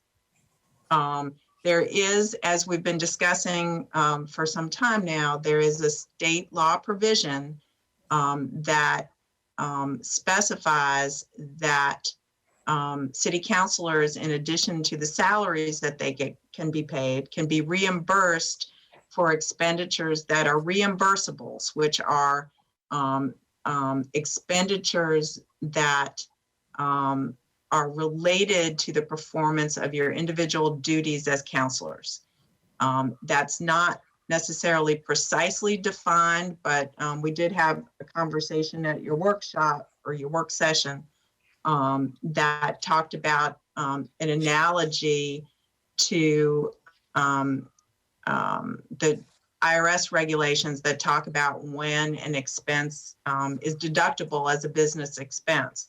it's not an apples to apples comparison, but you all have some say among yourselves as to what you consider to be city council business that is all right for either one of you to submit an expense reimbursement form for, or to use a credit card to charge at the outset. Do we know in terms of Richmond, when they have meetings and events, as their anticipated expense, description, justification, and constituent outreach, do we know what that meant for Richmond? I don't know if Ms. Thomas had specific discussions with people. I know if you look in their budget document, in the categories for which their individual allocations could be spent, it was for meetings and for certain grants and that sort of thing. But Ms. Thomas may be able to speak to that.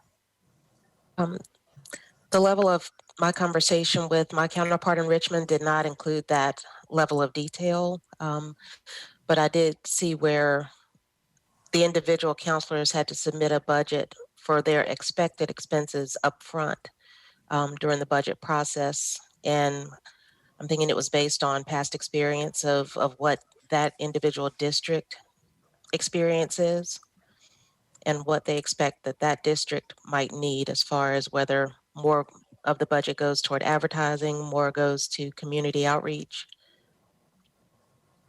Yeah, and so I think that's something that should, even with this example on one of them, the 7th district, they have district youth programs and youth activities, 25th Street Community Block Party, RRHA Community Day programs. I mean, the youth day was $3,000. The 25th Street Community Block Party is $1,000. Senior Informational Fair, $2,700, a little bit over that. So, and this one at the bottom, it says district meetings, refreshments every other month, $1,200. So if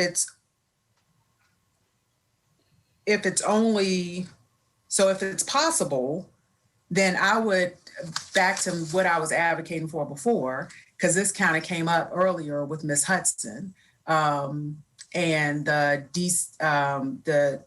deputy city manager, where I advocated for a year and a half for that position very strongly.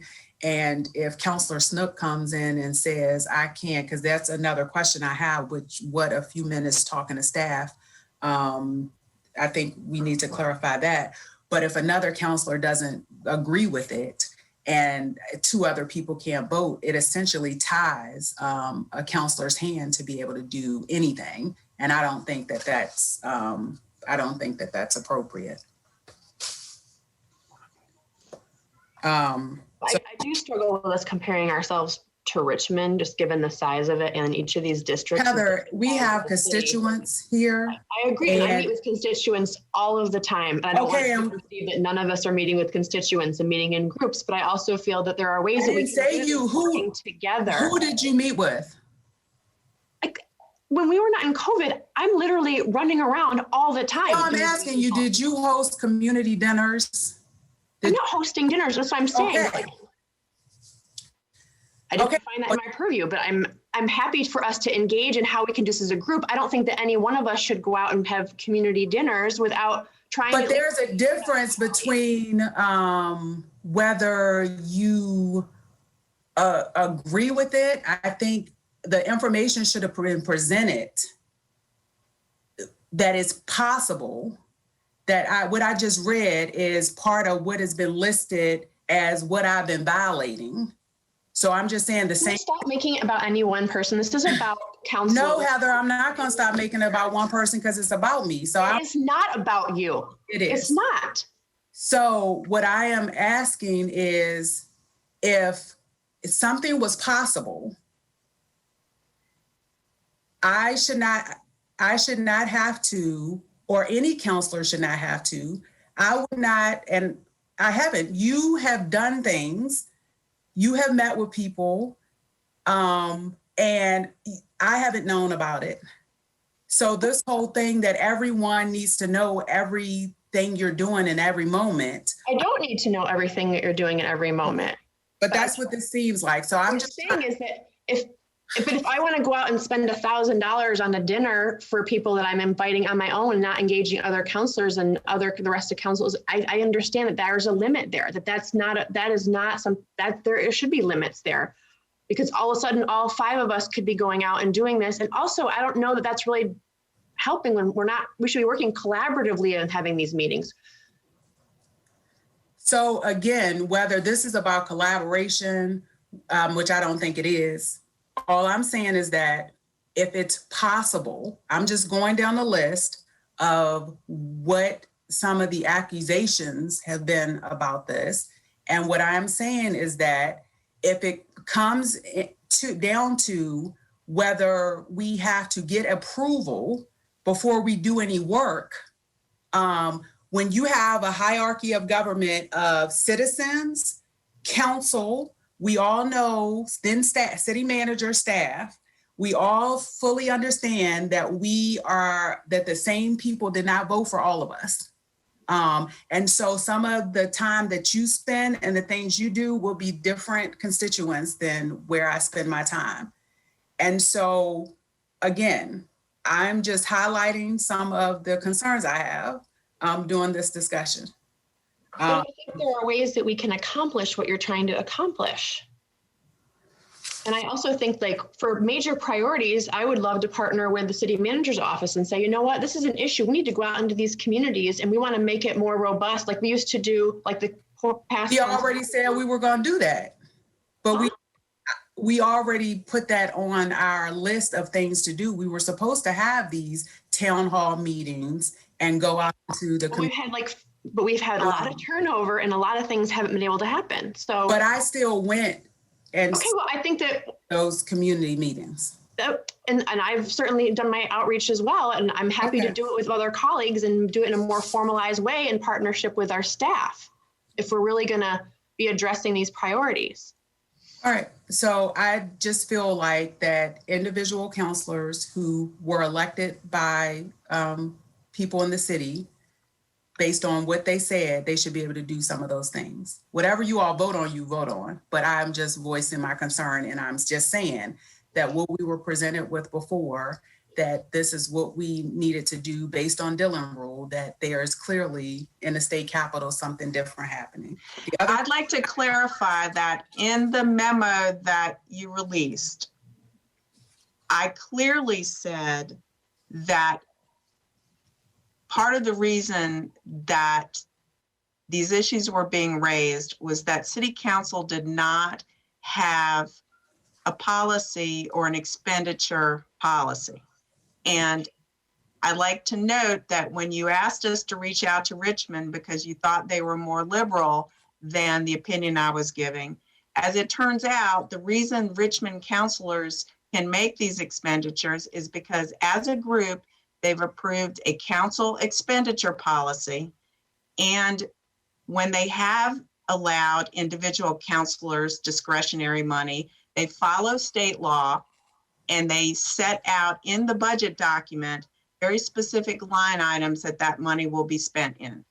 And so what I told you originally was originally presented to us. If you look, it is. If you look in the February memo that you released, there is a reference to the fact that I told you that City Council has not approved any individual councilor to enter into contracts or just expend money in this manner. Okay, but there was also a December 8th memo that I didn't release where the Commonwealth Attorney had already told you the same thing that you wrote in February. Okay. So I'm now on page 122. We started the meeting today, I'm assuming because of the time here at 5 o'clock. Are we gonna change this to 5:30 or are we gonna leave it at 5 o'clock? I'm under closed meetings under number 3. Because on the days we have the meetings that start at 4, right, those meetings go for an hour and a half. The policy that was adopted last was for the meetings, the closed meetings to start at 5 o'clock. We started having those, and then I was notified to start the meetings at 5:30. Yeah. So can we? The rule says generally anyway. I don't know. We need to get too hung up on that. Well, But I think my question was whether it needs to be in the policy at all, if it's a general, if it's not set. And we can just base it on what our needs are for that meeting. Yes. All right.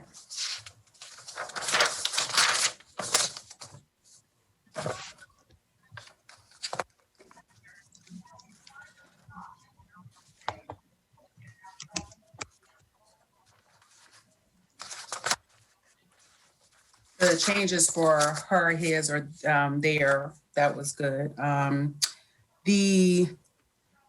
I'm on 131, Section A. So a question or request that requires only a few minutes, I think that I hope that we would clear that up, because I think every staff member could think that like a few minutes could mean just different things. And so is there a better way to state this so that if,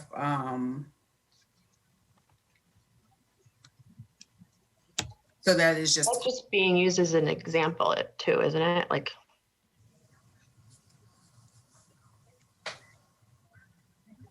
Try to further clarify the main point, which is the counselor who has a question or wishes to request information may contact, if any event when asking questions to staff members should advise council manager the same. I mean, I'm not sure, like.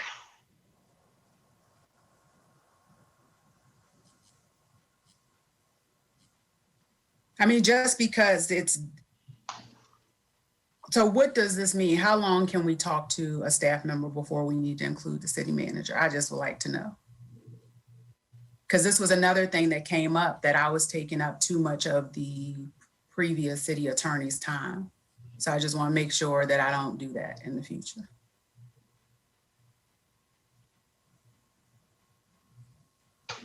And a few minutes is just not clear to me.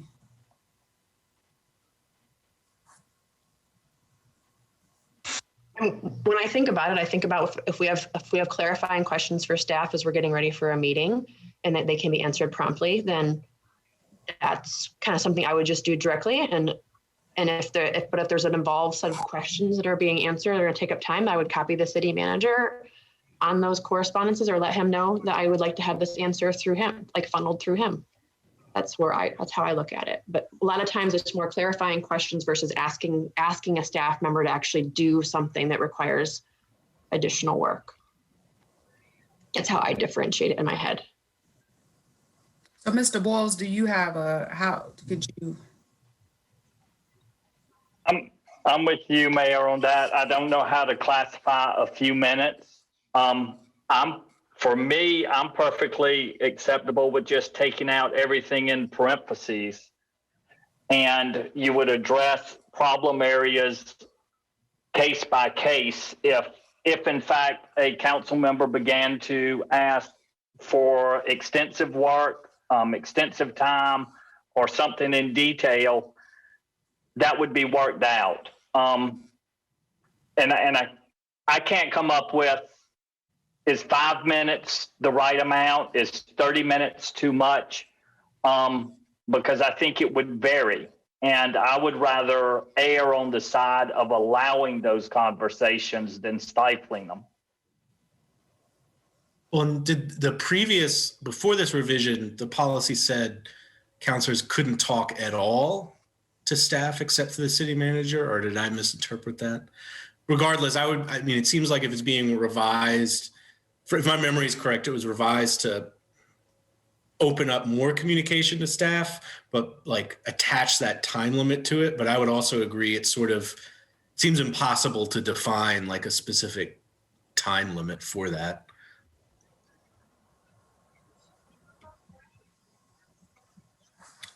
Okay.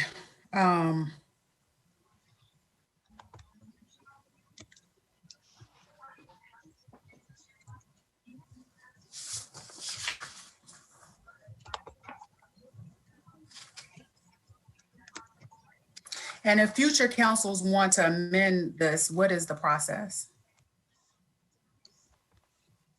It's the Boyle same said that every process time as a new this one. council is seated, that they were going to be having that part of the orientation and provide an opportunity at that time for one of the opening work sessions for this to be revisited. Is that what I understood? Council can revisit this anytime it wishes. These are council's adopted rules, so it just takes a council vote to change them. Okay. So on page 133, I think it clears up at a later point now, but if there is a need for, because we were having this decentralized buyer, I think that is now cleared up, that as long as you turn in your receipts for an item, like if I wanted to buy a notebook or paper, I can turn in a receipt for that. I don't have to send that email or call staff to order that. Is that the case?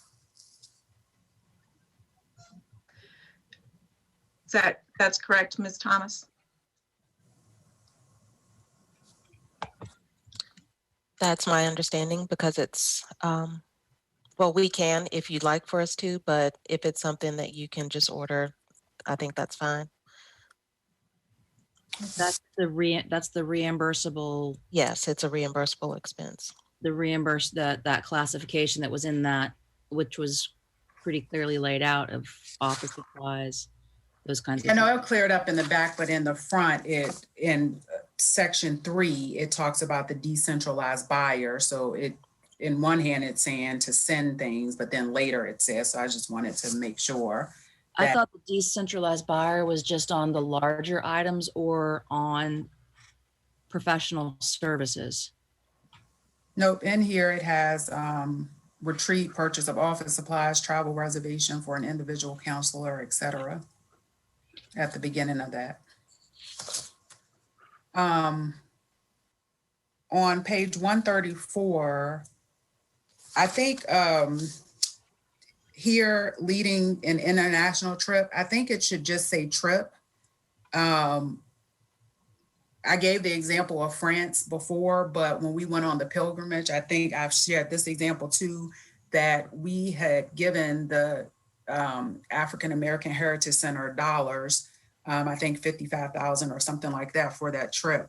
But at one place we were at, one of the hotels, Dr. Douglas' card didn't work. And so we had a conversation. They were trying to work it out, but for me paying for that expense. Luckily, someone else put it on a card or something. I don't remember exactly the process, but I know that this was another example where, and they would have just transferred the money back to the city was how the conversation went. But so I just think international trips should be removed from that because it has happened in the States too. And yeah. All right, so that's all I think I've covered everything else. And it's the same questions that I have. This seems more restrictive than doing, the other example I did have was here. I think when the $150 that wasn't eventually approved for the attorney was, didn't have anything to do with that person being, an attorney. And so I just want to make sure that I state that again, but there may be times. Wasn't it a $300 request, Mayor Walker? Was it 300? Yes. Yeah. Okay. So the $300 request, and it was for the same guidelines of attendance that other people had been through. And I think whenever we have the conversation, Vice Mayor McGill was bringing that up on how do we have a more uniform policy in place to pay constituents for their time who may not have the space and leisure that some of our other wealthier citizens have. So I hope that we can have that conversation sooner rather than later. I agree. I think council has broadly said that they support exploring that.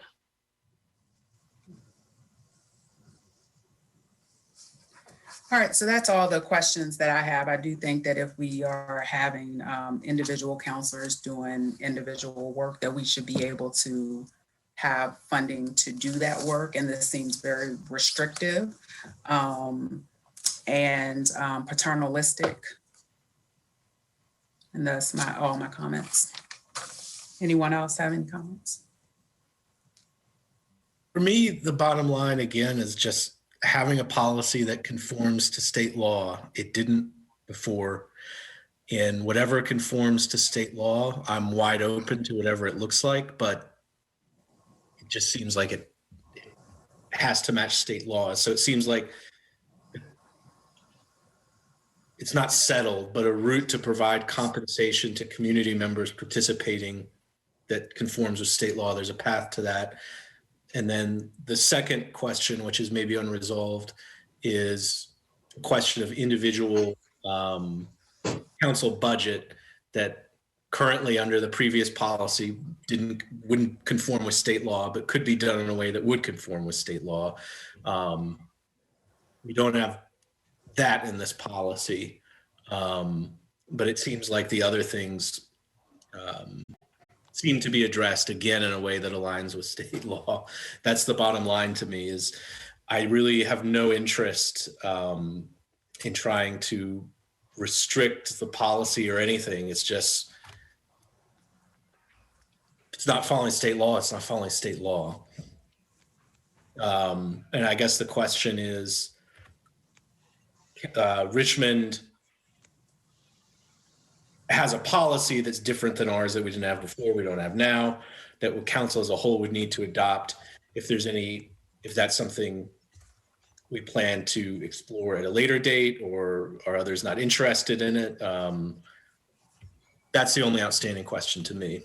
Well, I guess what would it take for us? I mean, it sounds like we'd have to have a line item budget that's approved at the beginning of the fiscal year that kind of states the types of expenditures that each counselor is forecasting they may want to incur. And then as long as they stay within that budget and the council as a whole approves of that budget, then there is some flexibility that can be followed. Is that what I'm understanding to our staff?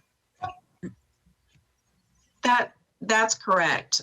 When I spoke with the Richmond City Attorney, even within those individual expenditures, what he told me is that each individual counselor then becomes responsible for making sure that the money's being spent for a purpose that's allowable under state law.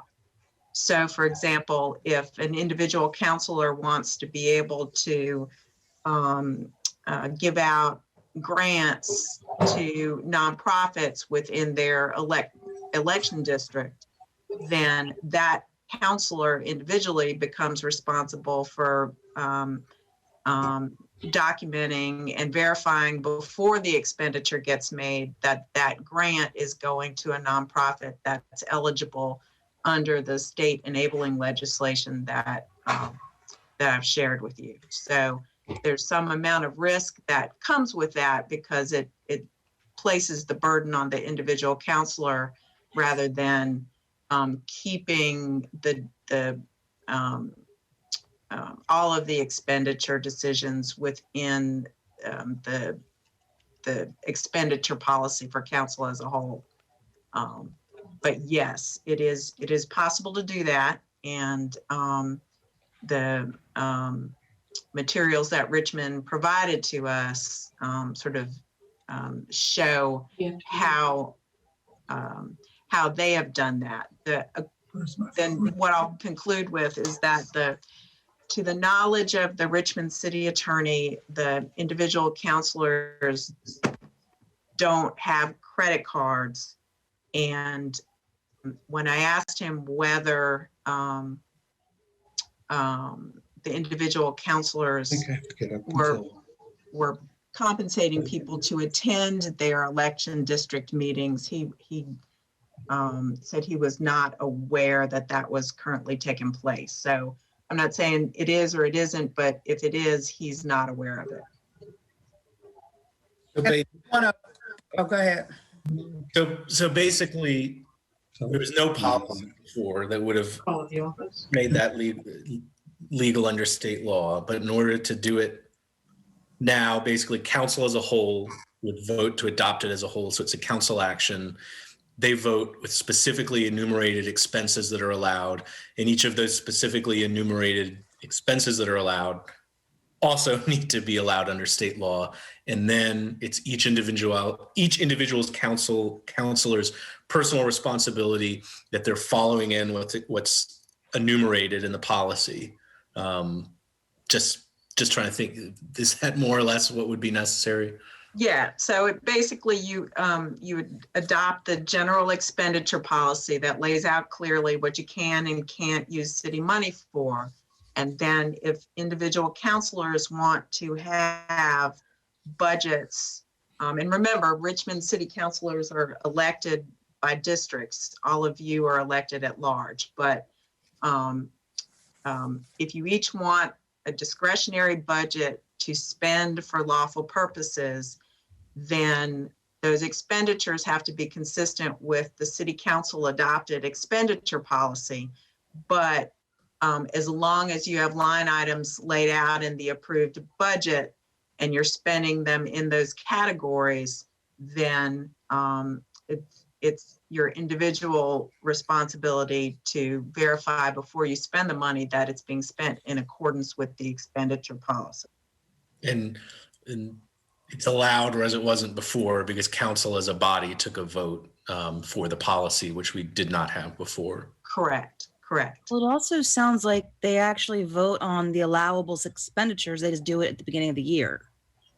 They do it as part of the budget. As part of the budget. So it's like, it's 15, it's, it would be like if I wanted to say, okay, I want to have community dinners. And I'm going to put in the budget, $1,200 for $100 a month for community dinners. But I'm doing it for the budget season, the year in advance. So what we're saying is we're not putting it in the budget. We have to vote on it as they happen. Like you could bring it forward to council now to vote on something like that is that right? So I guess you want to answer? Because I had a thought based on what you said. So going back to the mayor's original question tonight, you all have to define for yourselves what expenditures you believe are within the duties that are required of you as individual city councilors. Those are reimbursable expenses. So if you don't articulate now in this policy that any of you can go sponsor community dinners and that money that you use will come out of your city council budgeted funds, then you won't be able to do that. Reimbursables right now are really defined, at least in this policy, as the more traditional types of things, such as office supplies or travel expenses or that sort of thing. If you all as a group believe that going out and having these meetings is a necessary part of your individual duties as counselors, then you need to, if you're talking about buying pizza for a meal, that's one thing. If you're separately talking about paying people to attend that meeting, there's a separate issue, a separate legal issue by virtue of the fact that the group needs to be a group that's been established by city council to be paid. Right. Any sort of cash remuneration thing like that has to be that quid pro quo. It's got to be a council designated, a body designated by council. But something like food to encourage could be potentially considered an expenditure if we put that in our express If you allowance. all say that as part of a reimbursable expense for any counselor's, the performance of any counselor's duties, that counselor can spend up to $1,000 per fiscal year for refreshments for community meetings, then I think that that is within some amount of discretion you have to establish a standard for yourselves as what is a reasonable cost associated with performing your duties as individual counselors. And so I think that's helpful because like when I had the dinners, those individuals who came to a dinners are not one of the people who got the, I think it was what, $850 to date since 2018 in gift cards. An example of a group that got gift cards was like when I was having some community sessions, panel discussions. I gave the example of having a screening for when they see us. The citizens who participated in that, they received gift cards for participating. When I was working on Home to Hope, the community sessions that I had for Home to Hope, those individuals received gift cards. The dinners, I did not give people gift cards. And this was from a practice of, since I worked in nonprofits, that we did. So I did not think that it was something that was problematic because some of those nonprofits also receive funding from the city. And so, yeah, and then I just want to, before you go, I also want to clarify that, again, this is about how budgeted funds get expended, at least in part. And so Home to Hope is now a city department.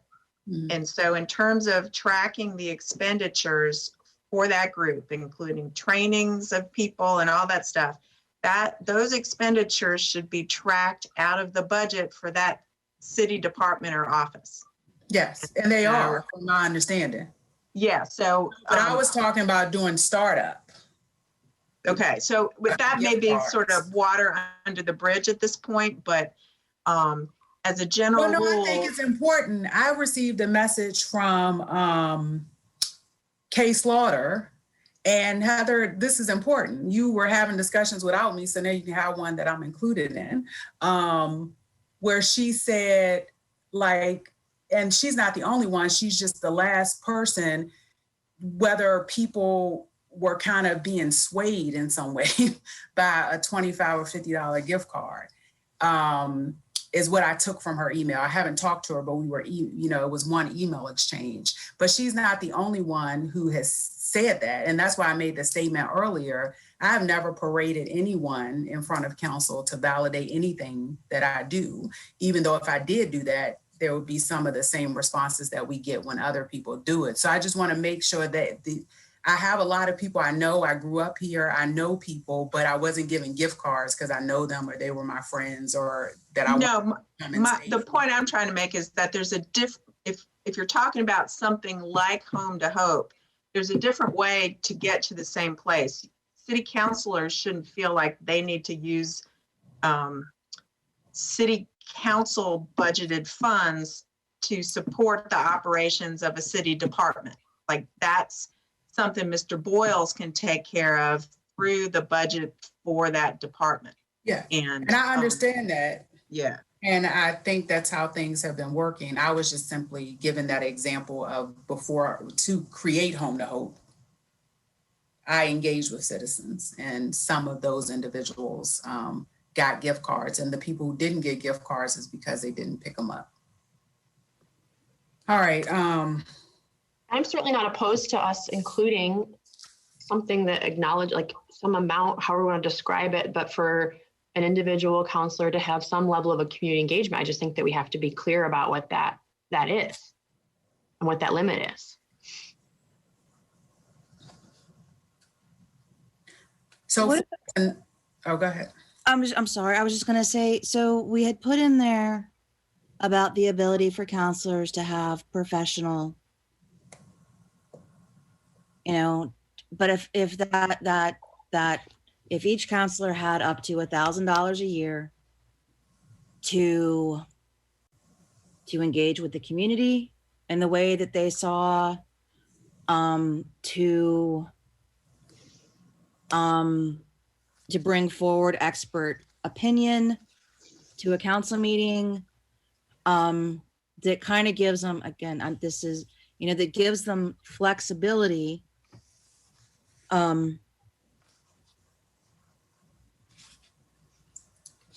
Just that whole way. And then it doesn't mean that that's the only amount, but that down after that, again, we have to talk to each other about, hey, are you using yours this year? Because we do, one of our problems, one of the problems this is coming back to is, you know, we don't really know our budget, like our budget. And we haven't really sat, it doesn't sound like, I don't know how this has been done obviously in the past, this whole year's, but everything's been but we need to sit down and decide, you know, it's like, how much do we want to allot for each counselor to do X, Y, or Z? So I have a question just for the interest of time, since it's, I guess if there's agreement to adopt the policy that's here now, then that's one thing. But if it's not, I don't think we're going to resolve it tonight. So then my request would be that if there is interest in exploring what this possibly could look like moving forward in terms of just really like it's basic here. This thing for District 1 says grants, meeting events, constituent outreach, printed and electronic materials, and it has their amount. All of that divvied up it adds up to $12,000 a year. So what if our amount is 1,000 and we have to do a line item budget to be able to say like, these are the type of things, which we're in COVID now. And I think this could be a part of it's, you know, even incoming counselors will have to be guided by like the three of you at the next meeting. If there's 2 new counselors, you all would say, these are some things I'm planning to do, and they might need to amend theirs at some point because they are so new. But I think it gives, my issue isn't having a policy. It's that I think the angle that this came with, and that it just seems that it could be a lot less restrictive. And I think that gets to where we each can say, these are things we're doing. And if part of it is that you want an update after we do something, then that can also be a part of the discussions. We've had similar discussion about the boards and commissions we serve on, if we are going to update, how we're going to update each other. We tried to have that conversation and we weren't able to come to an agreement on that.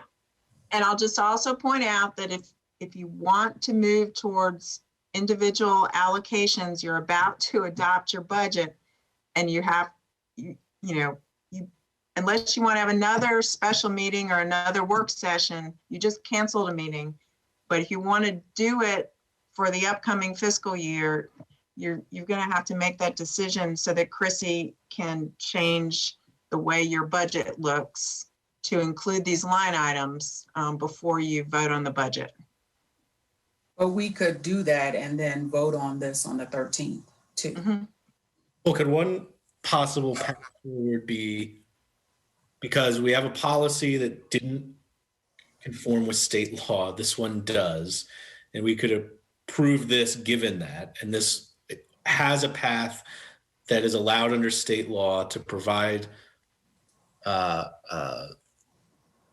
support to individuals serving on a council-approved body that didn't exist legally before.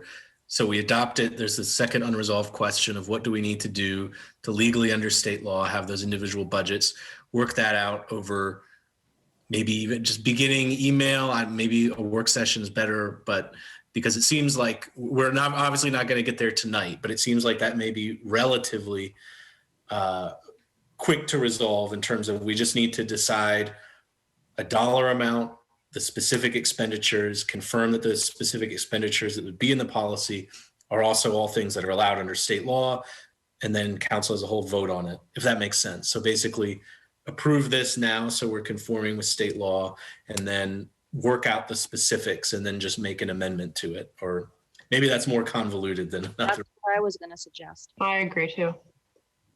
I was just going to say, I know I will probably be outvoted here, but I would want to delete paragraphs A and B that involve allowing for the expenditure of $1,000 a year for selecting speakers or consultants, or however we're characterizing it, and just delete paragraphs A and B.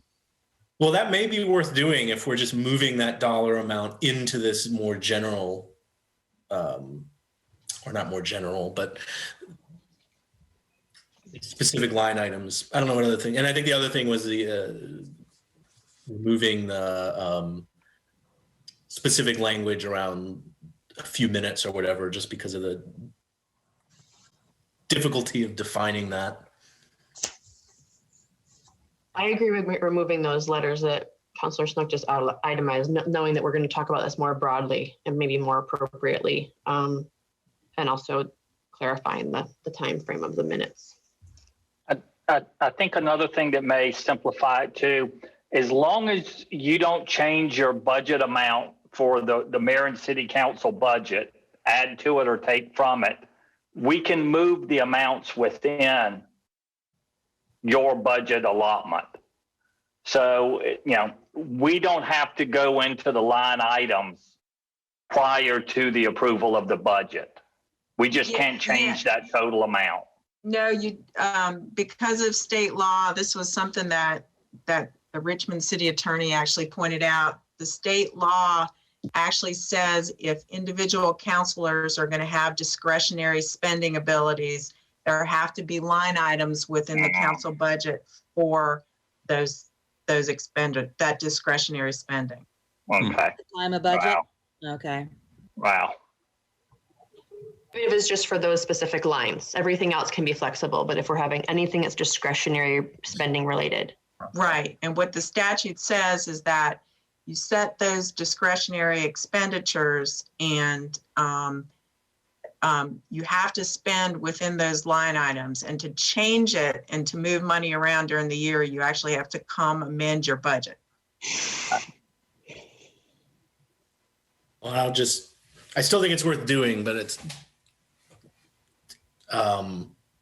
just the fact that it does put more risk on us as individuals to ensure it's within the specifically enumerated line items. Otherwise, it's a clear violation of state law.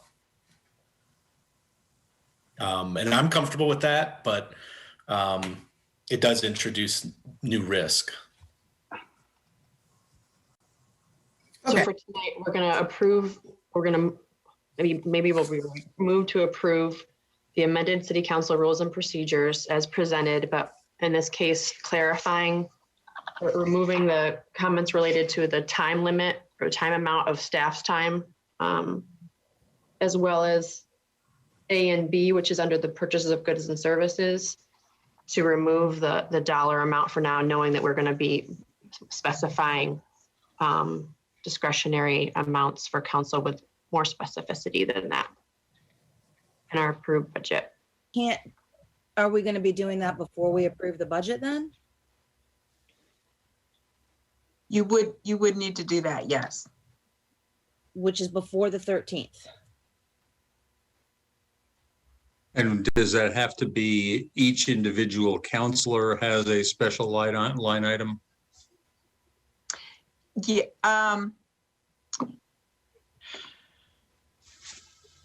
Richmond does it by individual counselor, but that may be because they are elected by district.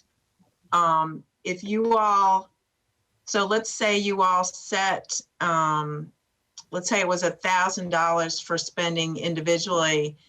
If each of you wanted the exact same allocation in terms of line items, meeting expenses, whatever it is, whatever the breakdowns, might be.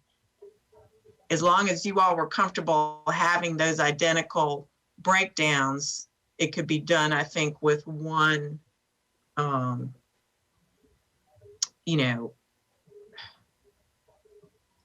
guess you could do it. It wouldn't be any real, I'm sorry. I think you could figure out how to do it without doing it by individual counselor, but that would mean that the categories for those line item expenditures would have to be the exact same for each of you. So you would lose some of the discretion that the Richmond counselors have. What they do is they submit their own individual budget. They say, if I'm going to have $12,000 this year to spend, here's how I want to spend it. So maybe, another way you all could go if you're going to have another meeting before you approve the budget would be for each of you to come up with an allocation that you would like to have individually. I mean, we have one now, I think.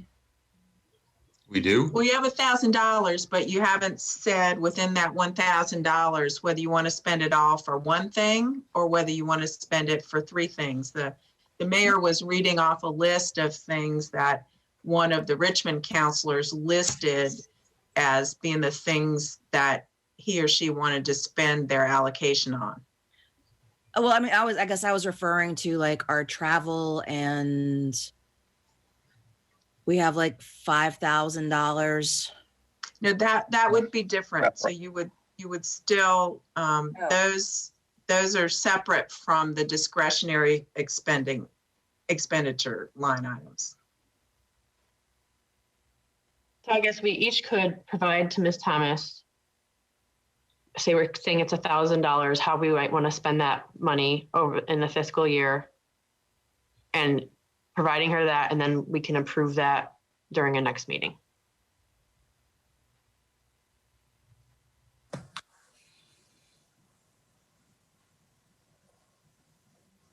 But for now, we just adopt this procedure. So we have this on the books and we know that it's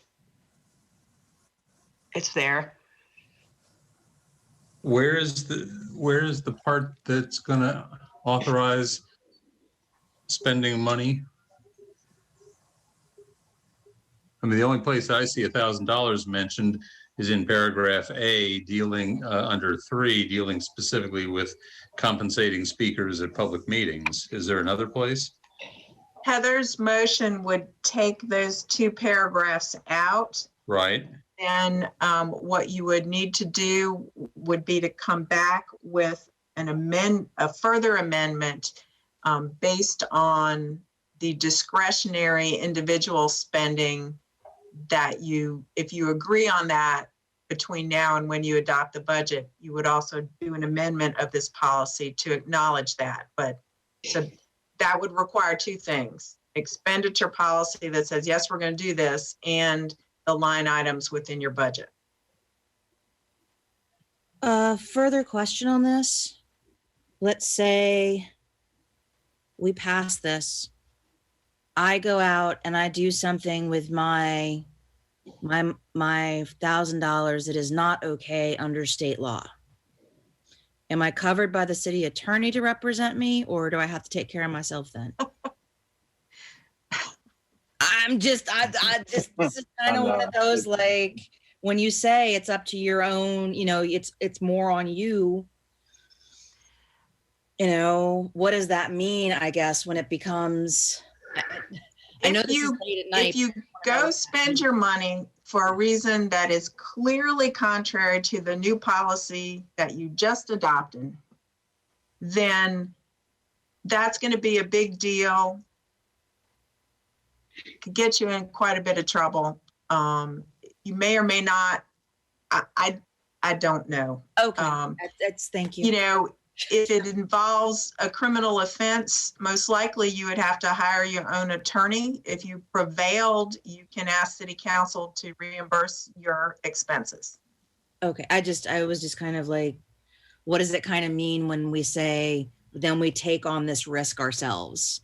it means that you're at risk. I mean, it means that if you're not sure about something, you have to ask a question. But to the extent the policy says these expenditures are allowed, these expenditures are prohibited, if it's on the prohibited list, that is a major risk.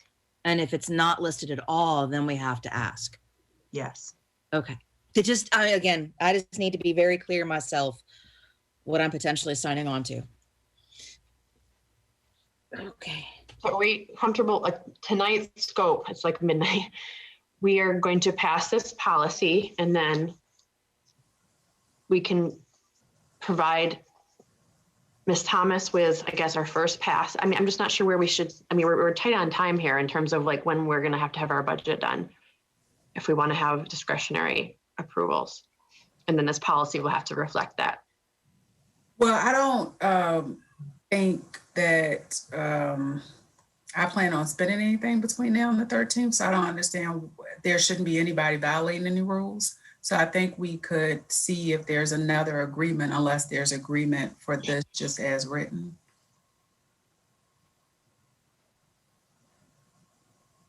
I think we want to finish up tonight having, without more changes that have to be made between now and April 13th. That would make whatever you leave the next time you meet much more doable. You will have finished up what you can finish up, and then you will simply be resolving how to do this last piece that you want to do. All right, is there a motion? Is that the motion that I made, Ms. Robertson, does that accomplish that? Like we've kind of, at the start. It didn't address whether or not you wanted to take out the reference to international travel. Yeah, we can, yes, as well. Mm-hmm. Just want to add that something would have to be included in the materials for the 13th, if that's going to be the second reading. So we would need something to go out to the public. The second reading. For the budget. Oh.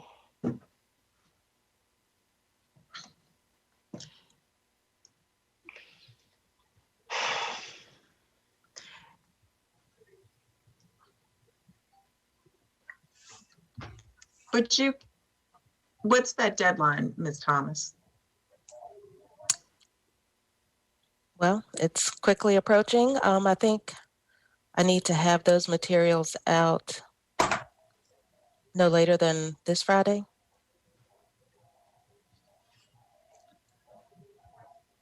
So if each counselor took a look at the Richmond materials and presented a list of ways that they would like to be able to spend $1,000, those could be included in those materials.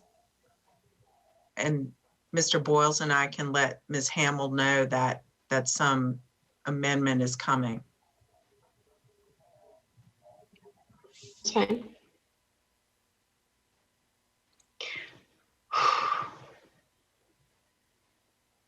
I think the $1,000 amount is low, but I guess you all decide that in the future.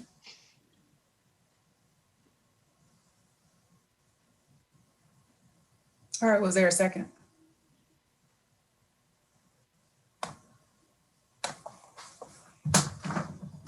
I'll second.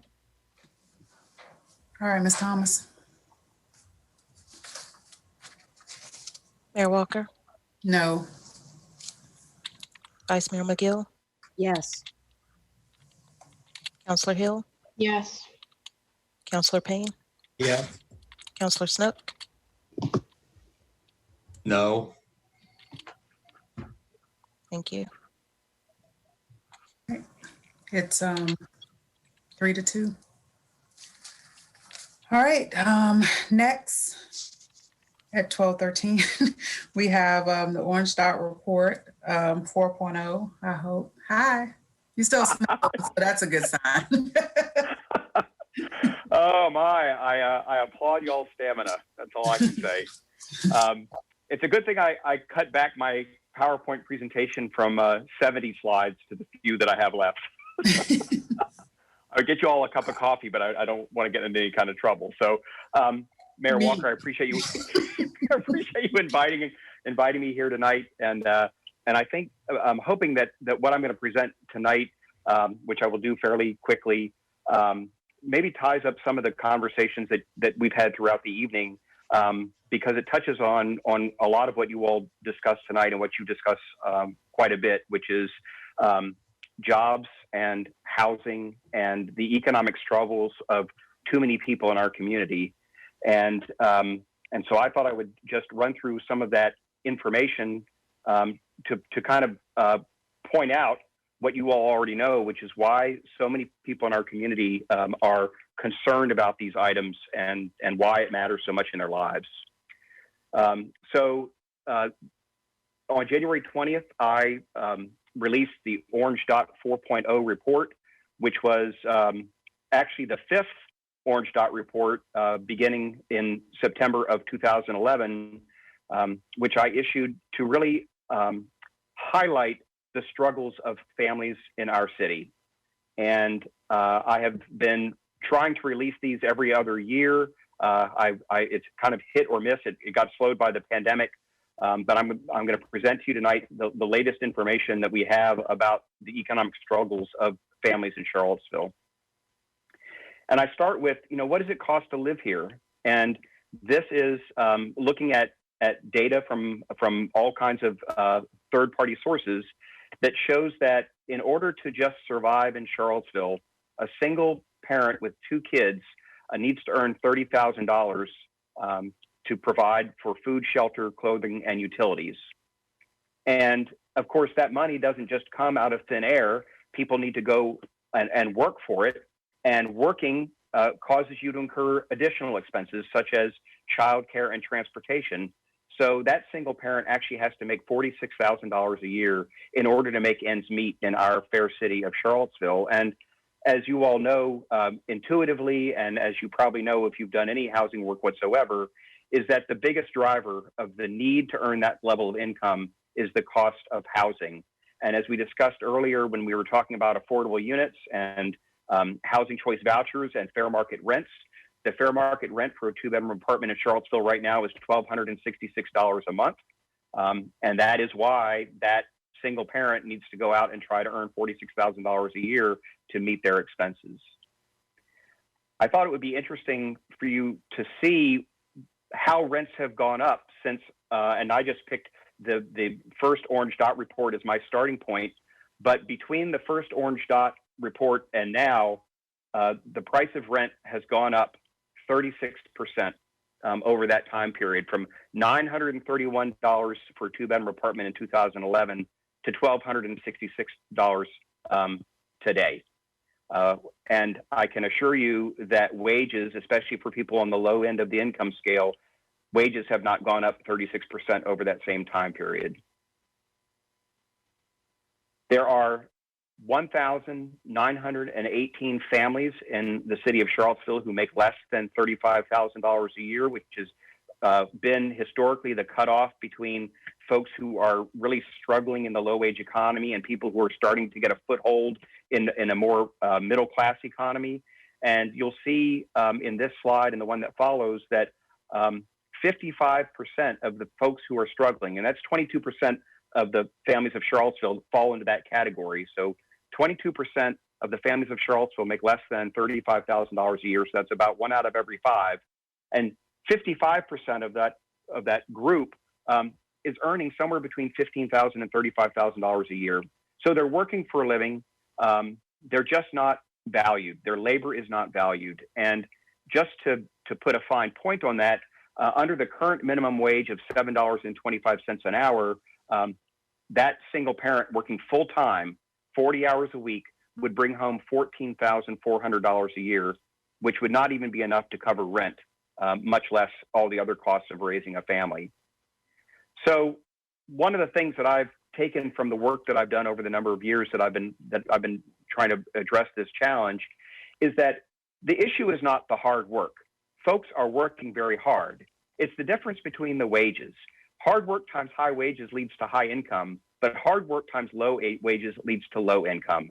So we have a huge number of very hardworking people in the city of Charlottesville whose labor is simply not valued, and thus they struggle raising their families, which is really all any of us want to do. So I thought it might be helpful to look at some maps of the distribution of the struggles of families of Charlottesville. And I'll start with the median family income in Charlottesville is now $80,000, which, as you all know, means that half the people in the city of Charlottesville make more than $80,000 and half make less than $80,000. But that distribution is not evenly distributed across the city of Charlottesville. So as you can see from this map, there is a huge variation, even within our 10 square mile city, a huge variation on the earnings of folks and where they live. You'll see there in the census tract that says no data, which includes the 10th and Page neighborhood. When this data was pulled, there was not sufficient wage data, but I did look at the most current wage data, and that median income now in that neighborhood is now $42,000 a year. But as you can see, we talked about the small area plan along Cherry Avenue. You can see that an enormous amount of struggle happens along Cherry Avenue. And so you are very wise to be focusing on what are the job prospects and the affordable housing opportunities in that neighborhood and those neighborhoods along that line. In terms of raw numbers, you can see from this map the distribution of the number of families that make less than $35,000 a year by these neighborhoods. Again, down in Fifeville, 446 families making less than $35,000 a year, 170 in the 10th and Page neighborhood. And so you can just take that in terms of the neighborhoods. And this is then the concentration of families making less than $35,000 a year. So again, through a history of redlining and other intentional governmental actions, we have concentrated into certain neighborhoods the people who struggle. And you can see on this map the ramifications of those activities that long predate us today, but are still lingering with us. And that if we are going to address, we need to do so with a great deal of intention. And I'm hoping that data from the Orange Dot report and other data, such as Equity Atlas and other information like that, really allows us to be as intentional about eliminating these harms as we were intentional in creating them. I thought it would be also a little bit helpful for you all to see how Charlottesville stacks up across the region. Regionally, it is 17% of the families in the region that make less than $35,000 a year. The struggle is quite stark just south of us in Buckingham County. We're right here somewhat in the middle, virtually tied with Louisa County in terms of the families who are struggling. But it is pretty stark when across the region, 1 out of every 5 families does not earn enough to really make ends meet on their own. In terms of raw numbers, while Charlottesville had a higher percentage than Albemarle by far has the largest number of families that make less than $35,000 a year by virtue of the fact that they are just much larger than we are. But that's just to put into some kind of context the number of people who struggle, because you can get lost in percentages. You can even get lost in numbers, but these are actual families who are working every day trying to make ends meet and just cannot do so, especially as housing prices skyrocket beyond them. One of the explanations for the struggle is that we have a large number of adults over the age of 25 in our region who do not have a high school diploma. And because we are a university town, the high school diploma becomes a default necessity for almost any job in our community. It is very hard to find a job with a major employer that doesn't, by default, say that you need a high school diploma as well as the skill that we need you to have in order to do the work that we need you to do. And so there are 2,700 families in the city of Charlottesville, or not families, but adults over the age of 25 who are struggling without a high school diploma. And as you all may know, a couple of years ago, getting a GED was made much more difficult. And so the hill that folks were having to climb by virtue of the fact that they live in a university town that requires a high school diploma by default got even steeper, because the obstacles for getting that GED became even tougher. And I just want to put in a plug for Dr. Atkins and the Charlottesville City Schools for supporting efforts even after adults have gotten away from high school without their high school diploma, that they still invest in helping adults achieve that dream of getting that high school degree. So hats off to you all and the Charlottesville City Schools for that.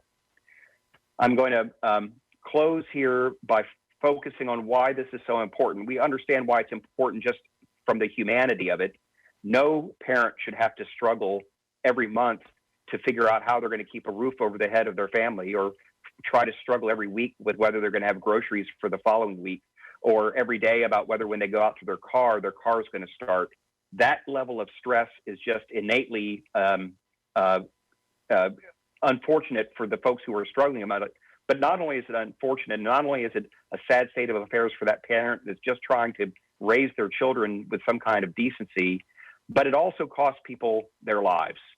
And the Health Inequality Project in 2018 told us that in Charlottesville, being poor shortens your life by an average of 12 years.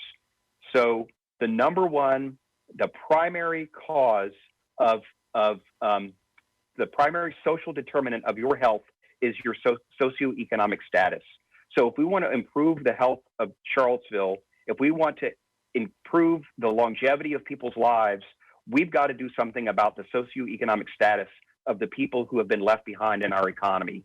So it's not important just because we want to help other families in our community thrive, but it's also important because they are literally losing their lives because the stress of poverty is overwhelming them.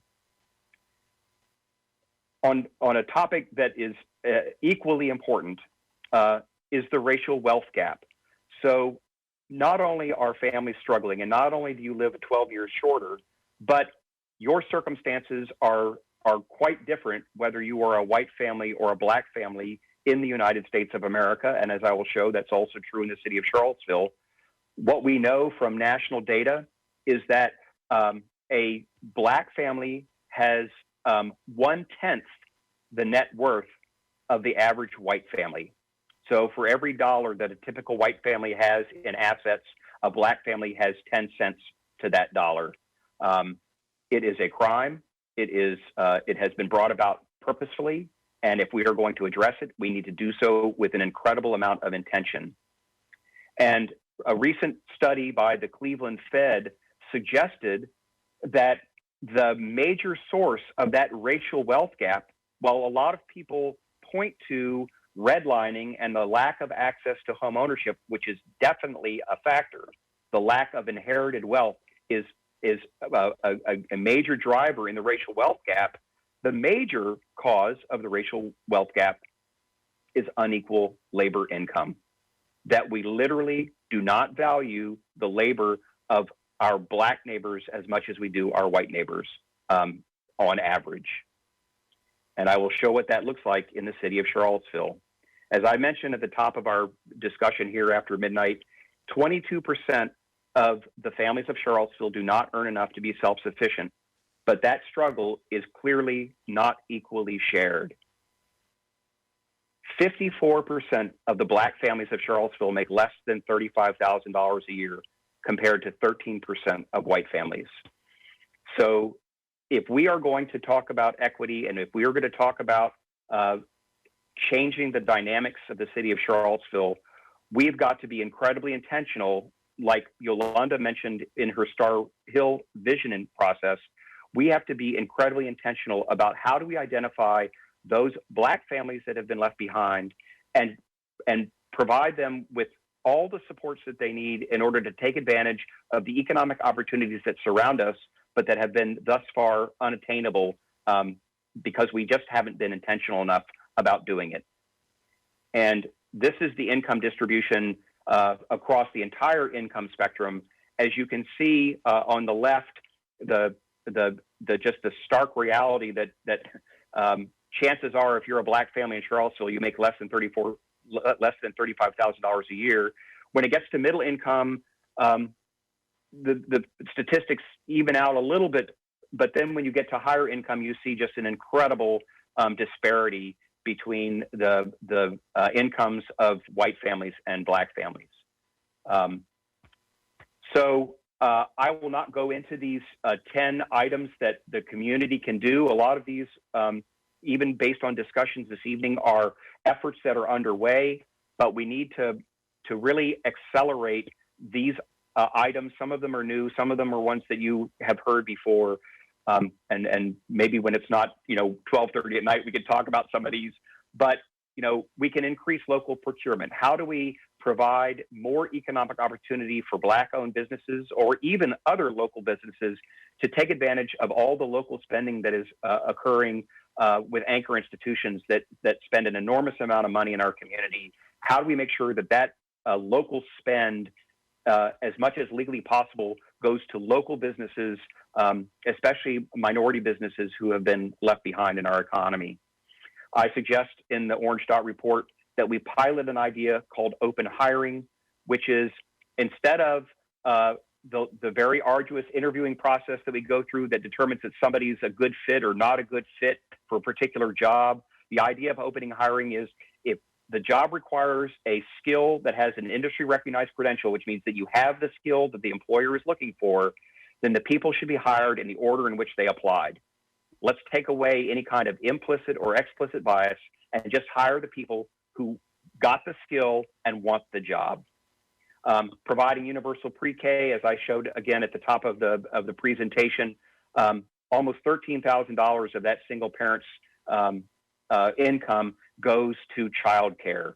And if those kids under the age of that are pre-kindergarten could get quality universal education, it not only gives those kids a boost, but it's like giving a boost to that parent by boosting their income, by meaning that they don't have to spend some of their income on childcare for their kids. Offering low interest loans and grants to pay life expenses while attending school. We have enormous amounts of training money, both through Pell Grants and through state-funded certified training. The challenge with a lot of our parents in climbing the economic ladder is not getting the money to pay for the training. It's getting the money to pay the cost of living while they take time away from their jobs to get the skills that make them more valuable in the marketplace. We've got to figure out a better way to help those parents go get that training to make them more valuable in the marketplace. I've talked to John Sales about this next one. I won't go into detail about it, but folks who are living in supported housing, I think of that supported housing as launching pads, as places of stable shelter where people could actually take a breath, get the skills they need to make them more valuable in the marketplace, and then go out and instead of earning wages part-time in retail, get a skill that recognizes their value as human beings that could pay them $45,000 a year rather than $14,400 a year. As we talked about with the city yard expansion potential, we need to focus, and this comes from, we've now served 1,085 job seekers in the Network to Work program that at PVCC that I've had the fortune to help serve people with. What folks need is $800 a month two-bedroom apartments, not $1,266 apartments. And there needs to be somewhere in our housing spectrum that provides $800 two-bedroom apartments, because that's what people who are at the lower end of the spectrum can truly afford. We need a community-wide employee assistance program. There are people who lose their jobs because they're deemed to be unreliable workers. And so you're late 3 times and you get fired. What we know from our own experience is that it is not the people who are unreliable. It's the crappy car that is unreliable. It is the childcare that is unreliable. The people are reliable, but they don't have any kind of safety net because there are no assets to fall back on, no capital that's stored up that they can fall back on when the car doesn't work, when the childcare falls through. And so we need a community-wide employee assistance program to help reliable people get reliable transportation, reliable childcare, so they can get to work and keep the jobs that they value, but which they cannot because they don't have any cushion to fall back on. Expand home ownership and wealth building through purpose-built condominiums, which is another idea that could flow from the city yard example. Let's get people, instead of handing money over to landlords, let's have them invest in their own equity and build that equity so they can have something to pass on to their children. We can make capital more affordable by providing loan guarantees. I provide an example in the Orange Dot report where a single mom was moving jobs. There was a 3-week gap in her employment. She had to put up her Toyota Sienna minivan to a lender, to a title lender, so that she could make rent for the next month. Her interest rate on the vehicle that she owned, her interest rate was 240%. She paid over $2,000 in interest to get $1,500 from her car to pay her rent. And the very last thing is locking shifts. We work in a community that is very healthcare focused. Healthcare jobs are 24/7, but they're also shifting shifts. And it is not possible to go and get additional training, to get an additional skill that gives you additional value in the marketplace if your shift is constantly shifting and you say, I cannot commit to that training program that's going to give me value because I don't know whether I will have off next Tuesday when the class meets. So those are some ideas that are contained in the Orange Dot report of things that we can do as a community to help address the challenge that 1 out of 5 of our families does not earn enough to make ends meet. So that's what I've got. And I appreciate all your patience, and I can take questions, but I'm assuming given the hour that maybe there'll be few, but maybe that's not a good assumption. So thank you for listening, and I'm happy to take any questions. Counselors, do you have any questions or comments? I'm sorry. I just have one quick question. Census Tract 6 is it looks like it's basically the JPA corridor, and seems to have a very large number of people, families making less than $35,000. Aren't most of those students? So there is some married student housing in Tract 6, but there are little neighborhoods tucked away in there. And one of the reasons that I focused on families in my data was to try to screen out the UVA students. Now, if they are, married couples or related people living in a house, there may be UVA students in that JPA corridor, but there's still some families that are living in there. And it turns out that there are 136 in that census tract who are related people living together that make less than $35,000 a year. So you have done something to try to screen out the UVA students? Yep. So the reason Okay. that we're looking at family data is this is not households. This is not a bunch of kids that got together and rented their apartment. These are related people, families living in housing in Charlottesville. I got you. Okay. That's one of my major complaints about people who just sort of look at census data, is that census data doesn't distinguish very well. We get an awful lot of distortion because of students. We get an enormous amount of distortion in lots of different directions, but I think it's fair to focus on families because once you have mouths to feed, the whole calculus in your life changes. Yeah, absolutely. Okay. If you look at like the 10 things you've got listed here, and you said there's a number of things that we are, trying to actively attack. Where do you think are the biggest opportunity areas, recognizing that, there aren't unlimited resources from the municipality?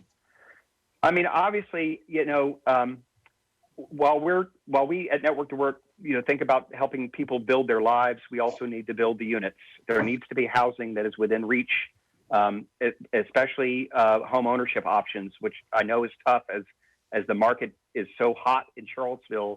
But we've got to focus on wealth creation, and we've got to focus on how to move people up the income ladder. So, for example, at Network to Work, we can't be satisfied that we've gotten people jobs. Well, we didn't get them jobs. They got the jobs themselves, but we were able to support them, as jobs to certified nurse assistants, which is a great first step. But how do you take that second step? How do you go from that $30,000 a year job at UVA Hospital, which is a really good job, but that's not enough to support your family? How do you move somebody from that $30,000 a year job to that $45,000 a year job? And that's where some help with subsidized, folks who live in subsidized housing is people who'd be particularly in a good place to really work on moving to that next level in training, or providing housing that is affordable so that people can scale back and take time to get the training that makes them more valuable in the marketplace. So I would say the focus that you all have had as a council on affordable housing and affordable home ownership is definitely a place to just keep that focus. But we also need to be thinking about what do we need to do to move people up the income scale beyond the housing costs.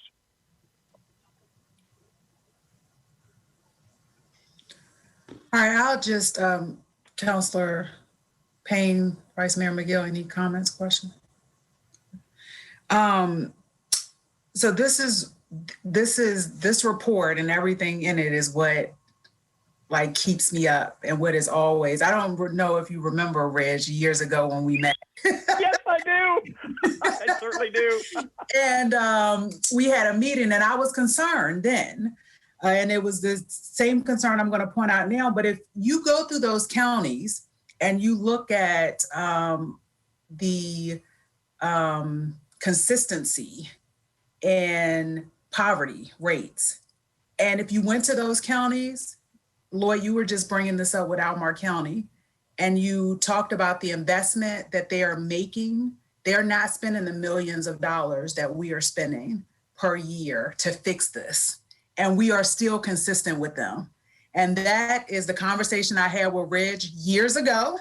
And it's the conversation I've been having since I've been on council, that we could invest none of these dollars we're investing and end up probably in the same place. And maybe it would be worse, I don't know. But based on the fact that these other places around us are doing about the same, it comes back to what I've been saying since I worked in nonprofit that I saw, and that if I had been able to sit there and not challenge us to do better, the people, my colleagues and my supervisors and the EDs of these organizations, because I didn't see how what we were doing was going to fix this.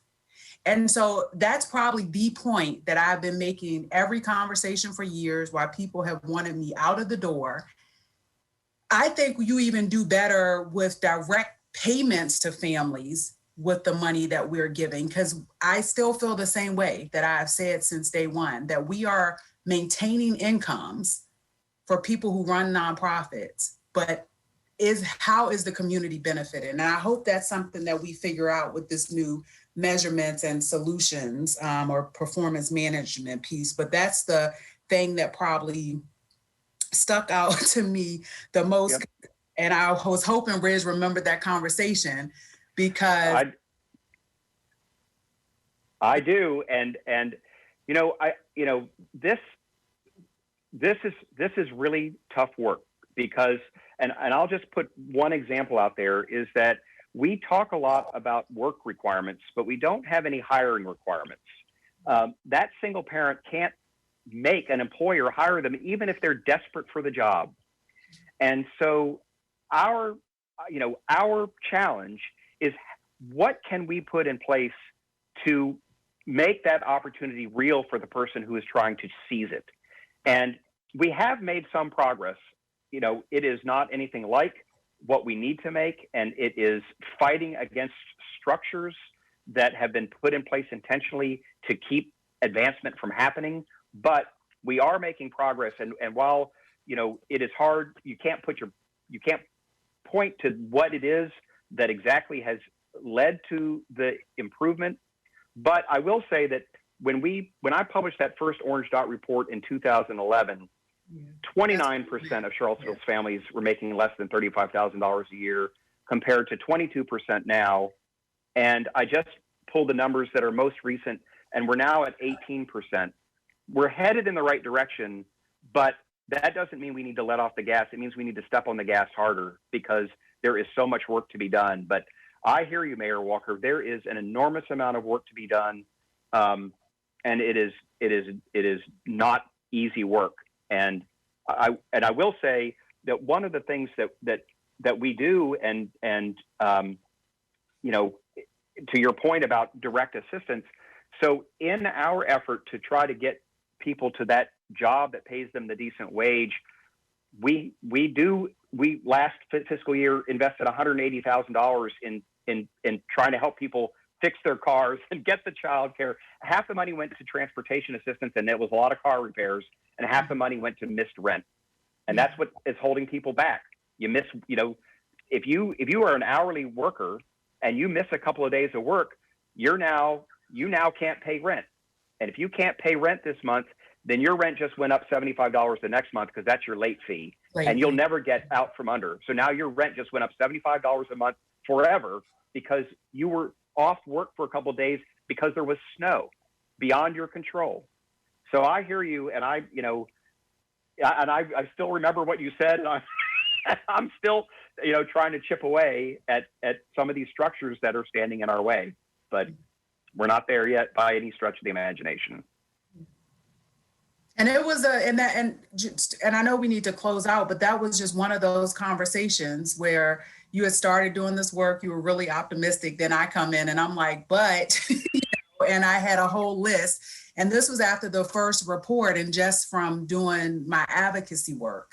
And the only other comment I'll leave, I have a lot, but the one I'm going to end with is we also have to look at how many families have been displaced and the families who are now making up those numbers, because I was thinking of, some of the IRC families who would come in, they would come from their home country, they would have degrees in there that their work here was trying to figure out how to make those work in this country, but that was just a short process and there was a system put in place to help them, with that. But I know so many families who, from the time we had that conversation in 2011-ish, they're no longer in the community. They've been pushed out. So part of that number is that because they're not here versus that they've been helped. So that's the conversation that I would. Yep.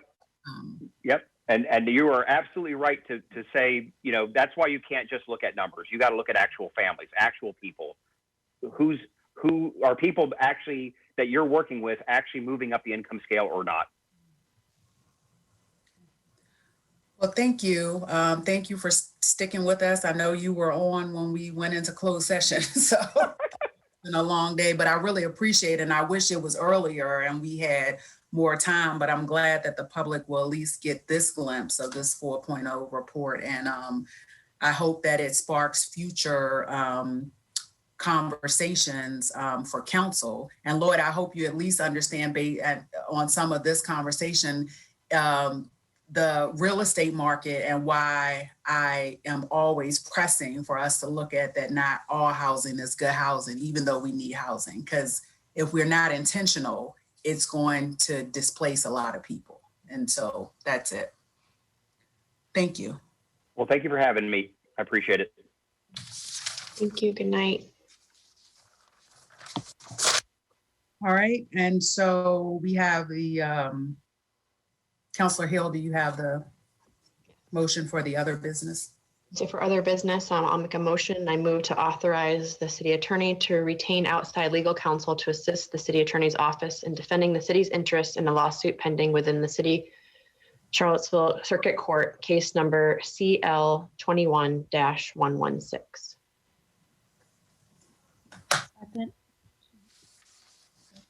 Ms. Thomas? Did I get a second? Vice Mayor. Mayor Walker, Yes. Vice Mayor McGill, Yes. Councilor Hill, Yes. Councilor Payne, Yes. Councilor Snook, Yes. Thank you. That carries 5-0. Any other business? No? Okay. And so I'll turn it over to Mr. Wheeler for our closing matters by the public. We have, we have 11 people in the audience. If you'd like to speak to council, click the raise hand icon in the Zoom webinar. First up is Tanisha Hudson. Tanisha, you're on with council. You've got 3 minutes. Can you guys hear me okay? We can.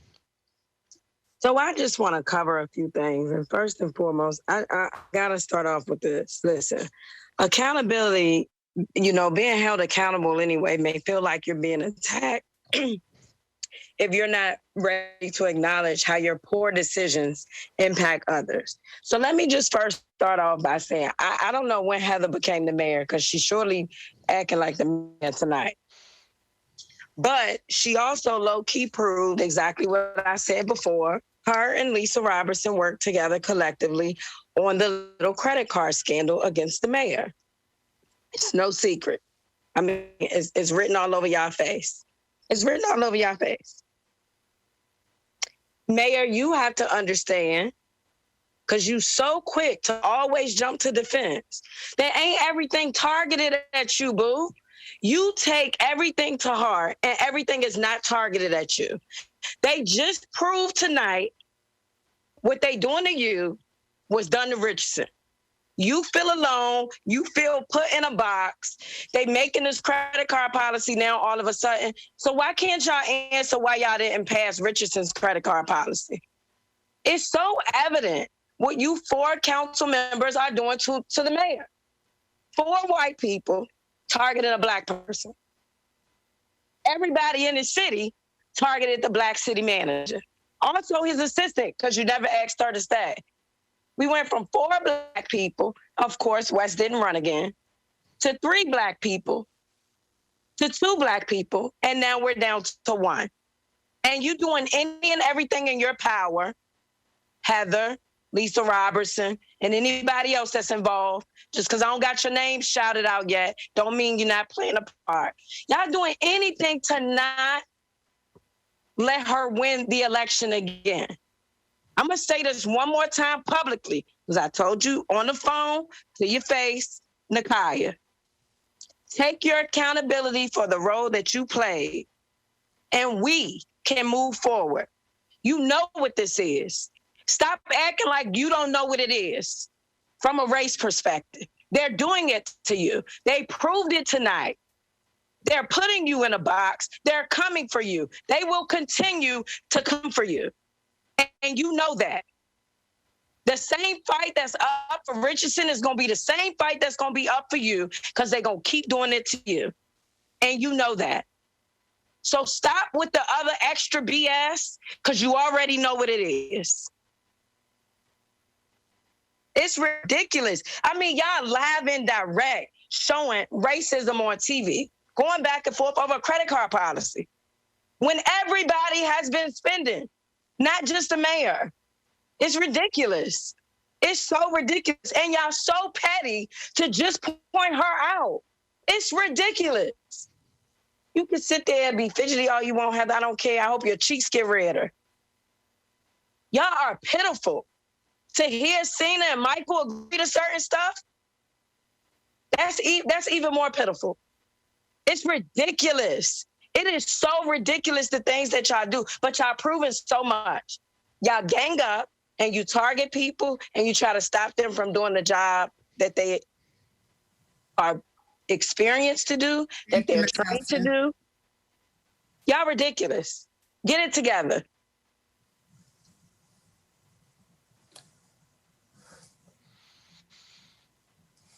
Next up is Joy Johnson, followed by Don Gathers. Joy, you're on with council. You've got 3 minutes. Good morning. I am so appalled of what I'm watching, to the point that I was going to bed, but I decided to stay up. Everybody thought that the poem that Nakaya posted was so vulgar and she shouldn't have posted. But if you didn't understand or understood what she was saying, is exactly what is happening tonight. Even though they're saying, oh, it's not about you. It is about the African-American mayor. It is about it. It is about what you say it's not about. I have seen, several counselors, including the one that wrote you that note, Nakaya, who have had meetings where they provide food for the residents. And let me tell y'all something.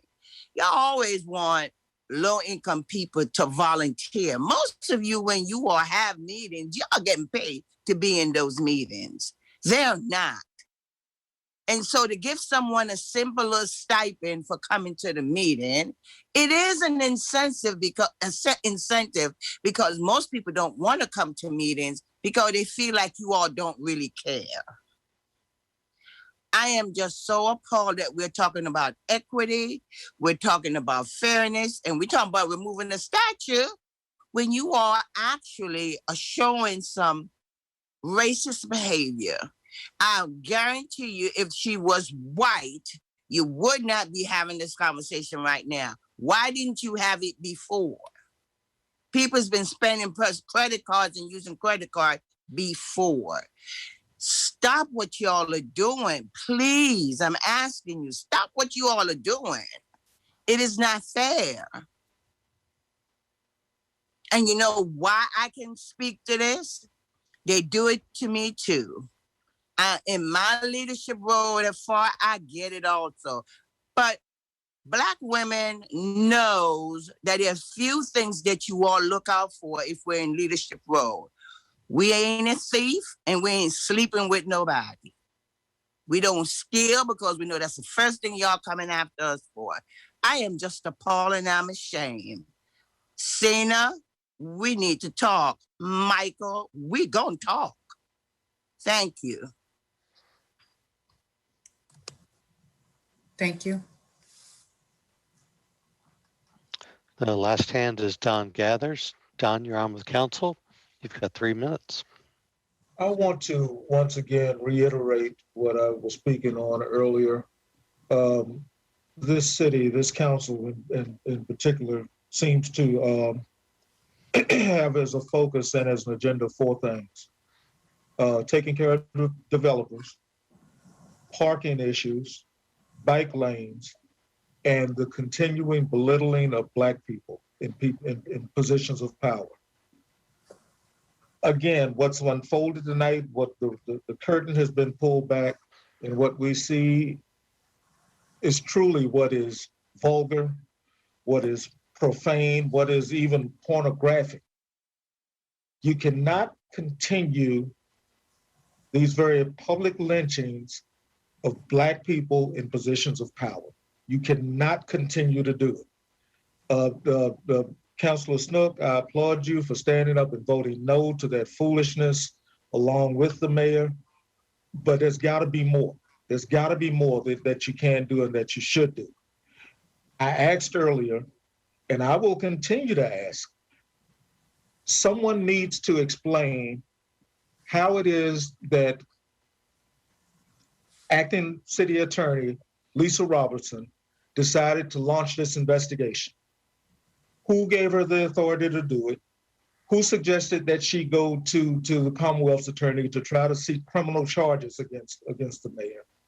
And if none of you all actually did that, then she needs to be held accountable for that action. Because it seems that she would have been operating outside of the scope of her authority. Now, I don't know in the real realm of things if she answers directly to council, if she answers directly to you, city manager, Mr. Boyles. Someone needs to launch an investigation and find out what happened in that regard and why. Just as the previous 2 speakers just spoke, this has got to stop at some point. It's got to stop. We're at the point where Black people are being priced out of the city. If those that aren't being priced out are gently being nudged out or being pushed out. At some point, a rebellion is going to start, and you got to expect it. Put on your big boy pants and cut this foolishness out, please. The city deserves better. The city expects better. Thank you. All right, thank you. Are there no other hands? All right. All right. Well, that's it. So thank you all. Thank you, staff. I know it's a late night. Have a good morning and enjoy tomorrow.